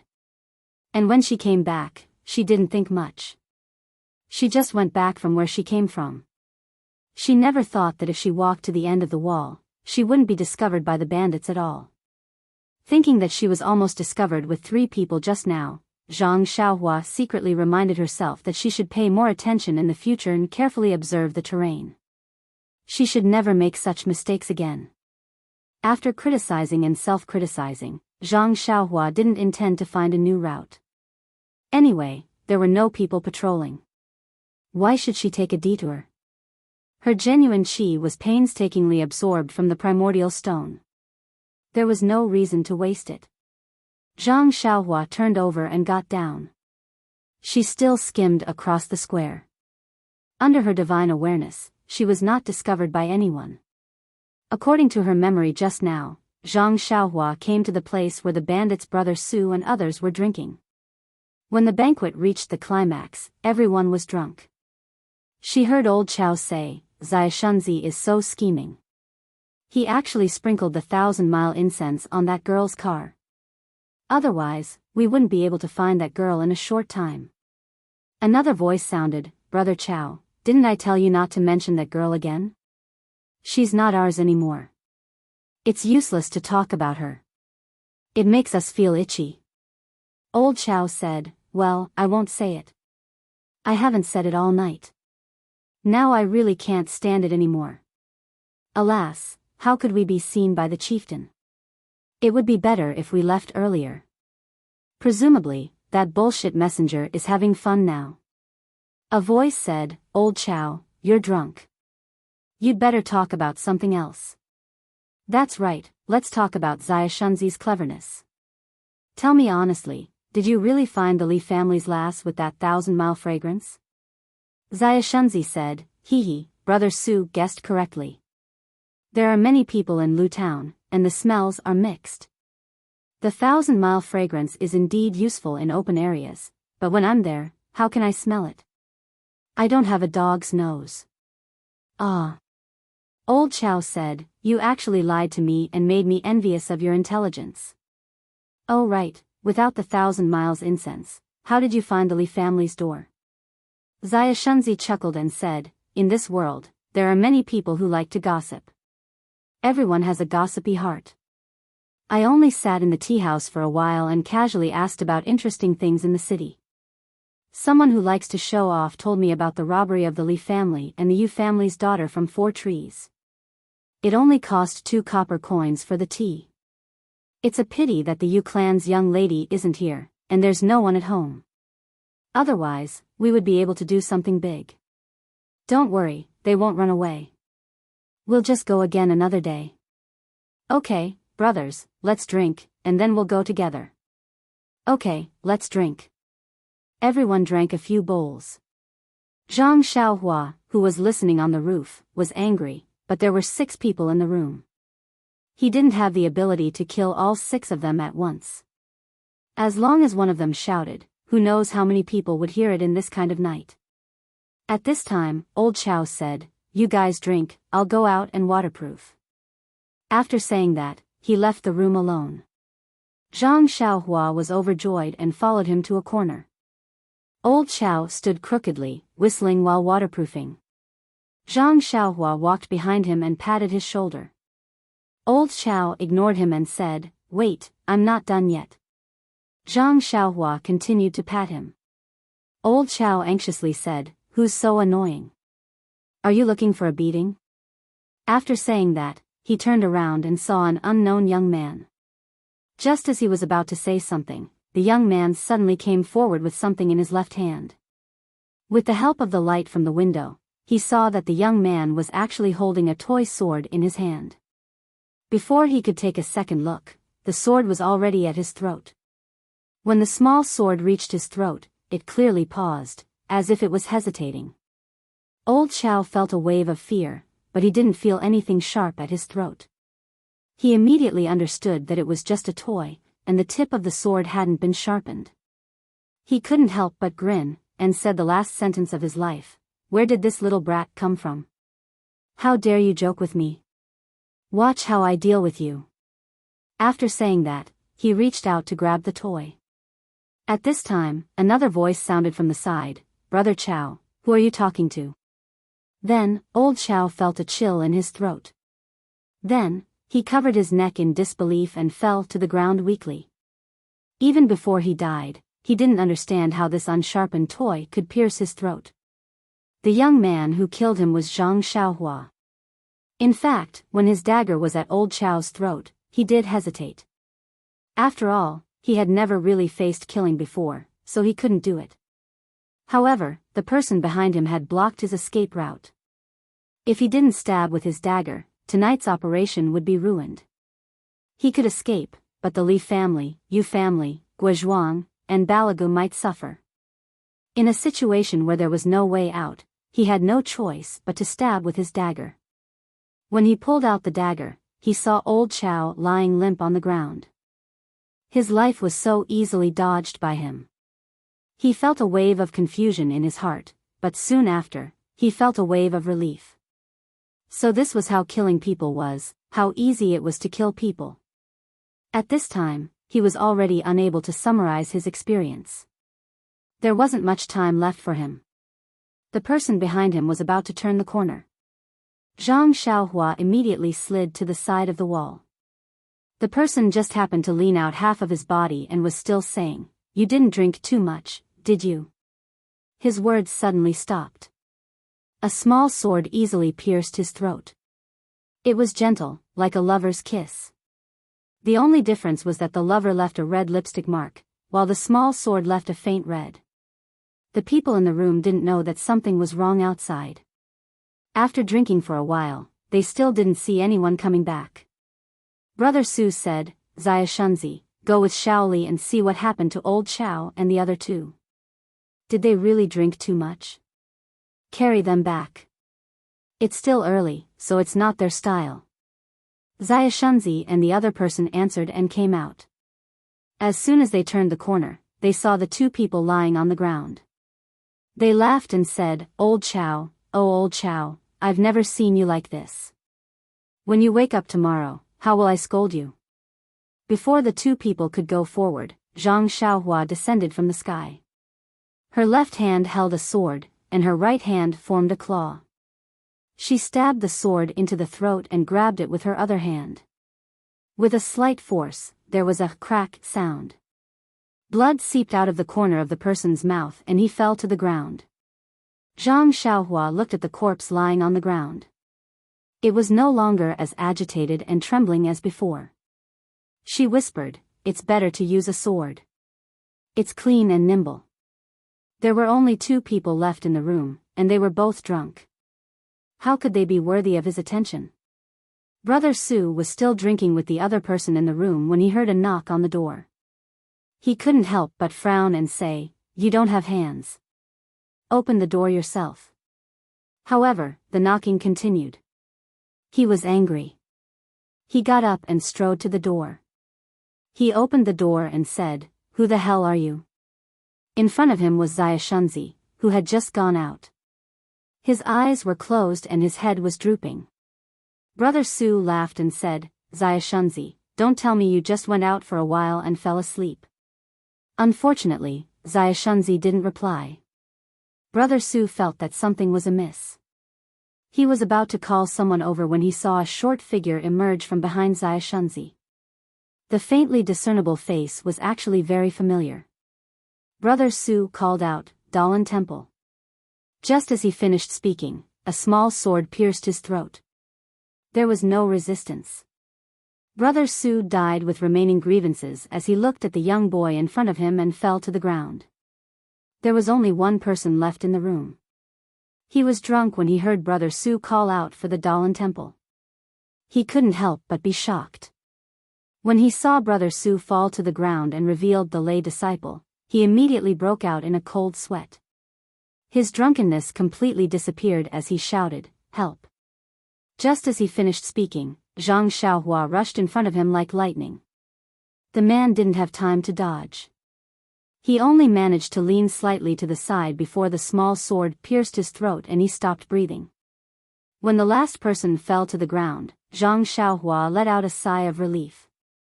She wiped away the sweat that was about to flow down. She thought to herself, "Lucky." Suddenly, she slapped her forehead and said on the ground, "Oh, I forgot to leave him alive. Ask him where the money is hidden." As she spoke, she used her divine sense to sweep the room. She didn't find anything. Presumably, the money was hidden somewhere else. Zhang Xiaohua didn't stay any longer. She carried the corpses into the room, blew out the light, and walked out. Just as she was about to leave, an idea flashed in her mind. Why not take the opportunity to kill the fort master and let Shui Mountain be leaderless and peaceful for a few years? Moreover, she didn't get any benefits from this trip. Wouldn't it be a waste of effort? After making up her mind, Zhang Xiaohua floated up the room and sneaked toward the hall.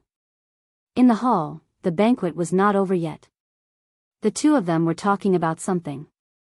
Zhang Xiaohua was not arrogant just because he had killed a few small fries. Although he did not know how good the martial arts of the head and the messenger were, the head could command the entire Shitsui Mountain. How could he control the situation if he did not have some martial arts?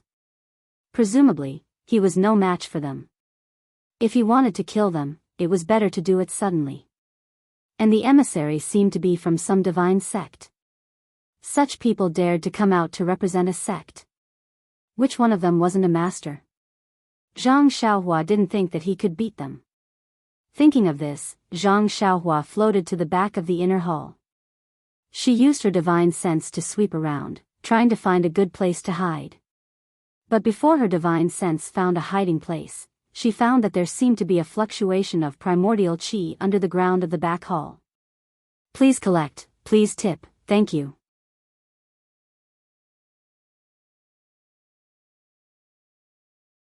Chapter 252. Zhang Xiaohua used his divine sense to feel the fluctuation of primordial qi underground. He couldn't help but think of the basement in Zhang Qingyue's study in the Misty School. It was estimated that this was the secret room of the master of Shitsui Mountain. Then Zhang Xiaohua excitedly looked for the entrance to the secret room. If the entrance was found by others, it might not be easy to find. But under Zhang Xiaohua's divine sense, there was nowhere to hide. After several scans, he found the abnormality on the bed in the corner. When he found the mechanism in the corner of the bed, he couldn't help but praise secretly. If he really looked for it with his eyes, he might not find it. It seemed that the things in the secret room were really worth looking forward to. When Zhang Xiaohua lifted the bed and walked into the secret room from the bed, he saw a layer of light in front of him before he laid down the stairs. He couldn't help but be surprised. Was this the luminous pearl recorded in the book? Zhang Xiaohua lit the fire starter. What he saw in front of him made him stunned. In front of him was a space with a radius of 10 feet. On the right was a weapon shelf with some strange weapons. On the left were several big boxes. Looking forward, it was the place where he saw the light just now. There were several tables with a lot of jewelry and jade on them. The strangest thing was that beside the table, there was an incense burner that looked like the incense burner used in temples. There were 3 legs at the bottom and a ball at the top. However, this incense burner had a lid. Zhang Xiaohua used his divine sense to scan. The fluctuation of primordial qi was coming from this incense burner. He carefully walked forward and touched it with his hand. Then he opened the lid of the incense burner and looked inside. Yes, there were still a lot of burnt ashes in the incense burner. He really didn't know why the bandit brought the incense burner here. Suddenly, he remembered that he had heard the conversation between the messenger and the master on the roof. Was this what the messenger wanted to take? Hey, Zhang Xiaohua sneered. No matter what it was, as long as it was a treasure, why should he hesitate? Then, Zhang Xiaohua took out the money bag and put the incense burner into it. Then, without taking back the money bag, he first came to several big boxes and opened one casually. The lid of the box was opened and the inside was glittering with gold. Zhang Xiaohua's eyes were dazzled. To be honest, this guy had never seen gold since he was a child. Even when he heard it, he just heard it from O Peng. How could he not be moved by the box full of gold in front of him? Gladly, Zhang Xiaohua put the whole box into the money bag without hesitation. That was, if he put it in bit by bit, it would waste his divine sense. Taking the whole box together, that would be cool. As for the rest of the boxes, Zhang Xiaohua also opened them one by one to satisfy his eyes. Then, he put them into the money bag. These boxes were either filled with gold or jewelry. There was not even silver. Zhang Xiaohua could not help shaking his head. These bandits were so tasteless that they only took hard currency. Why didn't they store some silver notes? The gold and the like really took up too much space in the money bag. How could it be more convenient than silver notes? As for the luminous pearls on the table, there were actually a lot of them in the box. However, Zhang Xiaohua didn't want to waste, let go, or regret, so he put them all in his bag. As for the rare weapons, Zhang Xiaohua couldn't be blamed. He had never seen any weapons, so he didn't know how precious these weapons were. Moreover, these things didn't look as pleasing to the eye as gold and jewelry. Forget it, it's better to leave some for the bandits of Shitsui Mountain. After all, we are all educated people, so it's good to leave something for them to remember. Of course, these thoughts were also made by Zhang Xiaohua after his divine sense swept over the weapon rack. At this time, Zhang Xiaohua had faintly understood that only things with primordial qi fluctuations were what he needed. Suddenly, Zhang Xiaohua remembered that he seemed to have not used his divine sense to scan the small sword. It was easy to forget things around him. Then, Zhang Xiaohua wanted to separate a strand of divine sense to scan the small sword. At this time, he suddenly heard a soft sound above his head. Zhang Xiaohua quickly released his divine sense. Oh, no, Master Lu and Messenger Ing were standing in front of the bed. Even if he thought with his toes, he knew that they were not going to rest. He was blocked by someone. What should he do? Zhang Xiaohua quickly looked at some of the secret rooms that had just been searched by him and seemed to be empty. Where was there a hiding place? Zhang Xiaohua rolled his eyes and then made up his mind.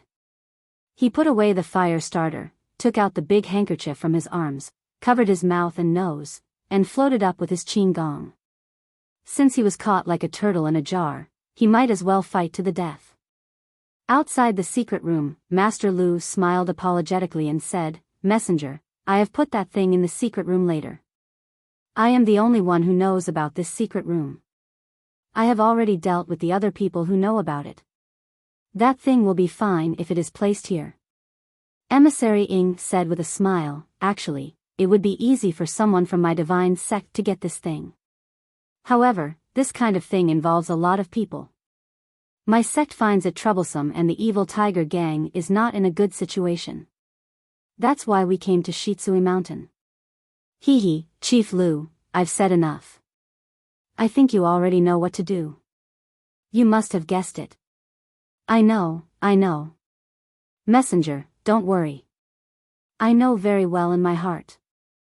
The monk Jiu Ro, who was set up by us, has already been dealt with by my men. Even if the monks of the Shaolin Temple come to the mountain, I will refuse to let them find any trace of the divine sect. However, about my small request? Master Lu, don't worry. Didn't I say that a big shot of my divine sect is coming soon? He is one of the 18 disciples of Lord Garuda of my divine sect. He has a prominent status. Your small request can't be any smaller. If he can come, it naturally shows that what you are doing is very important. Since you can complete it well, I will say a few good words in front of him. Isn't your future clear? Great, Lord Messenger, I have to ask for more. By the way, my secret room is filled with the inventory of Shitsui Mountain. There are still some things that I like. I hope Lord Messenger can accept some of them later. Hee, no problem. I don't know what can catch my eye in this remote place. I'm looking forward to it." Immediately, Master Lu opened the mechanism, revealing a secret passage leading to the underground.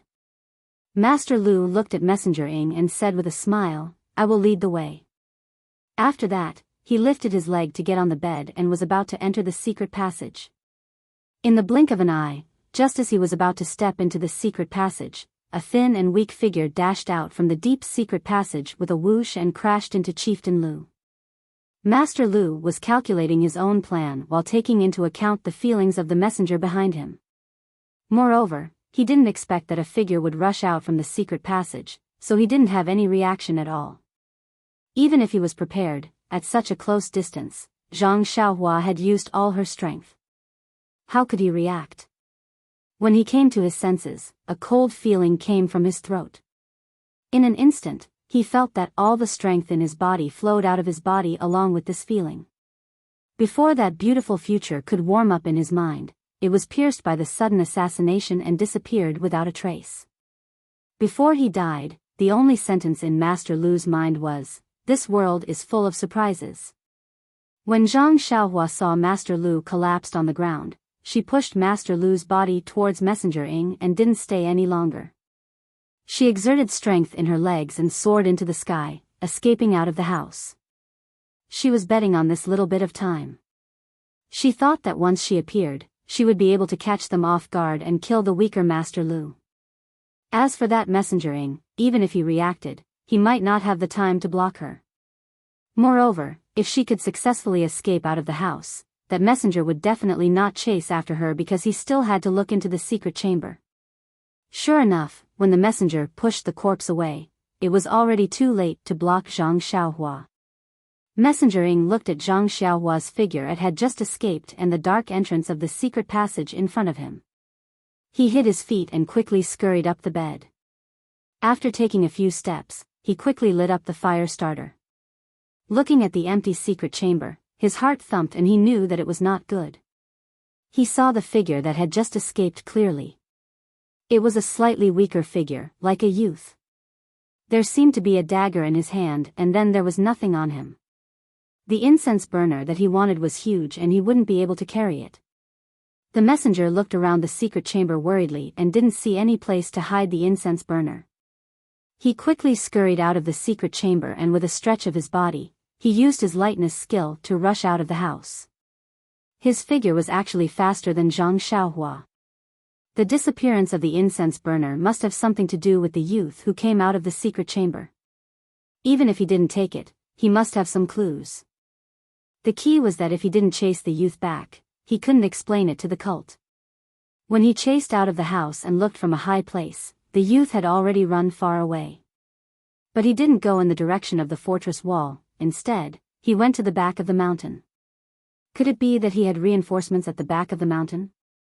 The messenger gritted his teeth and chased closely. Even if there was an ambush, he had to bite the bullet. At this moment, how could he care so much? The back of the mountain of Shichui Mountain was also a lush forest. But the mountain was too steep and there was no mountain road leading down. So the bandits had always ignored it. Zhang Xiaohua ran to the edge of the cliff in a short time. When he looked back, Messengering had already chased out of the house and was coming in his direction. Zhang Xiaohua sighed and touched the money bag in his arms. The ancient said, "Birds die for food, people die for wealth." They didn't deceive him. Then, he took out a vitality stone from his arms and held it in his right hand. He lowered his head to look at the mountain. With a chuckle, he flew down and landed on the top of a big pine tree by the mountain. The top of the tree sank down and then bounced up. Zhang Xiaohua's body jumped up and flew to another place. "Please collect, please tip, thank you."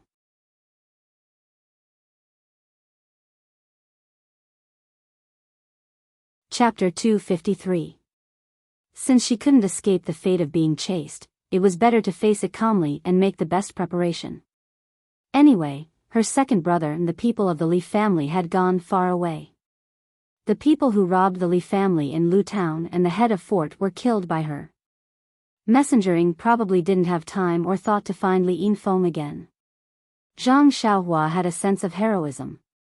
In order not to exhaust the true qi in her body, Zhang Xiaohua had already prepared for a protracted battle. While absorbing the primordial qi from the primordial stone to replenish the true qi in her body, she used her lightness skill and Misty School's lightness skill to move freely in the forest. Although Messenger Ying's lightness skill was faster than Zhang Xiaohua's, Zhang Xiaohua was really cunning. In the beginning, her lightness skill was a little obscure and she was almost caught by him several times. But as time went by, her lightness skill became smoother and her speed increased a lot. She was almost on par with Messengering. Messengering was angry. Wasn't he making fun of him? How could he practice lightness skill in front of him? However, he was not worried. Although the young man's lightness skill was good, he was limited after all. Even if he started practicing internal strength when he was in his mother's womb, he might not be as powerful as him. When he ran out of strength, wouldn't it be easy to catch him? The two people, one chasing and one running, gradually went far away from Shichui Mountain. The distance between them was always kept at 10 feet. It couldn't be widened or shortened. When they were in a stalemate, brilliant fireworks were shot from the direction of Shichui Mountain. Zhang Xiaohua was shocked. It was still far away from the New Year's celebration. Who was crazy to set off fireworks so early? Messengering was overjoyed. He also took out something from his arms and threw it into the air. Immediately, it flew high and then exploded with a bang.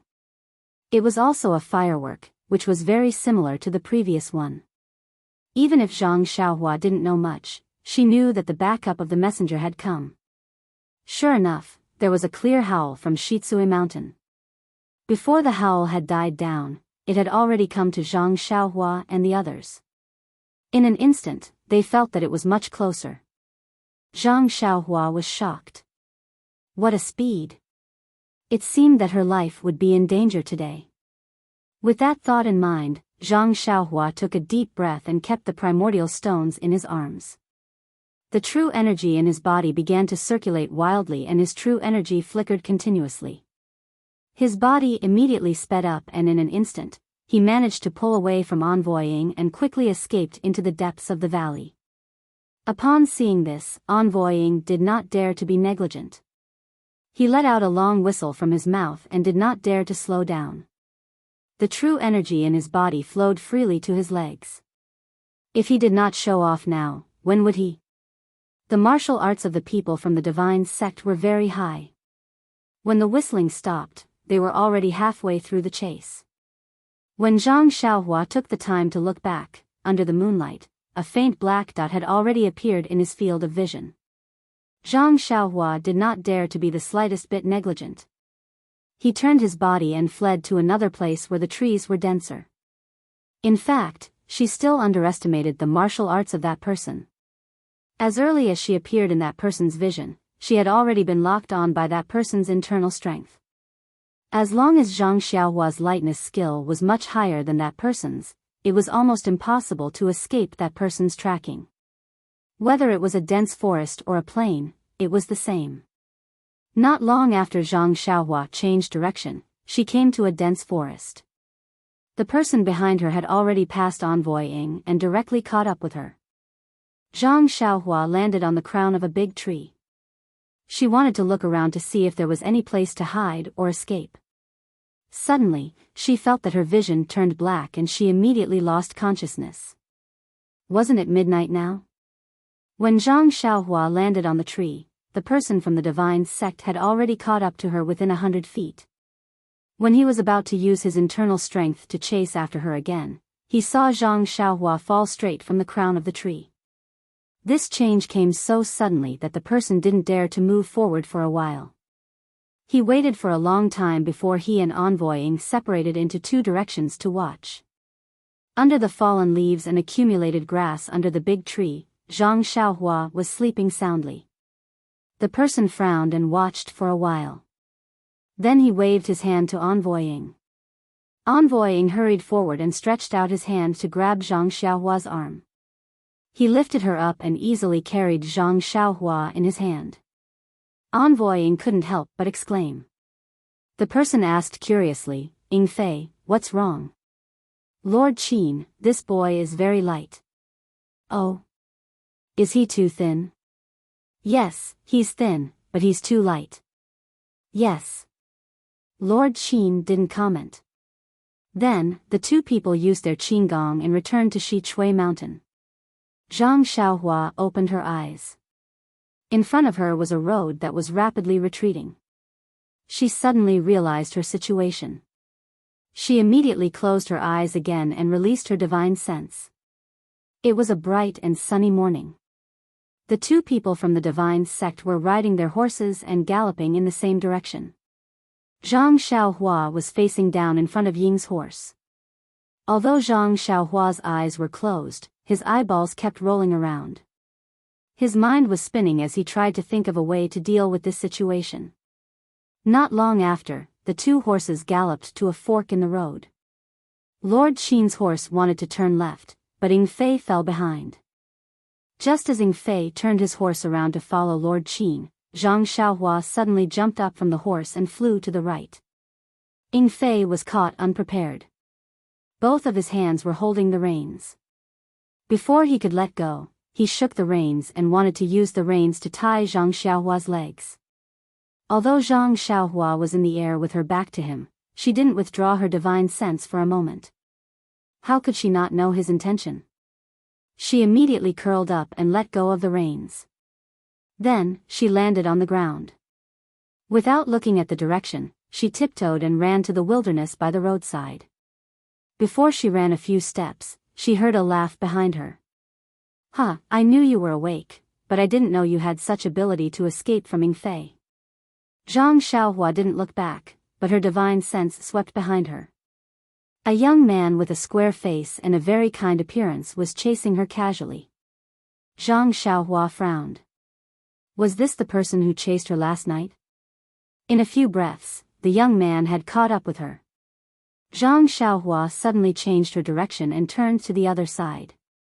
The young man didn't panic and also turned to catch up with her. Zhang Xiaohua then changed her direction several times and suddenly accelerated. She used all the tricks she could think of, but she didn't pull away from the young man at all. So, Zhang Xiaohua suddenly stopped. She stopped very contrary to common sense. She turned around and said, "Big brother." But the young man with gray hair in front of her was rushing towards her. For a moment, she didn't know whether to call him big brother or uncle. The man with gray hair was chasing closely from behind. He didn't expect Zhang Xiaohua to suddenly stop. And she stopped so suddenly, as if she didn't run at all. He couldn't stop in time and was running towards Zhang Xiaohua. How could Zhang Xiaohua let him hit her? She didn't care whether he was big brother or uncle. She first moved to the side. The man with gray hair's qing gong was even better. He also took a breath and his body floated up. He just swept past the place where Zhang Xiaohua was standing and then stopped. Looking at the man with gray hair turning around, Zhang Xiaohua smiled and said, "Big brother, why are you chasing me?" The man with gray hair didn't speak. He stared at Zhang Xiaohua for a long time and asked, "Do you want to know? Then tell me first, why are you going to Xichui Mountain?" Zhang Xiaohua rolled her eyes and said righteously, "I'm going to enforce justice on behalf of heaven. The bandits of Xichui Mountain are running amok, killing people and setting fires. They are full of evil. As a disciple of the Dalan Temple, of course I have to be merciful and send them to Buddha's paradise." "You? A disciple of the Dalan Temple?" The man with gray hair's serious face suddenly became very funny, as if he saw the funniest thing in the world. He couldn't help but laugh and said, "You actually said in front of me that you are a disciple of the Dalan Temple? Do you know who I am?" Zhang Xiaohua secretly said in her heart, "This is bad. Li Gui has met Li Kui. This time I'm exposed. Could it be that this guy is the real disciple?" Zhang Xiaohua hurriedly cupped her hands and said, "Could it be that this big brother is also a disciple of the Dalan Temple? Hey! A group of baldies from the Dalan Temple, are they worthy of being my master?" The man with gray hair had a face of disdain. "Then, big brother is? Tell me who your master is first." "Master? Hee, didn't I tell big brother already? I am from the Dalan Temple." "Who is your big brother?" "Call me Lord. Also, you are definitely not from the Dalan Temple. It is useless to say this in front of me. Big brother, oh, Lord, this one does not have a master. This one is self-taught." "Self-taught? Hee, your movement technique has the shadow of the ethereal steps, but it is not exactly the same. Could it be that you are related to the Misty School?" The man with gray hair was somewhat suspicious. "Misty School?" Zhang Xiaohua rolled her eyes and said with a smile, "You guessed right. I am the direct disciple of the Misty School's leader O Peng. If you don't want to offend the Misty School, quickly let me go." "Ha ha ha." The man seemed to have heard something funny. He laughed and said, "Your movement technique is only 30% similar to the ethereal steps. You actually dare to boast that you are a disciple of the Misty School. Not to mention that you are definitely not a disciple of the Misty School. Even if you were a disciple of the Misty School, if I took you, they would not dare to say a word. Oh no, where did this big brother come from? Right, divine sect. What kind of sect is this divine sect?" Poor Zhang Xiaohua only knew about the Misty School, the Dalan Temple, and the evil tiger gang. The other sects were a blur to her eyes. Naturally, she did not know what this divine sect was. Seeing that Zhang Xiaohua did not speak, the man asked again, "I don't care which sect you are from. I just want to know why you went to Xichui Mountain. You killed their chief and 6 small fries. What is the reason?" Zhang Xiaohua quickly waved her hand and said, "Big brother, you misunderstood. I only killed the chief. The others were not killed by me."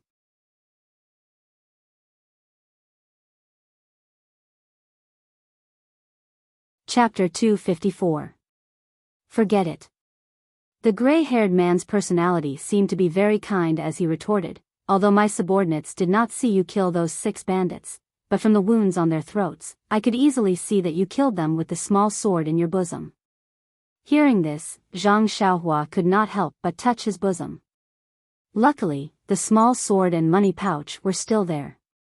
The 4 small primeval stones were also still there. Zhang Xiaohua's face was embarrassed from being exposed and said, "So you all know, hee. Quickly tell me, what are you here for? These are 7 lives, a little youth like you is actually so cruel and merciless. Could it be that they have a grudge against you for killing your father?" "Grudge against my father?" Zhang Xiaohua's eyes turned again and said in a sad voice, "Sir, you are absolutely right. I have a grudge against a few bandits for killing my father. Today I am here to take revenge." Immediately after, he sorrowfully made up an awkward story. But, his story had just started when the gray-haired man waved his hand and said, "Don't speak nonsense, I am not willing to listen to your nonsense. How can you have a grudge against the bandits with your skills? I do not care about the lives of those bandits. I only want to ask you one thing, where is the cauldron in the secret room?" "Cauldron?" Zhang Xiaohua was confused and said in a puzzled voice, "Sir, please understand, I did not see any cauldron at all. Moreover, to be honest, I did not know that there was a secret room in that place. I originally wanted to assassinate the chief, but he was always with your people and I did not have a chance. So I thought of hiding in a place in the back hall and making my move. When I saw the secret room, the secret passage was already open. I was also curious, so I went down. In the end, it was empty, there was nothing. Oh, right, there were only some strange weapons." The gray-haired man stared at Zhang Xiaohua, as if trying to distinguish whether he was telling the truth or not. After he finished speaking, he asked, "Which sect are you from? Or which organization are you from? If I'm familiar with it, I'll let you go after I verify it." Zhang Xiaohua smiled and said, "I really am a disciple of the Misty School." The white-haired man also smiled and said, "Then do you know the Dragon God sect?" "Dragon God sect?" Zhang Xiaohua rolled her eyes and said, "I heard from my master, Wen Wenhai, that it's an unremarkable sect."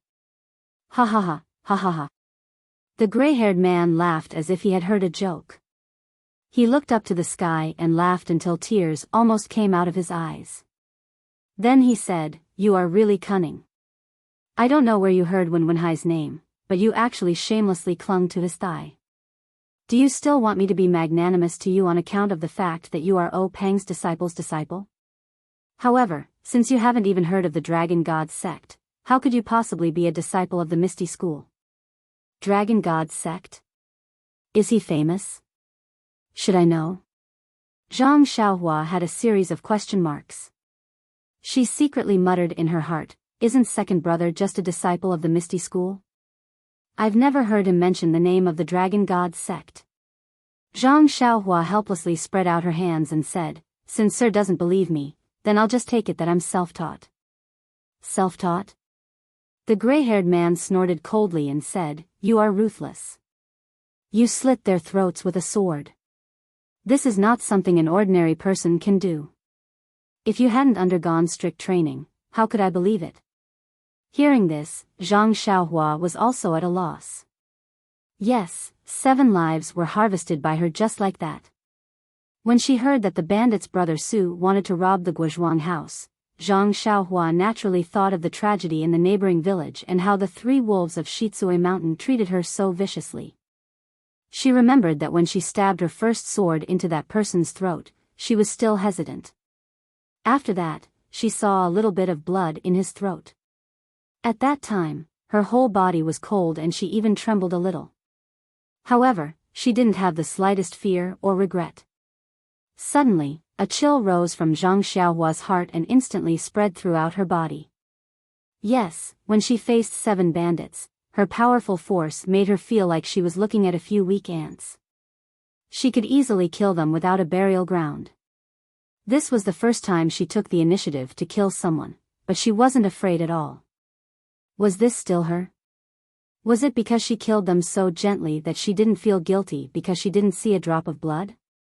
Did their dead bodies make her think that they were really sleeping because they seemed to be asleep? There was a kind of fear in Zhang Xiaohua's eyes. This kind of fear was because she didn't understand her past behavior and her nature. The gray-haired man sensitively felt the change in Zhang Xiaohua and a smile appeared at the corner of his mouth.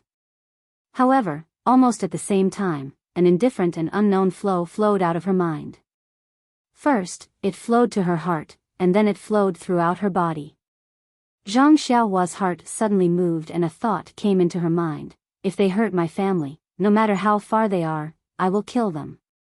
If they are my family, no matter how dangerous it is, I will do it. Once this thought appeared, it gradually became stronger and stronger. In the end, it became tyrannical and filled her entire mind. A sentence also appeared in her heart: if I don't go to hell, who will go to hell? Zhang Xiaohua's eyes instantly became firm and her state of mind also grew as if she was reborn. The tempering of the state of mind was very mysterious. The gray-haired man didn't know that his provocation actually made Zhang Xiaohua's cultivation advance to another level. When the gray-haired man saw Zhang Xiaohua's eyes, the smile at the corner of his mouth disappeared and he secretly said, "What a pity." He originally wanted to use a psychological attack and use words to test Zhang Xiaohua's psychological bottom line to make her obediently tell him what he wanted to know. Now that he failed, he couldn't help but lose his patience. The gray-haired man said coldly, "You really don't want to tell me where you came from?" Zhang Xiaohua laughed and said, "Sir, my words are all true. You just don't believe me." The gray-haired man was so angry that he laughed and said, "Good, good." Then, with a flash, he pointed at the acupoint under Zhang Xiaohua's armpit. Zhang Xiaohua, who was close by, didn't even have room to dodge. When the acupoint was hit, an unbearable numbness came from her limbs. Zhang Xiaohua couldn't help but collapse to the ground and almost moan. However, this feeling came and went quickly. Before Zhang Xiaohua's mouth could open, the numbness disappeared. Zhang Xiaohua stood up softly and asked, "What are you doing?" When the gray-haired man saw this, he was also surprised.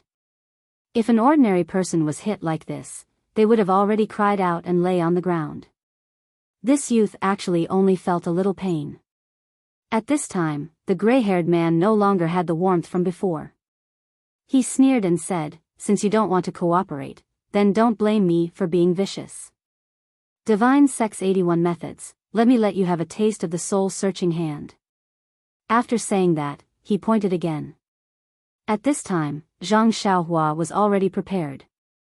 Seeing the finger coming, she quickly dodged and wanted to use ethereal steps to dodge. But no matter how she dodged, the finger followed her like a shadow, getting closer and closer. It was impossible to dodge. Was this the difference between a martial arts master and himself? Zhang Xiaohua asked herself. This gentle finger seemed to be gentler than the previous one. Unfortunately, this finger contained 40% of the gray-haired man's inner strength. Even if Zhang Xiaohua practiced the Immortal Path cultivation method, under such a huge difference, it was still difficult for her to escape. Her body that had been tested by the two little monks in the Dalan temple, seemed to have been struck by lightning. An indescribable pain came from her four limbs. Her whole body's strength was instantly sucked out. That pain passed through her whole body and drilled straight into her brain. Like a spiritual awl, it fiercely pierced into Zhang Xiaohua's brain. Zhang Xiaohua lay weakly on the ground, her whole body twitching. Large beads of sweat dripped from her head. She couldn't help but moan softly. It was indeed the soul-searching hand. The pain only passed after half an incense's time. Zhang Xiaohua lay on the ground as if she had collapsed. She was too lazy to even move a finger. That pain was very strange. It was so painful that she almost fainted. But even if she wanted to faint, she couldn't. Her heart was abnormally clear. The gray-haired man was still as warm as before. He smiled and asked, "This little hero, now can you tell me where the cauldron is?" Zhang Xiaohua said softly and weakly, "This. Sir, This one has indeed never seen the cauldron. How do you want me to tell you? The gray-haired man's eyes flashed coldly. He raised his leg and was about to attack again. But he tilted his head and looked at the time. He smiled and said, "Hee hee, trying to be brave? It's okay. There's plenty of time to let you know. The divine sect has many techniques. I'll let you taste them one by one. I'd like to see how long you can last." After he finished speaking, he stretched out his 5 fingers and grabbed Zhang Xiaohua's acupuncture point. His strength penetrated through her bones. Zhang Xiaohua's body immediately stiffened. She couldn't move at all. She was caught in his hand. At the same time, the gray-haired man was also surprised. Was this young man really a disciple of the Dalan Temple? Did he grow up eating vegetables? On the side of the road, Ying Fei was obediently pulling 2 horses. When he saw Sir Qin return, he smiled and said, "Sir Qin is still the best. No matter how cunning this guy is, he's still not your opponent." Sir Qin frowned and said, "Ying Fei, are you praising me or scolding me?" Ying Fei quickly explained respectfully, "How would I dare? Sir is an elite of the divine sect. I can only admire and respect you. How would I dare to have any other thoughts? But the information about the cauldron." Sir Qin looked at the dispirited Zhang Xiaohua in his hand and said, "I don't know which sect this guy is from." "Oh, right, I haven't even asked for his name." Zhang Xiaohua opened her mouth. How could she say anything? Sir Qin's internal energy was very strong. This time, Zhang Xiaohua couldn't even speak. Sir Qin didn't seem to want to ask for his name. He continued, "This guy's mouth is very tight. I can't see where his martial arts come from. If it was something else, it would be fine. If I can't find it, I can just kill him. But this cauldron is something that the sect leader wants. You have to give the sect leader an explanation. Please vote for me. Thank you."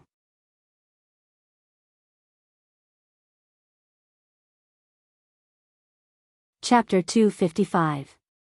I understand. This is called casting a long line to catch a big fish. Ying Fei said with a smile. Yes. Since we have already caught him, we might as well take him with us. If we beat the small one, how can the big one not come out? There are many powerful techniques in our sect. If we use one every day, I don't believe that we can't make him talk. Lord Qin said fiercely. Although Zhang Xiaohua could not move his body, he could still hear. He had already released his spiritual sense. He could not help but complain in his heart. He was alone. Where did the big one come from? It seemed that he could not escape from the daily torture. Ying Fei hesitated and said, "Lord Qin, but we have to keep this a secret. If we take this burden with us, we can't guarantee that the secrets of our sect will not be revealed." Lord Qin said unhappily, "Do I need you to teach me how to do things? If we don't force this guy's backer to hand over the tripod furnace, you will bear the responsibility alone." I don't dare. Moreover, when this is over, as he spoke, Mr. Qin's voice became softer and he made a chopping motion. Ying Fei immediately said respectfully, "Mr. Qin is brilliant." Zhang Xiaohua's divine sense had already detected all of this, and he couldn't help but feel anxious. This Lord Qin's martial arts were clearly superior, and he couldn't compare to him. If he were to fall into his hands like this, he would lose his life sooner or later. Only by making preparations to escape would he have a glimmer of hope, but how could he escape? Zhang Xiaohua's mind was filled with a myriad of thoughts. The 2 people of the divine sect naturally did not know that their plan had been known by Zhang Xiaohua. In fact, even if they knew, they would not care. In their eyes, Zhang Xiaohua was just like a bandit in Zhang Xiaohua's eyes. Maybe he was even worse. They could end Zhang Xiaohua's life at any time.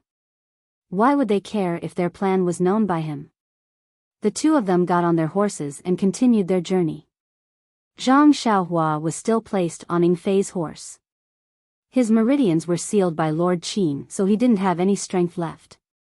He could only lie weakly on the horse's back, lowering his head to study the mysteries of the horse's hooves. He was also secretly looking for a way to escape before he could release his spiritual consciousness. Zhang Xiaohua could not help thinking. The two people from the divine sect asked about the 7 people she had killed, but they did not ask about Li Yinfeng. Presumably, Ying Fei had already forgotten about Li Yinfeng after Master Qin's sudden appearance. The bandits in Shitsui Mountain must be in a mess now. Who would think of the 3 members of the Li family? The 6 bandits had already been killed by him. Ying Fei and Lord Qin definitely didn't know that he was here to save people. As long as he didn't say anything, no matter how hard they tried, they wouldn't know where he came from. He had already told them the truth, but they just didn't believe him. There was nothing he could do. Zhang Xiaohua secretly laughed. It seemed like he had to give himself an identity. If it were not for the fact that the muscles on his face could not move, a sinister smile would have already appeared. Not to mention that Zhang Xiaohua had spent a lot of effort to find a cheap backer for herself. The 2 people from the divine sect traveled for half a day and came to a barren place. Ying Fei said, "Lord Qin, it seems that we are a little late. Is that kid from the evil tiger gang still waiting there?" Lord Qin said, "Isn't it because of that guy on your horse?" However, although that kid Situ of the evil tiger gang is a cautious person, if it was a normal person, he would have left long ago. Fortunately, this place is far from the evil tiger gang. Maybe he is still waiting. Ying Fei said with a smile, "Isn't it because of Wang Jianfeng? They are guarding their own base and not managing it well. Why did they interfere with the evil tiger gang? What value does this kind of small gang have?" Lord Qin said, "They don't wake up early if there are no benefits."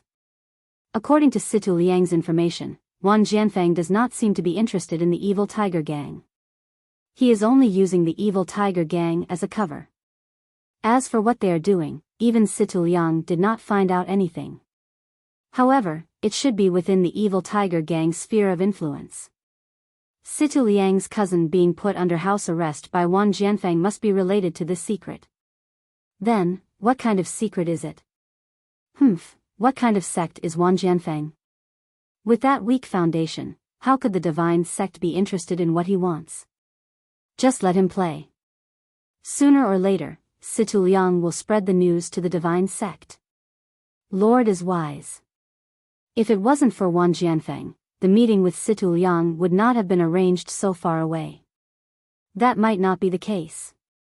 There is nothing to fear from Wang Jianfeng, but according to our information, Wang Jianfeng, Yanming Villa, Tan family, and the Misty School have been doing a lot of shady business in the past few years.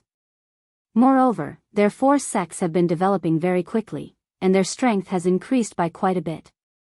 Especially the Misty School, they have actually swallowed the Luo Shui gang.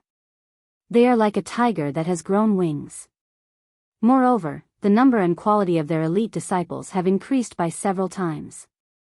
The Misty School is a large sect, so if they are given a chance, they will inevitably become an obstacle to the divine sect. So, we cannot be careless about anything related to the Misty School. This little one understands. However, these 4 sects don't seem to be very harmonious. Moreover, even if our divine sect doesn't care, the Dalan Temple, Fragrance Cult and the Righteous Alliance might not be at ease with the threat of the Misty School. You're right. The people of the Righteous Alliance are always scheming against each other. They are all hypocritical and cannot form a united force. Otherwise, where would our divine sect find a place to stand in this world? Lord is wise.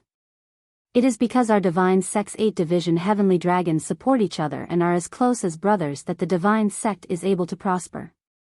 That's right. This is all thanks to sect leaders' wise leadership. Long live the divine sect, unify the Jianghu.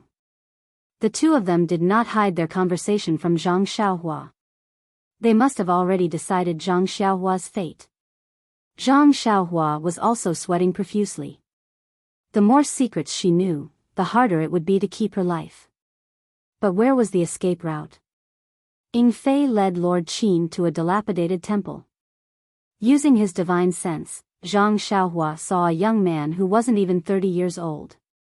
He was sitting there cross-legged with a bag in his hand and a sword on the ground beside him. Lord Qin was far away from the dilapidated temple and he smiled. The person in the broken temple heard the sound of horse hooves outside. He stood up alertly and rushed out of the temple. He stuck out half of his head to take a look, then quickly came out to greet them. Lord Qin and Ning Fei jumped off their horses at the entrance.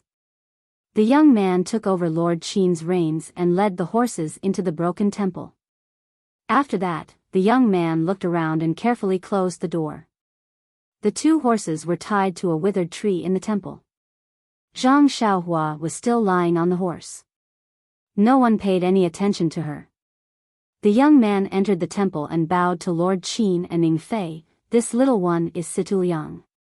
Greetings to Lord Qin and Envoy Ying. Lord Qin smiled, get up Situ Liang. This lord had some small matters and was delayed. Sorry to have made you wait. Situ Liang replied, it's fine, it's fine. This little one also just arrived. Envoy Ying said, Situ Liang, Lord Qin already praised you on the way here. You did a good job. You are a promising talent. When you present the things you brought to the cult master, no matter if the cult master is willing or not, Lord Qin will put in a good word for you. If there is a chance, he will bestow our sex divine technique for you to cultivate. Situ Liang was overjoyed and bowed deeply. Thank you Lord Qin, thank you Envoy Ying. Lord Qin said kindly, you are the one who worked hard. We are just the middleman. Situ Liang immediately said, I don't dare. This is all thanks to Lord Qin and Envoy Ying. Situ Liang then talked about some matters in the gang and Wan Jianfeng. Only then did he hand over the bag in his hand. He smiled, Lord Qin, after receiving the message from the cult, this little one sent people to search everywhere. This is what I found recently. I don't know if it is to the cult master's liking. Lord Qin carefully opened the bag. A few small antique items were revealed. Jade pendants, jade hairpins, jade bracelets, and so on. Under Zhang Xiaohua's spiritual sense, many of the items were giving off energy waves. Lord Qin looked at them and carefully examined each and every one of them. Situ Liang watched from the side with a nervous heart. When he finished looking at the last item, he closed the bag. Lord Qin said, not bad, they are all very good. Only then did Situ Liang relax. He smiled, as long as it is to your liking, as long as it is to your liking. Lord Qin smiled, whether it is to your liking or not, it is not up to me to decide. We will only know which one of these items is to the cult master's liking after we take the item back. However, with the evil tiger gang's ability, it is already rare for you to be able to take out these items. When we return, there will definitely be a great reward. Situ Liang was overjoyed and said, if that's the case, then thank you, sir and envoy. Lord Qin waved his hand. Just as he was about to say something, he suddenly frowned. He threw the bag to Envoy Ying, and with a flash, he jumped out of the ruined temple like lightning. In the courtyard, Zhang Xiaohua, who was lying on the horse's back, suddenly flipped over and jumped into the air. She jumped onto the wall and was about to escape. Seeing that, Lord Qin also jumped onto the wall like an arrow. It was as if the wall was right in front of him. He caught up to Zhang Xiaohua, who was about to use her qinggong, and lightly smiled, brat, you sure are arrogant. There are not many people in the Jianghu that can escape from my hands. After that, with another point, Zhang Xiaohua fell down. She fell straight down from the wall. Her entire body curled up into a ball. She gritted her teeth as if she was enduring the pain. Actually, when Envoy Ying tied up the horse, Situ Liang had already seen Zhang Xiaohua on the horse. However, how could he dare to ask about something like that? Now that he saw the abnormality, he carefully asked, Sir, this young man. Lord Qin looked at Zhang Xiaohua, who was in extreme pain on the ground, and said, It's nothing. It's just a small matter. Seeing that Lord Qin did not want to say anything more, Situ Liang quickly said, Lord Qin, please give the item to the cult master. Also, please put in a good word for me. My evil tiger gang is very far from here, so I need to hurry back. Otherwise, Wan Jianfeng's people will become suspicious. Lord Qin said, you haven't found out why Wan Jianfeng is here, right? Situ Liang shook his head, no, they are very mysterious. Their martial arts are also stronger than mine, so it's not easy to find out.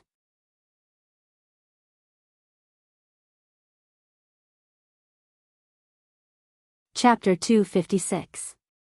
Lord Qin comforted him, with your martial arts, you have already done very well.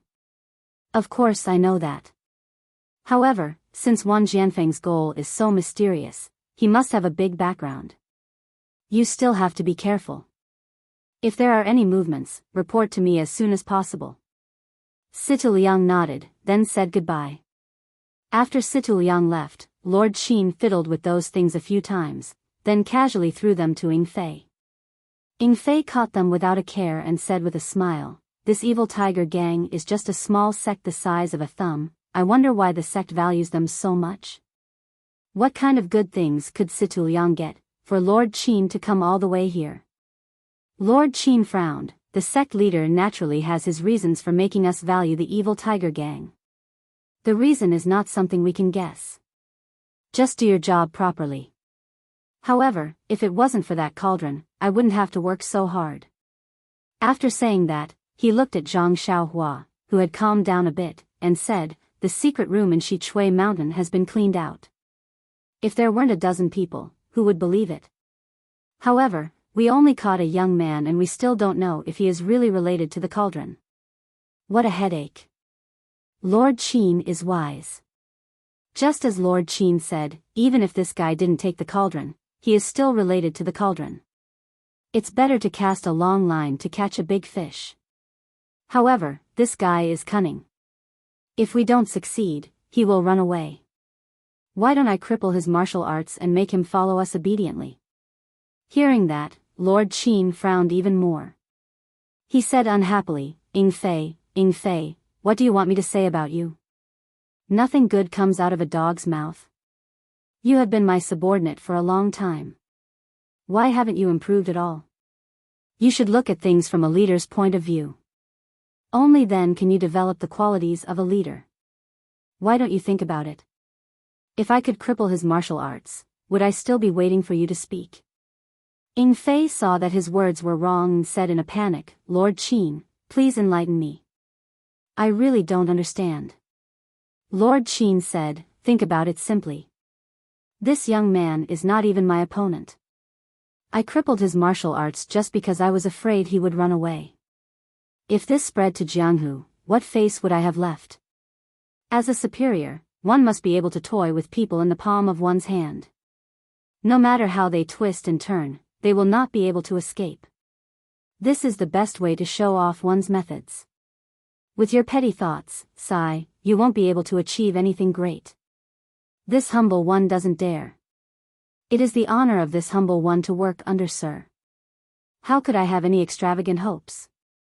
Master Qin waved his hand and said, forget it. You'll learn about this slowly. Let this young man escape a few more times and let him suffer a little. Then he'll understand his situation and obediently wait for others to save him.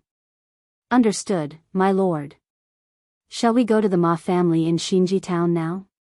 That's right, let's go to the Ma clan. In recent years, the Ma clan has been getting closer to the righteous Tao alliance. It seems that they have some children by marriage. However, the sect leader has instructed us to let nature take its course if it's true love. Otherwise, we don't have to be polite. Hierarch is wise. However, sir, it seems that the hierarch is too merciful. Well, the sect leader. The sect leader's words are worth 10,000 words. Don't say too much. Master Qin seemed to be a little hesitant. Then, he looked at Zhang Xiaohua on the ground and said, by the way, find a horse for him. It's easy to see him on a horse. Moreover, the Ma clan in Xinji town is also a big local family. We have to go there respectfully, right? By the way, I haven't asked for this fellow's name." 2 days later, on the official road leading to Xinji town, 3 horses were moving slowly. The one in front was a middle-aged man in his 30s. His face was kind and amiable, but his gray hair was eye-catching. Behind him was an ordinary man in luxurious clothes. He was talking to the man with gray hair with a charming smile on his face. The man with gray hair listened quietly and occasionally replied with a few words. Finally, there was an ordinary young man with a dispirited and pale face. He was silently riding the white horse under him, looking around with his eyes darting around. It was Master Qin, Ying Fei, and Zhang Xiaohua. Ying Fei smiled and said, "Sir, we'll reach Xinji town in 30 minutes. It's still early now. Why don't we get off the horse and rest for a while?" Master Qin said, "You're tired after walking for half a day? Where's your kung fu? You're not even as good as Ren Xiaoyao. Didn't you see that he was still very energetic after being dislocated this morning?" Ying Fei glanced at Zhang Xiaohua and said with a smile, "That's right. I only know how to do things for you. How can I know that this fellow is only thinking about escaping? Of course, I'm very energetic." After coming out of the ruined temple that day, under Ying Fei's interrogation, Zhang Xiaohua casually found a name for himself. He called himself Ren Xiaoyao. And in these 2 days, Zhang Xiaohua spent a lot of effort looking for opportunities to escape, but they were all seen through by Master Qin. Even when Zhang Xiaohua ran away last night, Master Qin didn't bother to chase after him. When he woke up in the morning, he was dragged back by Ying Fei.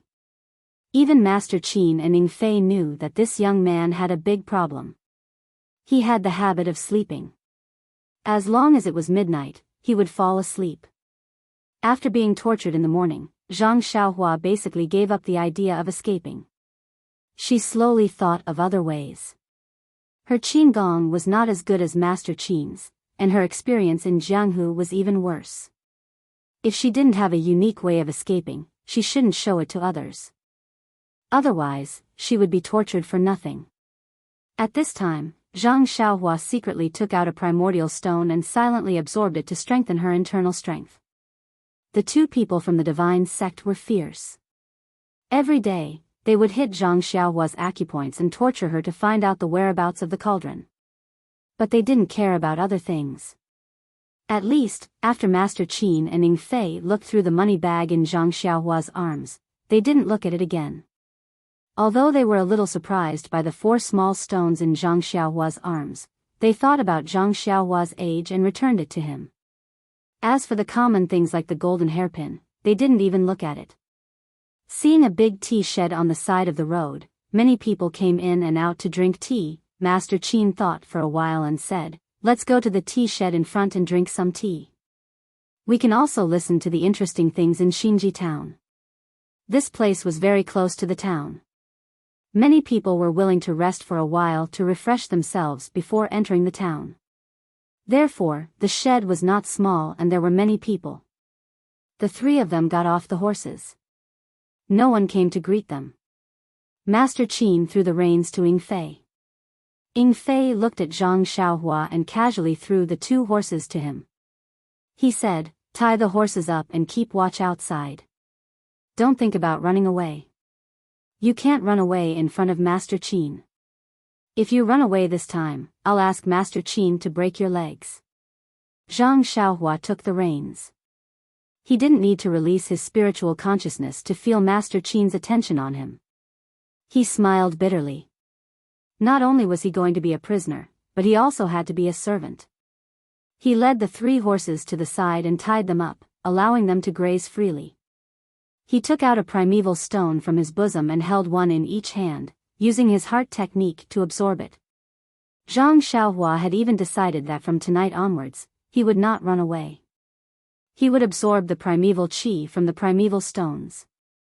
Anyway, when he was asleep, he seemed to be able to use his heart technique.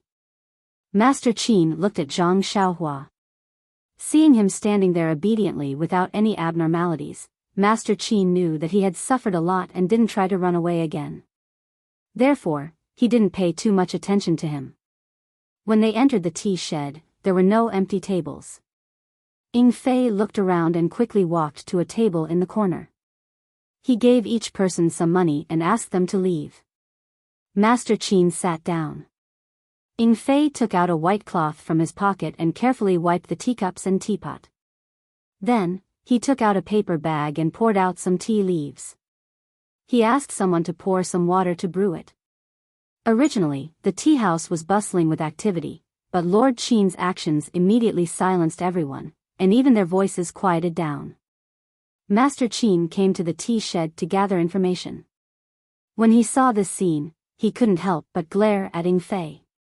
Then, he picked up the teacup and looked carefully. Only then did he relax and take a sip. Ing Fei couldn't help but feel wronged. Master, I didn't do this on purpose. If it was tea from the tea shed, would you drink it? Even if I didn't use my own tea set, you still wouldn't like it. The people in the tea shed began to whisper. However, Master Qin's internal energy was very strong. How could he not hear these words? Many people were talking about them. It seemed like they were saying, look at these two people. They are obviously rich people. How did they come to our Xinji town? Of course, they are here to attend Old Man Ma's 68th birthday. Yes, that's right. Ever since Old Man Ma's eldest granddaughter married Qiu Shidao of the Heavenly Dao Alliance, the Ma family's status has become more and more prominent. Even the government has to be polite to them. Yes, I think this person in front of us is the young master of that family. Oh, looking at his age, maybe he is the old master. He encountered some Jianghu situation and came to Old Man Ma to seek justice. Bah, you're right. I think he is Old Man Ma's nephew. He is here to celebrate Old Man Ma's birthday. Nowadays, the world is full of singing and dancing. How can there be any injustice? All kinds of words were incessant. Master Qin frowned. What were they talking about? He was one generation lower than them. These Jianghu rumors were really true. Ing Fei saw Master Qin frown and wanted to stand up. Master Qin quickly waved his hand to stop him. They were already sitting here. If he didn't let them speak, how could they ask for information? At this time, at the table next to them, 3 people looked at each other. One of them stood up and walked over. He bowed and said, I am Kong Rang of Chimei Mountain. May I ask if you are also here to celebrate Old Man Ma's birthday? Ing Fei was about to speak when Master Qin said, Yes, I am. May I ask what you are here for? Kong Rang turned around and looked at the other 3 people. He said awkwardly, the 3 of us are also here to celebrate Old Man Ma's birthday. However, when we arrived here, we encountered a big problem. I wonder if you can help us.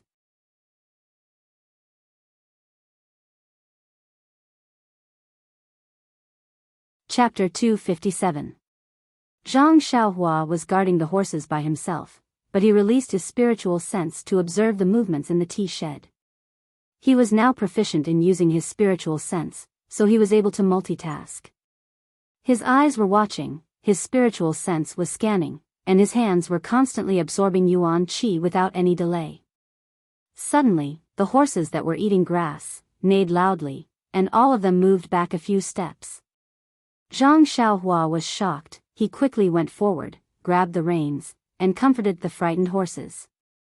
Then he looked carefully. The place where the horses were eating grass was next to the field, and a mouse suddenly came out from the mouse hole in the field, scaring the horses. Zhang Xiaohua's mind flashed. He seemed to have thought of something. At this time, Ing Fei ran out of the tea shed, and asked what happened. Zhang Xiaohua said expressionlessly. Ing Fei smiled and said, Very good, Ren Xiaoyao, take good care of the horses, I will let you suffer less tonight. Then he turned around and went back into the tea shed.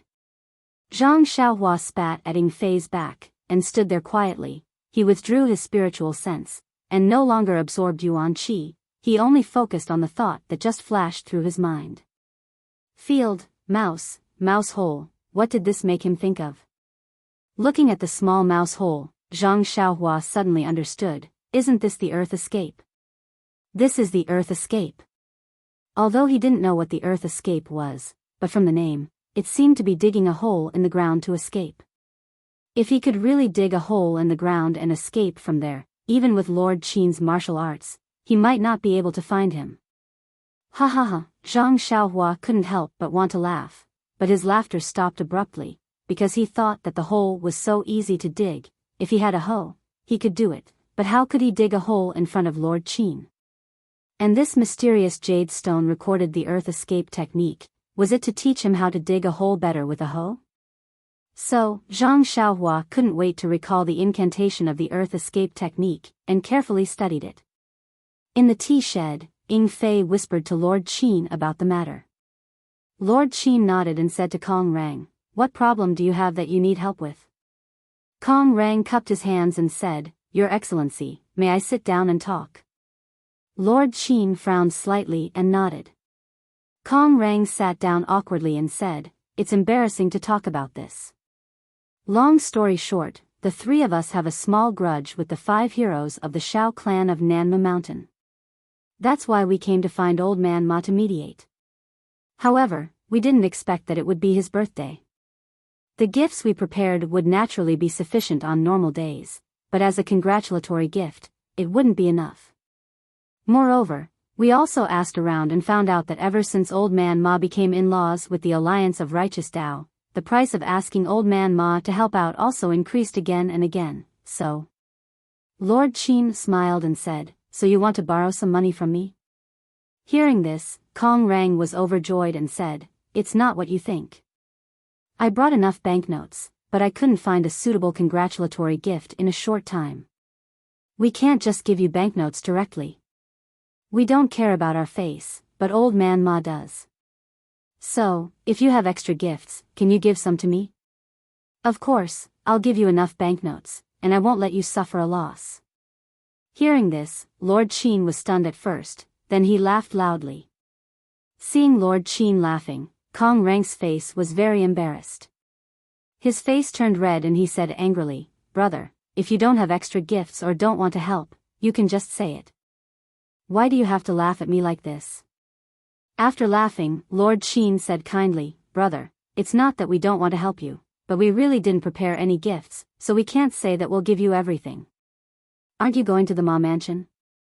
Kong Rang was very surprised and felt that he had misjudged.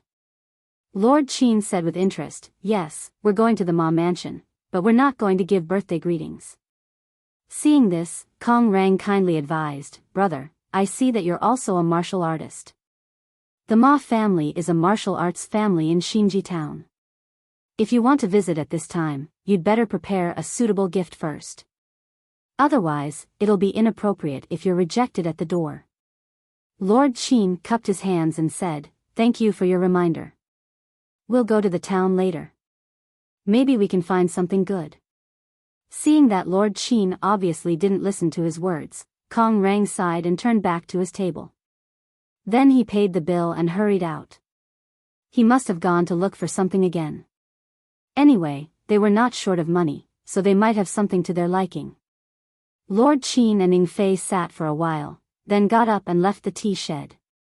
Seeing Zhang Xiaohua staring at the field in a daze, Lord Qin scolded, "Ren Xiaoyao, are you thinking of love? Hurry up and bring the horse to Lord Qin."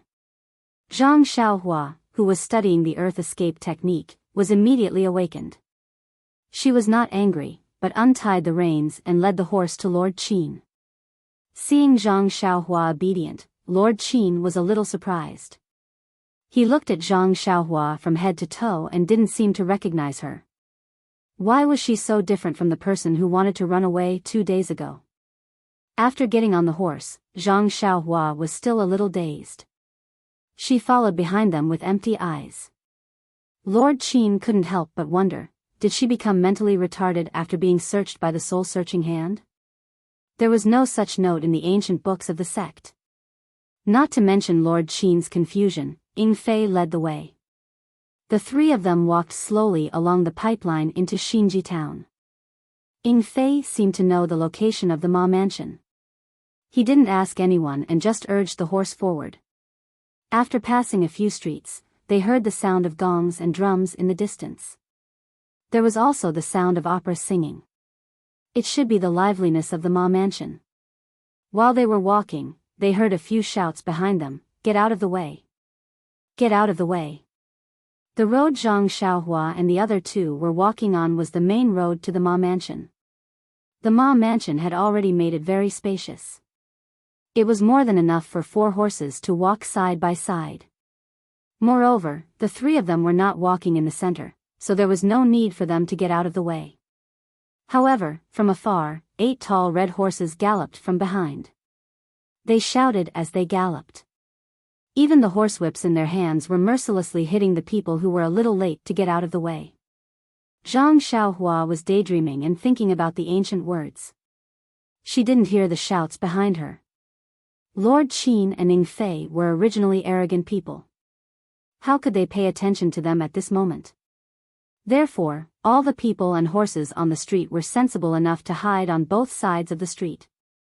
This made the 3 people and 3 horses who were not blocking the road suddenly appear. The one sitting on the red horse was a handsome young man in his 20s with red lips and white teeth.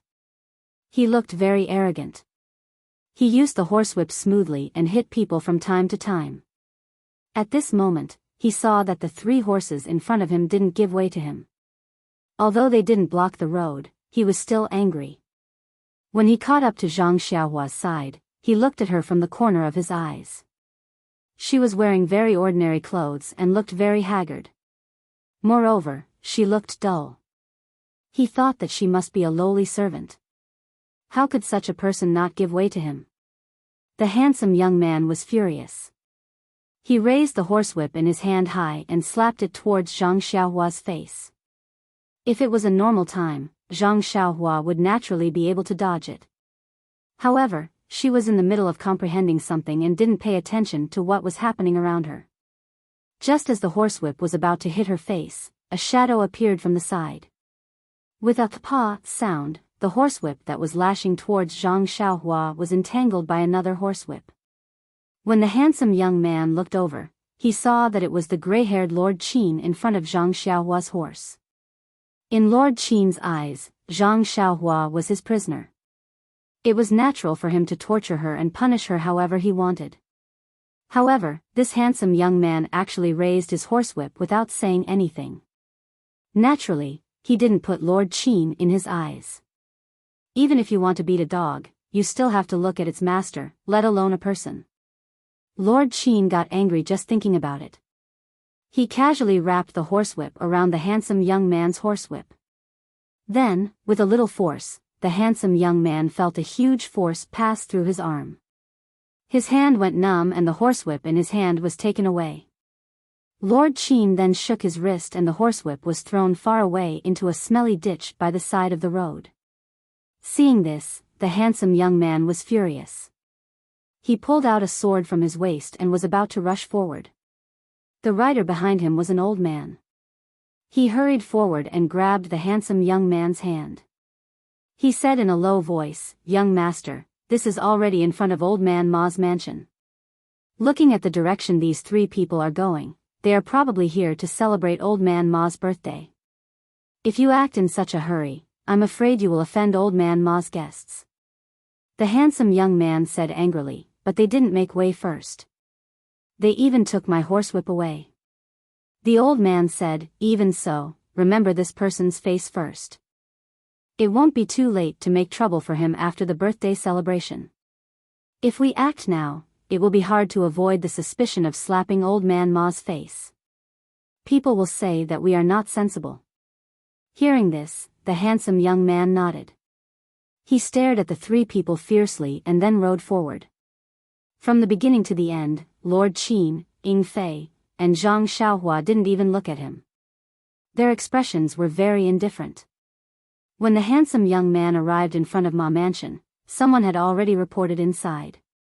A white-haired, purple-red face, hale and hearty old man personally came out to greet him. It was Old Man Ma, Ma Rulong.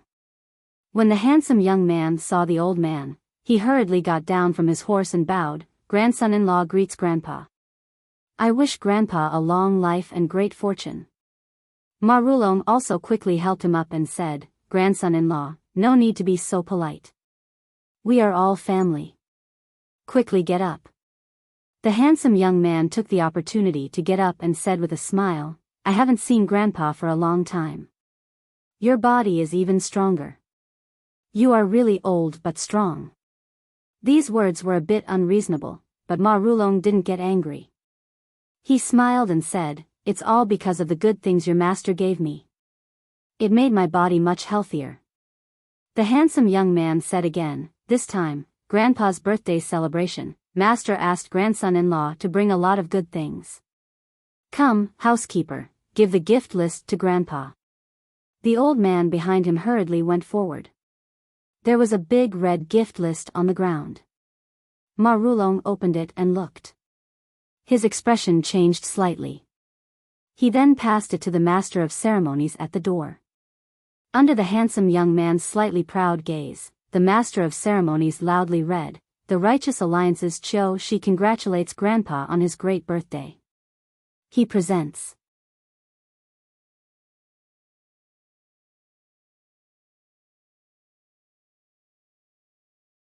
Chapter 258. The master of ceremonies called out, a pair of 100-year-old fleeceflower flowers, a pair of 100-year-old ginseng. Although there weren't many things, no gold, silver, jewels, jade or antiques, but the celestial path had been destroyed for 10,000 years, the chi of heaven and earth was thin, even the quality of medicinal herbs had declined. Normally, it was rare to see things that were decades old, but this guy actually raised his hand and brought out 100-year-old medicinal herbs, and they were even mature. How could it not shock everyone? How could it make old Master Ma and the Master of Ceremonies lose their composure? These things couldn't be exchanged with banknotes, even if they were presented with banknotes of equal value. How could it be so captivating? No wonder Kong Rang was in a difficult position. There were some things that couldn't be bought even with banknotes. Old Master Ma beside Ma Rulong, although he was full of vigor, at this moment, his expression was not normal. Everyone thought that the old man was overjoyed, but he himself had unspeakable bitterness. His own status in Jianghu, his heart was like a mirror. How could he be worthy of the Righteous Alliance's generosity? The reason why they offered such generous gifts, of course, they hoped that he would return the favor, but how should he decide? How could he choose with just a generous gift? Qiu Shidao took out a folding fan out of nowhere, gently waving it, proudly listening to the master of ceremonies' slightly trembling shout, quite like an elegant young master in the chaotic world. Actually, Qiu Shidao was indeed worthy of being the fourth son. Not to mention that he was handsome and elegant, just the fact that he could marry old Master Ma's direct granddaughter, and be able to become the disciple of the Righteous Alliance's 9th deputy chief, Chang Xian, no one dared to say anything. Unfortunately, while Qiu Shidao enjoyed bathing in the admiring, jealous, and surprised gazes of the crowd, he keenly sensed that something was different in a certain direction. In the distance, Mr. Qin's disdainful gaze, Ying Fei's ridiculing gaze, and Zhang Xiaohua's soulless expression, who was sitting on an inferior horse with a blank expression, seemed to have nothing to do with Qiu Shidao. All of these were like sharp thorns that pierced into his proud heart. However, Qiu Shidao still remembered his status, and the master of ceremonies was also very far away. He couldn't vent his anger on him for no reason, so with a schwa sound, he closed his folding fan and prepared to walk inside. Speaking of which, this action was quite disrespectful. Your big grandfather was still standing, giving you face and listening to your gift list, yet you wanted to move first. What kind of person was Ma Rulong? He immediately said, My dear grandson-in-law, are you tired? Why don't you go in and rest for a while? When the banquet starts, I'll call you out to meet the guests. Qiu Shidao smiled and said, Thank you for your concern, grandfather. I am indeed a bit tired. Ma Rulong said, Let's go. I've already asked the servants to clean up Yajing's room. You'll be satisfied. After saying that, he gave way to Qiu Shidao. How could Qiu Shidao be willing to go first? Seeing this, Ma Rulong felt relieved and walked into the courtyard first. Qiu Shidao followed closely behind. However, as soon as they passed through the corridor, Qiu Shidao seemed to have thought of something. Looking at the chrysanthemums planted in the courtyard, he exclaimed, Grandpa, look, your chrysanthemums are really good. Ma Rulong was stunned. He stopped walking and muttered in his heart. These chrysanthemums were just casually planted by the servants. What was there to praise? Could it be that there was a hidden meaning in his words? Therefore, she also walked to the chrysanthemum flower bed and accompanied Xiao Shidao to admire the chrysanthemums. As they admired the chrysanthemums, they also tried to sound him out, not knowing what Xiao Shidao meant. Xiao Shidao's ears were listening outside. His eyes also occasionally glanced outside the door. He only casually responded to Ma Rulong's probing, causing Ma Rulong to be confused. There were many people who came to the Ma Manor to celebrate the birthday. It was not an exaggeration to say that there was an endless stream of horses and carriages. Moreover, everyone brought many gifts. The master of ceremonies had to sing a little more and it took a lot of time. When Ying Fei brought Lord Qin to the manor, Qiu Shidao was already waiting impatiently inside. According to Ying Fei's thoughts, with his lord and his family's status, there was no need for them to line up here. If they directly rushed into the Ma Manor, then wouldn't Ma Rulong bow and welcome them? However, Lord Qin knew that the current situation was not the same as before. The gifts from the Righteous Alliance said a lot. He was still willing to hide at the side and watch and listen. Sometimes, it was very interesting to go incognito. However, he did not think about it. With a head full of white hair, he would be eye-catching wherever he went. How could he hide from the Ma family's eyes? Moreover, the master of ceremonies looked at the luxuriously dressed but ordinary-looking person in front of him and was very surprised. He asked again, "Hero, are you sure you are here to celebrate the birthday?" "Yes, I am sure, and I am sure." "You did not send an invitation, nor did you prepare a gift." You see, Lord Qin's dream of going incognito was immediately shattered. "Let's not talk about your white hair or your ostentatious behavior. At the very least, you should prepare a meager gift. Let's just say that you don't have any banknotes. You're relying on your admiration of old Master Ma's reputation to come and pay your respects. At the very least, you should have a name card. Coming to pay your respects empty-handed, let's not talk about your status. Anyone would label you as an idiot or freeloader." In fact, it wasn't that Ying Fei or Lord Qin didn't have experience in Jianghu and didn't know the ways of the world. It was just that with their reputation, wherever they went, they would be respected and flattered. This Ma mansion couldn't even flatter them. How could they give up their pride and give a congratulatory gift to the servant in their eyes? If Zhang Xiaohua did not concentrate on comprehending the earth evasion technique, she would naturally remind him. Coming empty-handed was also a laughingstock in the countryside. As for the name card, Ying Fei, as the messenger of the heavenly sect, this identity was a supreme name card. Why would he prepare one? However, the master of the ceremony had seen a lot of the world. Moreover, the Ma family had told him in advance that there were many heroes in the wilderness. There were some who were unconventional and some who were independent. He did not know what kind of background everyone had. The purpose of the birthday celebration was to have a lively atmosphere. Anyway, the Ma family did not lack food and wine, so there was no harm in eating and drinking for free. Therefore, the master of the ceremony smiled and asked, "Old Master Ma is the most forthright.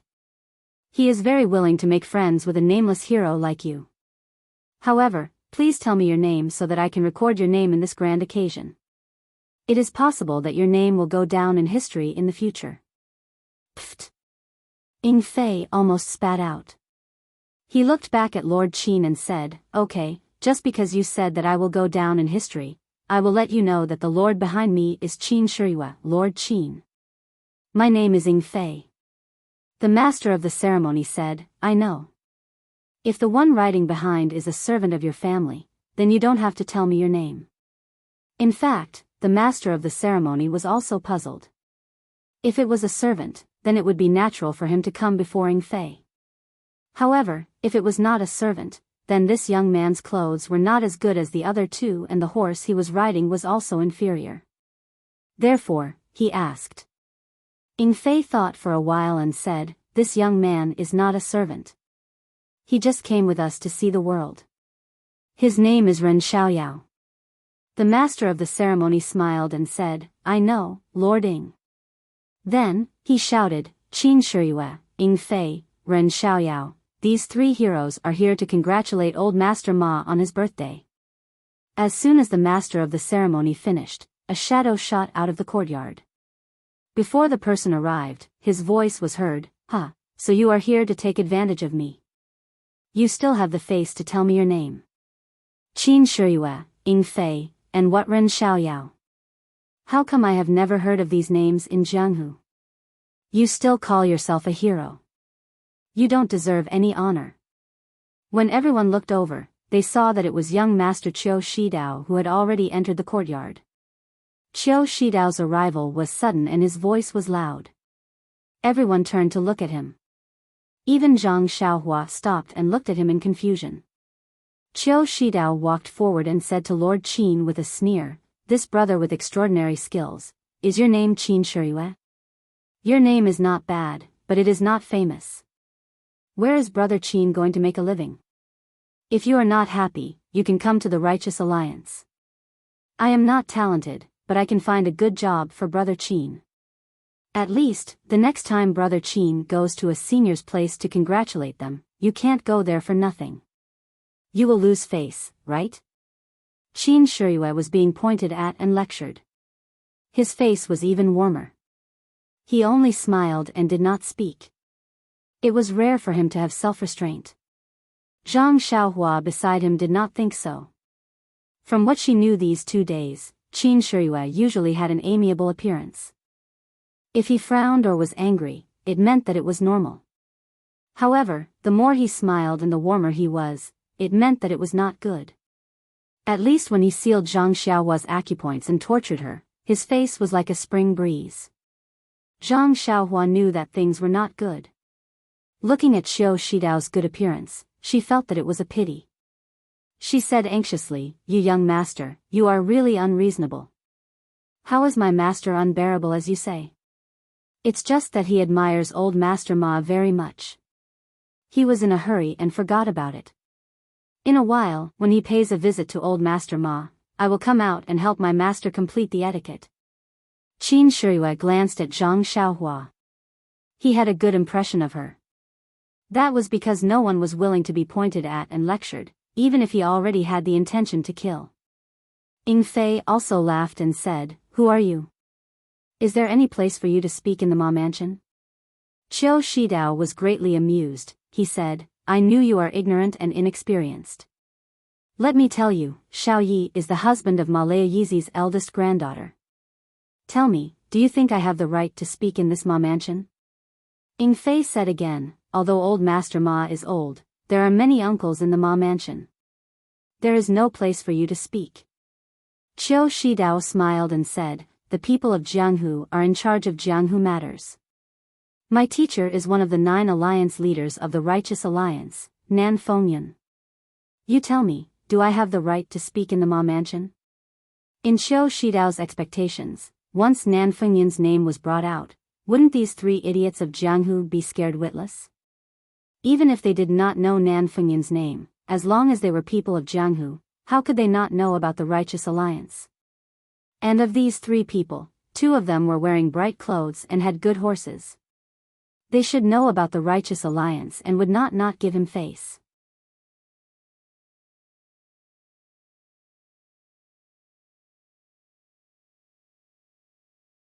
Chapter 259. Sure enough, Ying Fei was as unbearable as he imagined.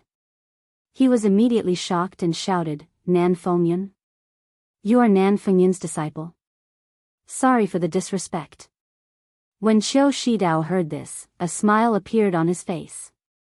He opened the fan in his hand and waved it. He thought to himself, now you know how powerful I am. Quickly apologize to me. Seeing that you are here to celebrate old man Ma's birthday, I will give you some face. And, if you give old man Ma a gift later and I don't get a share, I will teach you a lesson. However, Ying Fei's tone changed and he shouted, but, young master, I remember that the leader of the Righteous Alliance is called Zhang San. How come there are suddenly 9 leaders? And this Nan Fengyun seems to be the weakest of the 8 vice leaders. Qiu Shidao's face turned red. What Ing Fei said was right. What he said just now was also right. Normally, no one would refute him. Giving him face and not spending a single copper coin, who wouldn't be happy? However, Ing Fei's explanation immediately caused Qiu Shidao's face to fall to the ground. However, he could not refute it. The alliance head of the Righteous Alliance was that Zhang San, whose name could not be any more vulgar. And it was even more vulgar than Zhang Xiaohua's name. The other few were all Vice Alliance heads. Furthermore, Nan Fengyun was indeed the weakest of the 8 Vice Alliance heads. However, even though the weakest was in the Righteous Alliance, in Jianghu, he was still an incredible figure. Qiu Shidao became angry from embarrassment and said, This Jianghu is the Jianghu of the people of Jianghu. The Ma family is in Jianghu and naturally has to have Jianghu people speak. My Righteous Alliance is famous in Jianghu, don't I have the right to speak in the Ma family? This Qiu Shidao was also angry and somewhat hysterical. He had fallen into Ing Fei's trap. In fact, as the grandson of the Ma family, he naturally had the right to speak. However, he had always been proud of the Righteous Dao Alliance and did not put the identity of the Ma family's grandson in his eyes. Therefore, he did not use his identity as the grandson of the Ma family and put the cart before the horse to talk about the qualifications of the sect.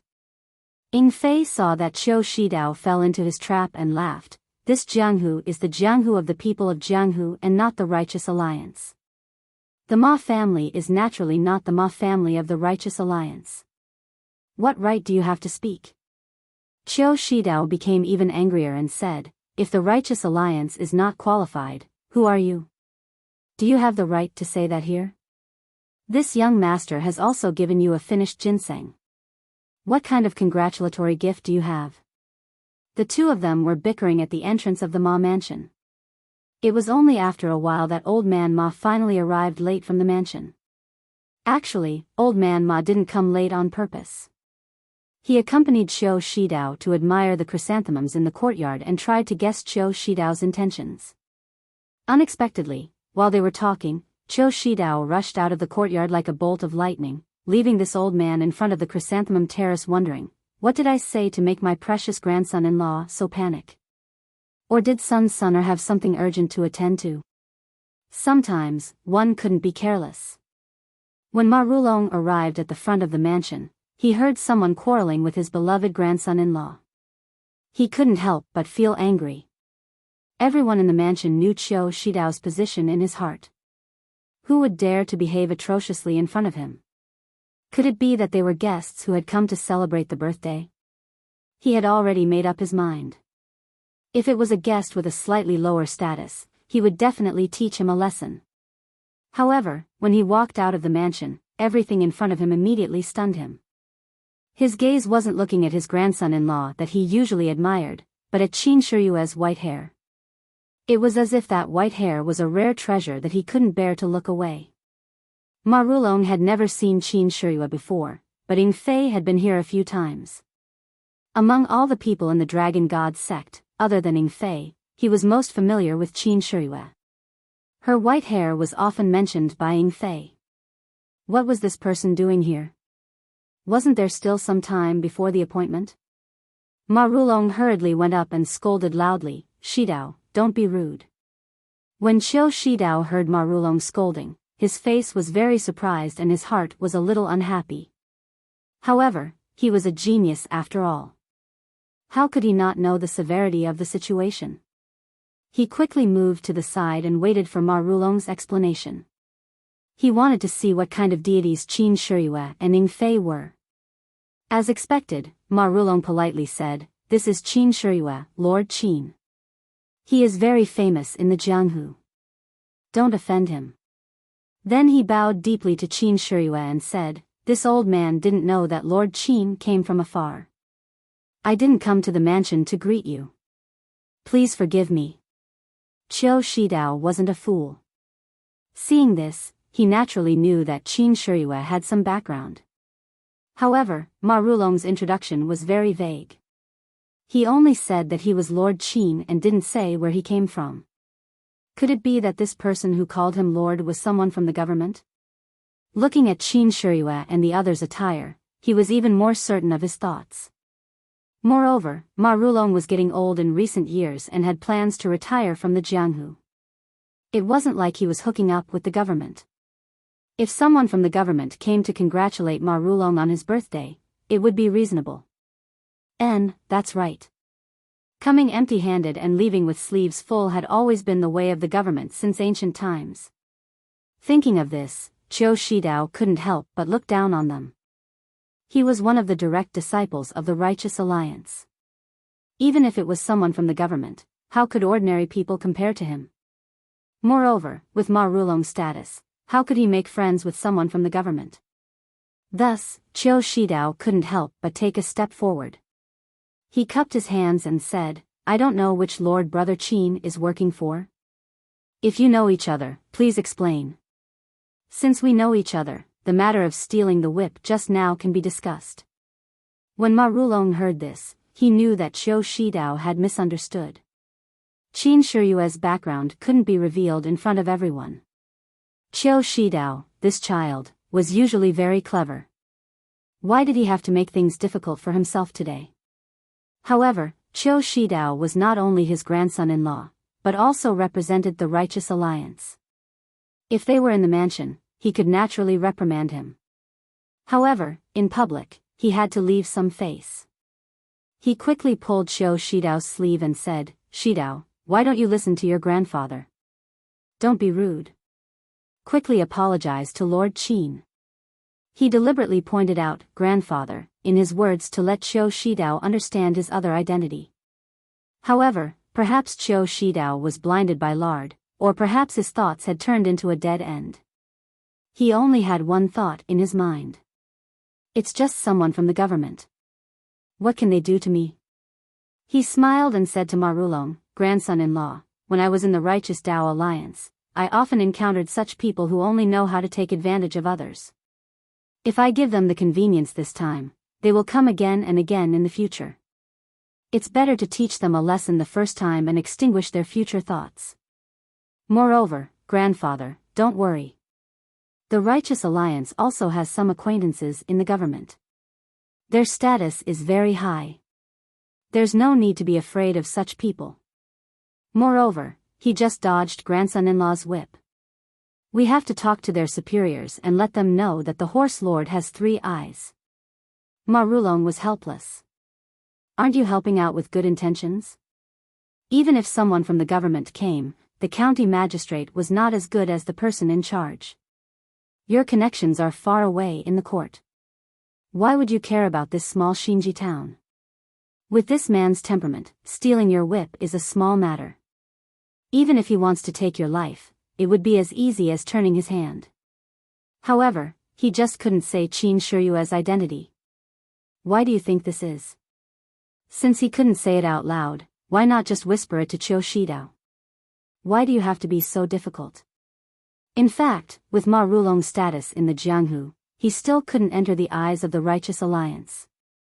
The reason why they paid so much attention to Ma Rulong was because Ma Rulong had some relationship with the Dragon God sect. The Righteous Alliance wanted to pull Ma Rulong to their side and obtain information from the Dragon God sect. Qiu Shidao also came this time for the matter of the Dragon God sect. However, he didn't expect Qin Shiyue to come to the Ma mansion in advance. This caused the two factions to clash. Although Ma Rulong was biased towards the Righteous Alliance, he still didn't want to cause trouble with the Dragon God sect.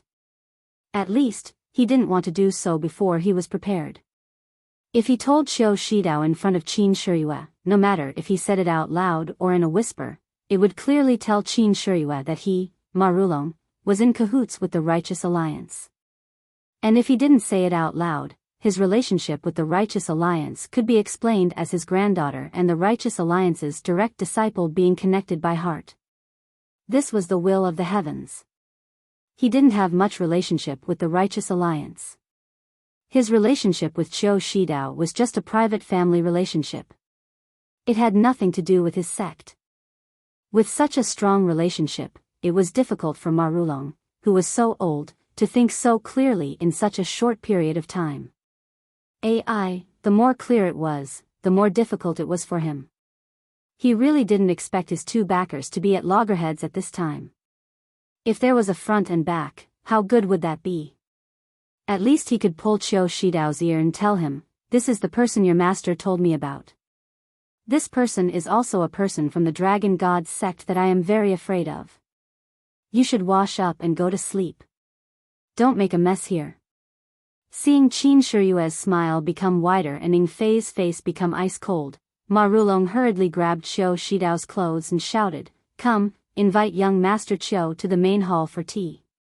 The family members who had been waiting for a long time came forward and half supported and half dragged Qiu Shidao into the Ma mansion. Qiu Shidao thought that Ma Rulong was afraid of the government officials. As he walked, he turned his head and said, "Grandfather, don't be afraid of them. They are just paper tigers. Later I will introduce you to a few important people from the government. They will definitely be able to support you." Ma Rulong bitterly smiled and pretended that he didn't hear anything. He went forward and bowed deeply. "Please forgive me, Lord Qin and Lord Ing. This child has been spoiled and doesn't know the immensity of heaven and earth. This old man apologizes to the two of you on his behalf." Ing Fei turned his head and looked at Qin Shiyue. He saw that Qin Shiyue's expression was normal. She only smiled and said, "Old man Ma, you are very lucky to have found a grandson-in-law from the Righteous Alliance. In the future, you will be able to provide for your old age." These words had a double meaning, which made Ma Rulong's heart jump.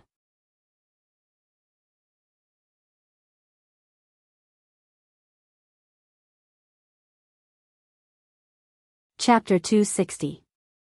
Ma Rulong thought to himself, what is real is fake, and what is fake is real. He wanted to hide it from the Dragon God sect for the time being, but what did he do wrong? How could they see through it? However, on second thought, he thought that Ing Fei might be testing him. If he was guilty, he would naturally be seen through by Ing Fei. So, Ma Rulong smiled and said, I don't dare. My children and grandchildren have their own fortune. I am old and can't care so much. I just hope that I can safely go through the last part of my life. How can I have too much extravagant hope? Ing Fei said again, we came in a hurry and didn't know that today is your birthday. Sorry for our rudeness. Otherwise, there wouldn't be such a commotion. Ma Rulong quickly waved his hand and said, Lord Ing, you are too polite. You and Lord Qin are my honored guests. Since you can come, it is my honor. There is no need to talk about gifts. Please come in and drink some tea to wash away the dust. Later, you can also drink a cup of my turbid wine. Then, he personally invited the two into the mansion. Ing Fei didn't dare to make a decision. Qin Shiyue smiled and said, then I will nag you. Then, she gave the reins to Zhang Xiaohua and went in first. Ing Fei saw this and also gave the reins to Zhang Xiaohua. Zhang Xiaohua looked at the reins in her hand and curled her lips. How did I become someone's servant? I am such a failure as a prisoner. Then, she rolled her eyes and looked around. Unfortunately, as soon as she thought about it, she immediately felt that Qin Shiyue's attention was fixed on her. She could only shrug and give up the idea of running away. Fortunately, the Ma family was good at managing their household. Before Zhang Xiaohua said anything, a family member came forward and took the horses. There must be someone to take care of them. As for how they treated them, whether they treated them carefully or threw them aside, it was none of Zhang Xiaohua's business. Even if they poisoned the horses, Zhang Xiaohua would be happy to see it. Following her family's guidance, Zhang Xiaohua followed them to the reception hall. There were already many Jianghu heroes and local squires in the hall. They were all talking in groups. When Zhang Xiaohua looked around, she didn't see Qin Shiyue's gray hair. She couldn't help but feel happy. Unfortunately, before she could smile, she saw a family member coming over and smiling apologetically. Is this little brother surnamed Ren? Zhang Xiaohua was stunned. Just as she was about to deny it, she immediately realized her new identity. Her smile froze on her face as she said resentfully, "Yes, I am Xiao Ren." That family member respectfully said, "Master Ma asked me to lead you to the inner hall. Please follow me." Zhang Xiaohua thought, "Nonsense, how can I not go?" Then, she nodded and was too lazy to say anything. She followed the family member to the inner hall. It was a quiet small hall. Ma Rulong was drinking tea with two people. Qin Shiyue looked up and saw Zhang Xiaohua walking in. She didn't say anything. Ying Fei smiled and said, "Xiao Ren, come and have some tea." Looking at Ying Fei's ugly face, Zhang Xiaohua had the impulse to rush up and push him to the ground. She wanted to stomp on him so that he would never be able to turn over. Ma Rulong also smiled and said, "Little brother Ren, come and taste my pu or tea. The taste is very good." Zhang Xiaohua suddenly smiled and said, "Okay, Master Ma, I have seen this pu or tea in books before. I have never had the chance to taste it. Today, I will try it." Seeing Zhang Xiaohua's bitter face suddenly turn into joy, Ying Fei almost thought that this fellow was stupid. Thus, he was also stunned. Only when Zhang Xiaohua tasted the magenta tea did Ying Fei realize that this fellow dared to play with him. Tonight, he would be in trouble. Ma Rulong accompanied for a while and said apologetically, "Master Qin, envoy Ying, please wait here for a while. I still have guests to entertain. I will be back soon." Qin Shiyue said, "Go, today is your birthday. There will be many guests. If you take care of everything, it will be difficult. Take care of as many as you can." Ma Rulong's heart skipped a beat. He laughed dryly and quickly left. After Ma Rulong left, Ying Fei shouted, "Master Qin, this Ma Rulong obviously has a problem. He can't be explained clearly to the Righteous Alliance. What do you think we should do?" Qin Shiyue smiled and said, "The emperor is not anxious, but the eunuch is anxious. The master has not even said anything and you are already worrying for him. Don't be anxious, let's walk slowly. Since we have already met Qiu Shidao, I think old Ma will have a choice." When Ying Fei heard this, he opened his mouth and wanted to say something but did not dare to. He could only sit on the chair patiently and look at the door anxiously from time to time. Qin Shiyue had a confident look on her face and closed her eyes to rest. Zhang Xiaohua took out a vitality stone from her chest and drank the tea while absorbing the vitality. She was waiting for a good show to start. What else could it be? After the time it takes to burn a stick of incense, Ma Rulong wiped his sweat and walked into the inner hall. He smiled apologetically and said, "Master Qin, envoy Ying, I am really negligent. There are so many guests today. This old man did not prepare enough banquet. Please wait a moment and let them set up the banquet here." Ying Fei was about to speak when Qin Shiyue spoke first. She said, "Ma Rulong, this lord did not come today just to celebrate your birthday. You must have already received the message I sent you earlier. Let's do the proper business before the banquet starts. Only after the business is done will this lord be in a good mood to drink." Ma Rulong smiled and said, "Master Qin is in such a hurry? Let's wait until we eat and rest." Qin Shiyue also smiled and said, "Doing things for the sect leader is more important than anything else. Let me take the things steadily first. Only then will I have a good mood." Ma Rulong thought for a moment and said, "That's true. Then please wait for a moment. This old man will be back soon." Not long after, Ma Rulong came in with a tray covered with a silk scarf. He handed it to Qin Shiyue and said with some embarrassment, "Since I received the message from the sect, this old man has been trying his best to find it. This is all I could find. I wanted to ask my relatives and friends to find some more during the banquet, but Lord came early. I can only let Lord down." Qin Shiyue smiled and said, "It's okay, it's okay. It's good that you did your best. This is enough." As he spoke, he lifted the silk scarf on the tray. Seeing the things on the tray, Qin Shiyue was shocked. She pointed at the things on the tray and said, "Old man Ma, this This is what you were trying your best to find? Zhang Xiaohua, who was tasting tea, was also curious. When she looked around, there were only 3 to 5 old jade articles on the tray. Compared to Zhang Xiaohua's offering, it was like the difference between heaven and earth.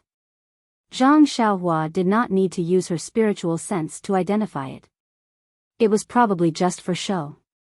Zhang Xiaohua looked at Ma Rulong in confusion. She did not know what he was selling. Facing Qin Shiyue's accusation, Ma Rulong said with a stern expression, "Master Qin, this is the ancient item that this old man found according to the message. Didn't I tell you just now that I only found this little? If you were a bit later, perhaps this old man could ask my relatives and friends to find some more. However, since you are here now, this is all I can do." Ying Fei said angrily, "Old man Ma, you dare to brush us off?" Ma Rulong cupped his hands and said, "Envoying is too serious. How could this old man dare? Didn't Master Qin just say that it was fine as long as I did my best? This old man has indeed done his best. You. Ying Fei was truly angered. He pointed at Ma Rulong, not knowing what to say. Qin Shiyue was no longer shocked. She looked at Ma Rulong with a smile. At this time, a voice rang out, "I have long heard that the Dragon God sect bullies the weak and snatches away people's treasures. Now that I have seen it, it truly lives up to its reputation. Even an old man who is almost 70 years old is being bullied and squeezed. It truly is the demonic sect of the pugilistic world. Even Garuda's disciple dares to act so recklessly. What can I do?" When everyone looked up, it was Qiu Shidao who was holding a fan with a smile on his face. Zhang Xiaohua thought to herself, wasn't it enough for this guy to be humiliated just now? He actually dares to come out now. Qin Shiyue was not surprised by Qiu Shidao's appearance. She said with a smile, "I wonder if this little brother is Ma Rulong's grandson-in-law, Qiu Shidao, or Heaven Dao Alliance's Vice Alliance Master, Nan Fengyin's disciple, Qiu Shidao?" Qiu Shidao said with a smile, "What's the difference? Both sides are Qiu Shidao and I, your little master." Qin Shiyue's smile grew wider. She ignored Qiu Shidao and turned to look at Ma Rulong. "Old man Ma, it seems like you have made your choice." Ma Rulong's expression changed slightly. He took a step back and did not speak. Qiu Shidao saw this and took a few steps forward. "You only know how to bully the old. The demonic sect's methods are indeed extraordinary." Ying Fei said angrily, "How can a child like you interrupt when adults are talking? Let me ask you, can you represent your righteous alliance?" Qiu Shidao cupped his hands and said, "I came to the Ma mansion on the orders of my master. Naturally, I can represent." Ying Fei said again, "Since you know that we are from the demonic sect and that the demonic sect is incompatible with the righteous alliance, you actually dare to stand in front of us so generously. Your courage is not ordinary." Qiu Shidao said with a smile, "I heard that the demonic sect's hands are bloody and ruthless. How come you only know how to talk? What a joke." Ying Fei said angrily, Good. Then let me weigh your weight." After saying this, he took a big step forward and reached out to grab Qiu Shidao's throat. There was no doubt that if he grabbed Qiu Shidao's throat, it would be crushed. Qiu Shidao used words to provoke him. Naturally, he was prepared. He raised his hand and punched towards Ying Fei's finger. Ying Fei did not stop. He only changed his grip into a palm. In an instant, the two's fist and palm collided. With a peng sound, the two had exchanged a move. Ying Fei took a step back while Qiu Shidao took a few steps back. He was almost forced to the door. Qiu Shidao did not move forward. He only shouted, "Go." After saying this, he turned around and walked out of the inner hall. Ma Rulong also followed closely behind. Ying Fei shouted, "Where are you going?"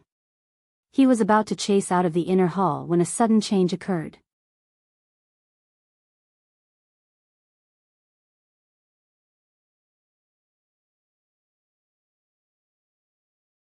Chapter 261. Kacha, kacha, kacha, kacha, almost at the same time, the windows on 3 sides of the inner hall were kicked open from the outside. 3 short and fat figures fell to the ground like meteors and landed around the hall. Zhang Xiaohua originally thought that there would be some kind of mechanism in the inner hall or something like a big net that could catch them all in one fell swoop. At this time, seeing that there were actually 3 people, he was relieved. At least, he would not be accidentally injured. However, when he saw the faces of these 3 people, he could not help but feel a little surprised and also laughed. These 3 people actually looked exactly the same. They were the legendary triplets. Moreover, these 3 people all had small noses, small eyes, and chubby faces. They looked very comical. Unfortunately, this was Zhang Xiaohua's first impression. Ying Fei cried out in surprise, "The 3 auspicious treasures?" Qin Shiyue said with a smile, "Old Ma, it seems that you are determined to break off relations with the divine sect. The Righteous Alliance has really put in a lot of effort. They even send out the 3 auspicious treasures." Qiu Shidao said outside, "A fine bird chooses a tree to nest in. This is common sense. Lord Qin, don't think about the future of others. Worry about your own situation first." Qin Shiyue laughed and said, "I am unbearable. I am not ranked in the top few in the divine sect. But in Jianghu, even if it is the 3 auspicious treasures of the Righteous Alliance, what can they do to me?" As he spoke, he raised his eyebrows and looked around in a spirited manner. He gave off an aura of disdain for all living beings and did not even glance at the 3 treasures above him. Seeing this, Qiu Shidao sneered and said, "It's easy to talk while sitting down. Anyone can say these words. It's not too late to say it after you see the real thing." After saying that, he made a gesture. The short and fat 3 auspicious treasures looked at each other and at the same time took out 2 things from their arms. One was an orange flag, the size of a palm, triangular, and the other was a fist-sized jade. Then, the 3 people uniformly threw the flags in their hands to the ground. With a "chi" sound, the flagpoles of the 3 flags were neatly inserted into the flat marble floor like tofu. Then, the 3 people uniformly raised the jade with their left hand and made a very strange gesture with their right hand. And this strange gesture was seen by Zhang Xiaohua. It was like being struck by lightning. She was stunned on the spot. Wasn't this the incantation of the earth-evading technique? The earth-evading technique that Zhang Xiaohua obtained had long been incomplete. There was only a complete incantation left. Whether there was an explanation or annotation behind it, he did not know. These days, he had racked his brains to comprehend the earth-evading technique, but he still could not understand the main points. The most important point was this incantation. He had never seen this incantation before. Naturally, he did not know how to use it. He did not believe that such a simple gesture with his fingers could exert an incredible power. Moreover, in front of Qin Shiyue and Ying Fei, he did not dare to try, so he had not made any progress. At this time, the gesture of the auspicious 3 treasures forming the incantation was like lightning striking into his mind. It opened a door that he could not find a way to open. With a thought, Zhang Xiaohua's divine sense immediately swept towards one of the auspicious 3 treasures. Under his divine sense, he could clearly observe the changes in the gesture. He could even clearly see that under the effect of the gesture, the jade stone actually emitted a faint yuan qi. It was guided by the gesture to the small flag on the ground. The small flag absorbed the yuan qi and emitted a faint brilliance. The brilliance became brighter and brighter. Then, it formed an invisible light curtain that covered the surroundings. In the blink of an eye, the light curtain of the 3 small flags combined together, forming a hemispherical sealed space. Just before the entire light curtain closed, Zhang Xiaohua heard Qin Shiyue exclaim, 3 talent flag gate formation. How could the Righteous Alliance have such a thing? And with the closing of the light curtain, Zhang Xiaohua's divine sense was also immediately isolated. It could not be delayed in the slightest, and was confined in this hemispherical space of the closed light curtain. Zhang Xiaohua was greatly shocked. Ever since he cultivated this divine sense, it was invincible. It had always been the secret weapon that he was proud of. What kind of formation was this? It could actually isolate divine sense. It seemed that there would not be a good situation today. Moreover, Zhang Xiaohua had another question in his heart. Just now, when his divine sense swept out, he discovered that the fist-sized jade stone in the auspicious three treasures hand actually contained a weak heaven and earth yuan qi. Could it be that this fist-sized jade stone was also a yuan qi? It should be. According to the records in the Worry-Free Heart Sutra, the yuan qi was originally like this. Immediately, Zhang Xiaohua pinched the small stone in his hand and wondered, if they took the real yuan qi, then what is this small stone in my hand? A miniature yuan qi?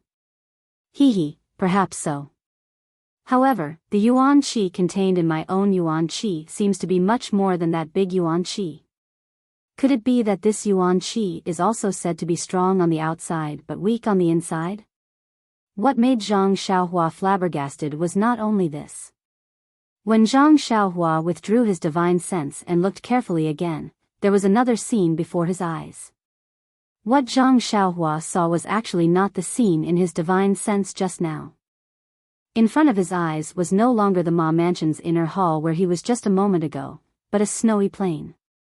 A gust of piercing cold air attacked. Zhang Xiaohua could not help but shiver. This was a phenomenon that he had never encountered since he came out of the Guozhuang house. Zhang Xiaohua thought for a moment and stepped forward. Along the way, he left a string of footprints. But after walking for a long time, the entire frozen plain did not have any movement. Even a tree, a bird, or a mouse could not be seen. He could only see the endless snow and a long string of footprints behind him. Zhang Xiaohua seemed to understand that this was an illusion, an absolute illusion. He was clearly in a small inner hall. How could he walk so far? Immediately, Zhang Xiaohua used his divine sense to explore. Sure enough, he was still standing at the original position and did not move much. Zhang Xiaohua thought for a moment and continued to move forward, but did not withdraw his divine sense. This time was different. After a few steps, he walked to the edge of the light curtain. Although the light curtain was faint, his divine sense could not penetrate it, and his eyes could not see this light curtain. Therefore, Zhang Xiaohua could not see the situation outside. However, since there was no killing intent in this light curtain, Zhang Xiaohua did not have a good way to break this light curtain. He did not even use his divine sense to look at Qin Shiyue and Ning Fei. He also did not intend to help them. Even if they were captured by the Righteous Alliance, he was only their prisoner. The enemy of his enemy was his ally. Presumably, Ma Rulong and Qiu Shidao would not do anything to him. Thinking about it, it was better to stay still. Who didn't know how to sit on the mountain and watch the tigers fight? Zhang Xiaohua sat cross-legged and closed his eyes to cultivate. However, he did not know that his few unintentional steps made the auspicious three treasures, who were in charge of the formation, break out in a cold sweat. Since they got this three-talent flag formation, all the people who were trapped were like Zhang Xiaohua. At the beginning, they would just walk around in a small area and would not walk in a straight line. However, Zhang Xiaohua walked to the edge of the light curtain in a few steps. This was something that they had never encountered before. How could they not be shocked? Fortunately, when this young man reached the light curtain, he did not do anything. Instead, he sat cross-legged and closed his eyes to rest. It was really puzzling. However, whether it was puzzling or not, the auspicious three treasures did not have the time to waste on a servant. They did their best to maintain the formation and deal with Qin Shiyue's counterattack. Speaking of which, the illusion of this three-talent flag formation was also very strange. The appearance was born from the heart. The reason why Zhang Xiaohua could see the snow-covered plains seemed to be related to some little secret in the bottom of his heart. As for Ning Fei, just like Zhang Xiaohua, when he heard Qin Shiyue shout, three-talent flag formation. When he heard Qin Shiyue's shout, he was also very surprised. He couldn't figure out the meaning behind Qin Shiyue's shout. He felt that even if the three of them joined hands, they might not be able to defeat him and Qin Shiyue. However, he didn't have a divine sense and couldn't see the light curtain close. When Qin Shiyue's shout fell, his eyes turned black. Unexpectedly, the scene of a moonlit night appeared in front of him. An assassin with a black cloth covering his face and wearing night clothes was holding an inch-long dagger. Wasn't this the scene of him being chased in the past? Although many years had passed, this scene still left an indelible impression in his heart. He didn't have time to think and immediately got up to run. If one watched from outside the light curtain, they would see Fei running non-stop in the same place.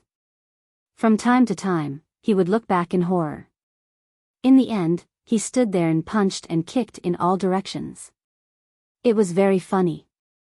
However, not to mention that the people inside the formation couldn't see, even the people outside the formation didn't pay any attention to Fei. The auspicious three treasures, Ma Rulong and Qiu Shidao, were all looking at Qin Shiyue in the formation. What Qin Shiyue saw was different from the two of them. At this moment, he felt that he was in a vast mountain forest. A few tiger roars came from not far away, causing him to frown. This scene was too familiar. It was the place where he encountered danger when he was young. He knew that not long after, a huge tiger would descend from the sky and take him away. Then, his adoptive father would kill the tiger and save him. However, presumably, his adoptive father wouldn't appear in this mountain forest and he would be taken away by the tiger. Sure enough, after a tiger roar and a gust of wind, a white tiger with slanted eyes appeared. Seeing Qin Shiyue, the tiger pounced on him. At this moment, Qin Shiyue didn't panic. He slightly leaned forward and his body fell into the tiger's belly. With a shake of his hand, he pulled out the soft sword from his waist and slashed at the tiger. The tiger let out a miserable howl that shook the mountain. Its stomach was filled with internal organs and blood. Qin Shiyue held the soft sword in his hand and vigilantly observed his surroundings. He secretly pondered. This three-talent flag gate formation was something he learned from his master by chance. He only listened to it as a story. If it weren't for the three orange flags being too eye-catching, how could he find this from his dusty memories? Therefore, Qin Shiyue held the soft sword and walked forward while thinking about how to break this flag gate formation.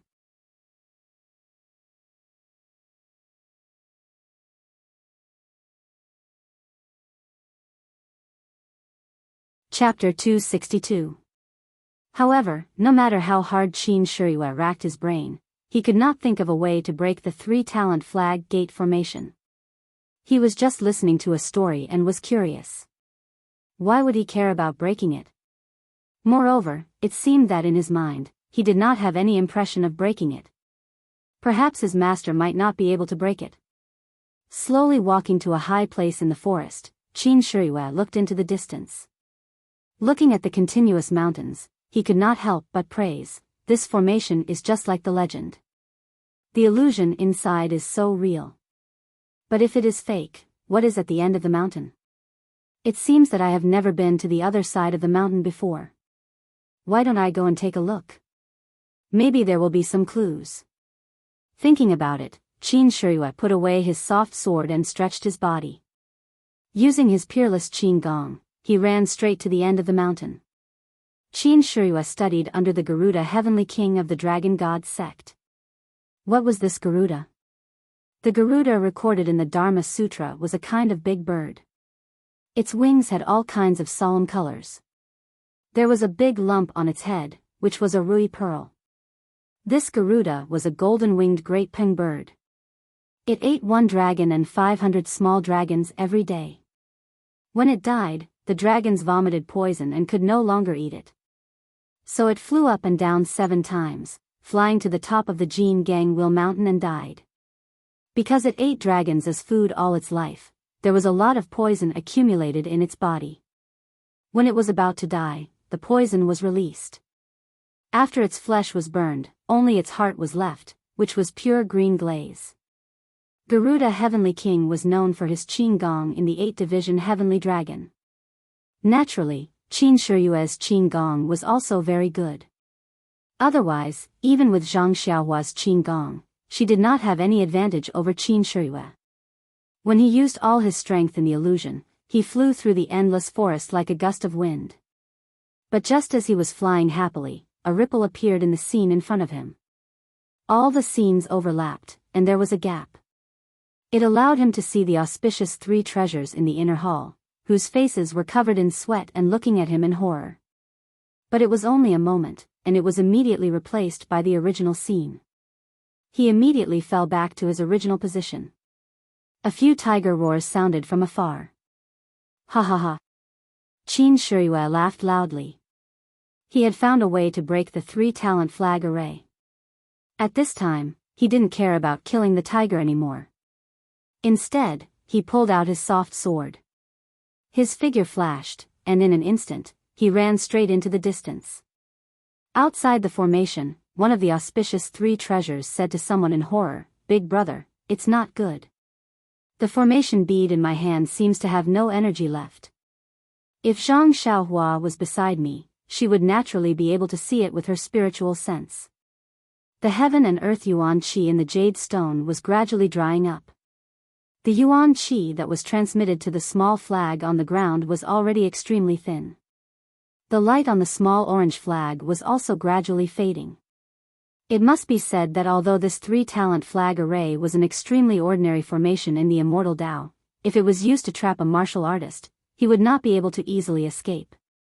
Even if the auspicious three treasures didn't have any yuan qi, and only relied on the yuan qi in the yuan qi stone, and couldn't activate the flag array's attack, but just this simple defense and simple illusion was already an invincible existence in the era when the Immortal Tao was destroyed. At least, before the Righteous Alliance used this flag array, they had never failed. But after all, this was an external object. The yuan qi in the yuan qi stone would dry up one day. Coincidentally, today was the day when the yuan qi in one of the yuan qi stones was used up. Otherwise, even if the real Garuda Heavenly King came, his qin gong might not be able to make the flag array reveal a flaw so easily. Inside the flag array, Qin Shiyue kept running forward. The scenes in front of him kept overlapping and breaking. The scenes in the inner hall also kept appearing in front of him. Moreover, the time was getting longer and longer. Even Ing Fei stopped running away and stopped in shock. He raised his head and looked at the world that was flickering. After a while, he heard one of the auspicious three treasures call out, "Big brother." Before he could finish his words, the jade stone in his hands suddenly turned into powder and scattered on the ground. The small flag on the ground also suddenly lit up and immediately returned to its simple and unadorned appearance. Although the other two flags were still emitting a faint light, the light screen was no longer complete. 30% of it had already disappeared. The illusion in the formation could no longer appear. Zhang Xiaohua, who was meditating, sensed the change in the yuan qi and unconsciously opened her eyes. At this moment, the eyes of Qin Shiyue and Ing Fei in the flag array lit up. Qin Shiyue was already using his peerless qin gong. At this moment, he just changed his direction and rushed towards one of the auspicious three treasures. And, let's call him Air Bao for now. The jade stone in Air Bao's hand turned into powder, but he did not have this kind of experience. He was still making hand seals and did not loosen his grip. The power of the seal did not disappear. In fact, the seal used by the auspicious three treasures was not the seal used by the three talents flag array. After the celestial Tao was destroyed, someone improved the seal so that martial artists could use the yuan qi to control the array. When they could not extract the yuan qi from the yuan qi of heaven and earth, they naturally turned to absorbing the yuan qi of the caster. How could Air Bao's body have the vital qi formed by the yuan qi of heaven and earth? With such a forceful extraction, in an instant, his meridians were severely damaged. It was as if his vital qi had backfired, and a stream of blood flowed out from his 7 orifices. At this moment, Qin Shiyue and his soft sword were already in front of him. Poor Air Bao. His limbs were weak, and he could not move at all. Right in front of Zhang Xiaohua, Qin Shiyue waved his soft sword, and Air Bao's funny head flew up into the sky. Blood splattered on the ground, and Erbao's short and fat body fell to the ground with a thud, and his blood splattered 3 feet away. Such a bloody scene scared Zhang Xiaohua so much that she closed her eyes. Although Zhang Xiaohua was already an experienced killer, he was very gentle when it came to killing people. He killed them all with one strike, and there was only a little red on the throat. It was also the first time he saw such a violent killer. However, immediately, he opened his eyes and walked out of the circle of light. He looked at the headless corpse from afar and sighed, "It's so good to be alive."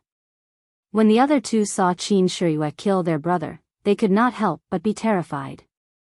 They stopped the spell and threw the jade stone on the ground. They stretched out their hands and drew their swords from their waists. With a shout, they rushed forward. Although the auspicious 3 treasures without the flag gate formation were powerful, they were not what Qin Shiyue and Ning Fei were afraid of. The two of them each found one and instantly fought with each other. Originally, the auspicious 3 treasures were quite famous in the Jianghu. Their martial arts were not much worse than Qin Shiyue's. At least, they were better than Ning Fei. Ning Fei originally braced himself to fight, but after this fight, Ning Fei was happy. He did not know how many treasures the person in front of him had, but his inner strength was almost the same as his. The strength of the sword was also not very strong. Although Ning Fei did not understand, at least his life was saved. As long as he delayed this treasure, he could naturally escape after Qin Shiyue killed that treasure. Poor auspicious 3 treasures. The martial arts of the 3 of them were not much worse than Qin Shiyue's. When the 3 of them joined forces, they were stronger than Qin Shiyue, Ning Fei and Zhang Xiaohua. However, they were afraid that something would happen to their brother. Since they could kill the enemy without any effort, why should they kill each other? Therefore, they took out their trump card and used the most powerful formation to trap them to death. However, this formation, which had been tested every time, was at the point of exhaustion. That was why there was a mistake and they lost one of their brothers. And they were in charge of the formation. Although they only guided the primordial chi from the primordial stone to the small flag, this also consumed their own inner strength. Therefore, the consumption of the auspicious 3 treasures' inner strength was much more than that of Qin Shiyue and Ning Fei. Sometimes, thinking about it, it was not necessarily good to hide one's strength. However, it was also not good to reveal one's trump card all of a sudden. Qin Shiyue's martial arts cultivation was higher than Ning Fei's. Naturally, she immediately figured out the bottom line of these 3 treasures. After more than 10 moves, Qin Shiyue found an opportunity.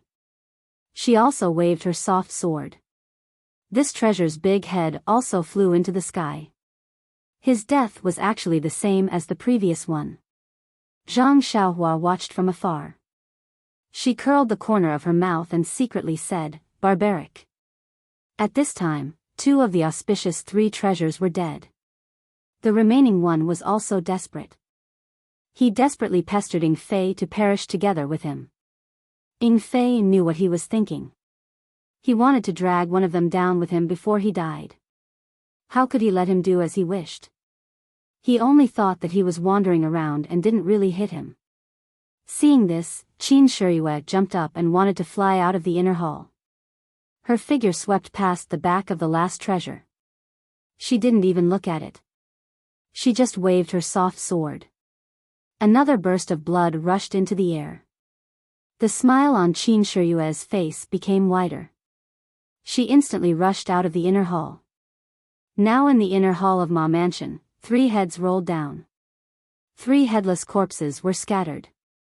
Blood was scattered all over the marble floor. The smell of blood was overwhelming. Seeing that his lord rushed out, Ning Fei also wanted to catch up. Just as he raised his foot, he stopped. He looked at Zhang Xiaohua in the distance and walked to the place where the small flags were inserted. He used his internal force to pull out the 3 small flags one by one and put them in his arms. Then, he picked up the remaining 2 jades from the pool of blood on the ground and slowly walked out of the inner hall. Zhang Xiaohua really didn't want to be with them, but this inner hall was no longer a place for people to stay. As long as he was far away from the corpses, he walked to the door. When he passed by the chair where Qin Shiyue sat just now, there were still a few old jades on the table next to it. Zhang Xiaohua didn't dislike them. He casually took them and put them in his arms. Then, he stepped on the blood and walked out of the inner hall. Outside, the sun was shining. It was the auspicious time for Ma Rulong's birthday. But Zhang Xiaohua's heart was cold. These few moments in the inner hall were like a lifetime ago. The danger in Jianghu was obvious. If Qin Shiyue and Ning Fei couldn't rush out of the flag gate formation, would her life be left here? Jianghu didn't believe in tears. Jianghu also didn't believe in hypotheses. No one could say for sure what didn't happen. Maybe Ma Rulong would let him go because he was innocent. Maybe Qiu Shidao was afraid that he would leak the news and kill him. These were all hypotheses. No one knew. However, when Zhang Xiaohua stepped into the hall, she knew what cruelty was. You're tuning into the Biyao's Wuxia Chronicles YouTube channel. Don't forget to subscribe and join us on this journey to catch the most captivating stories.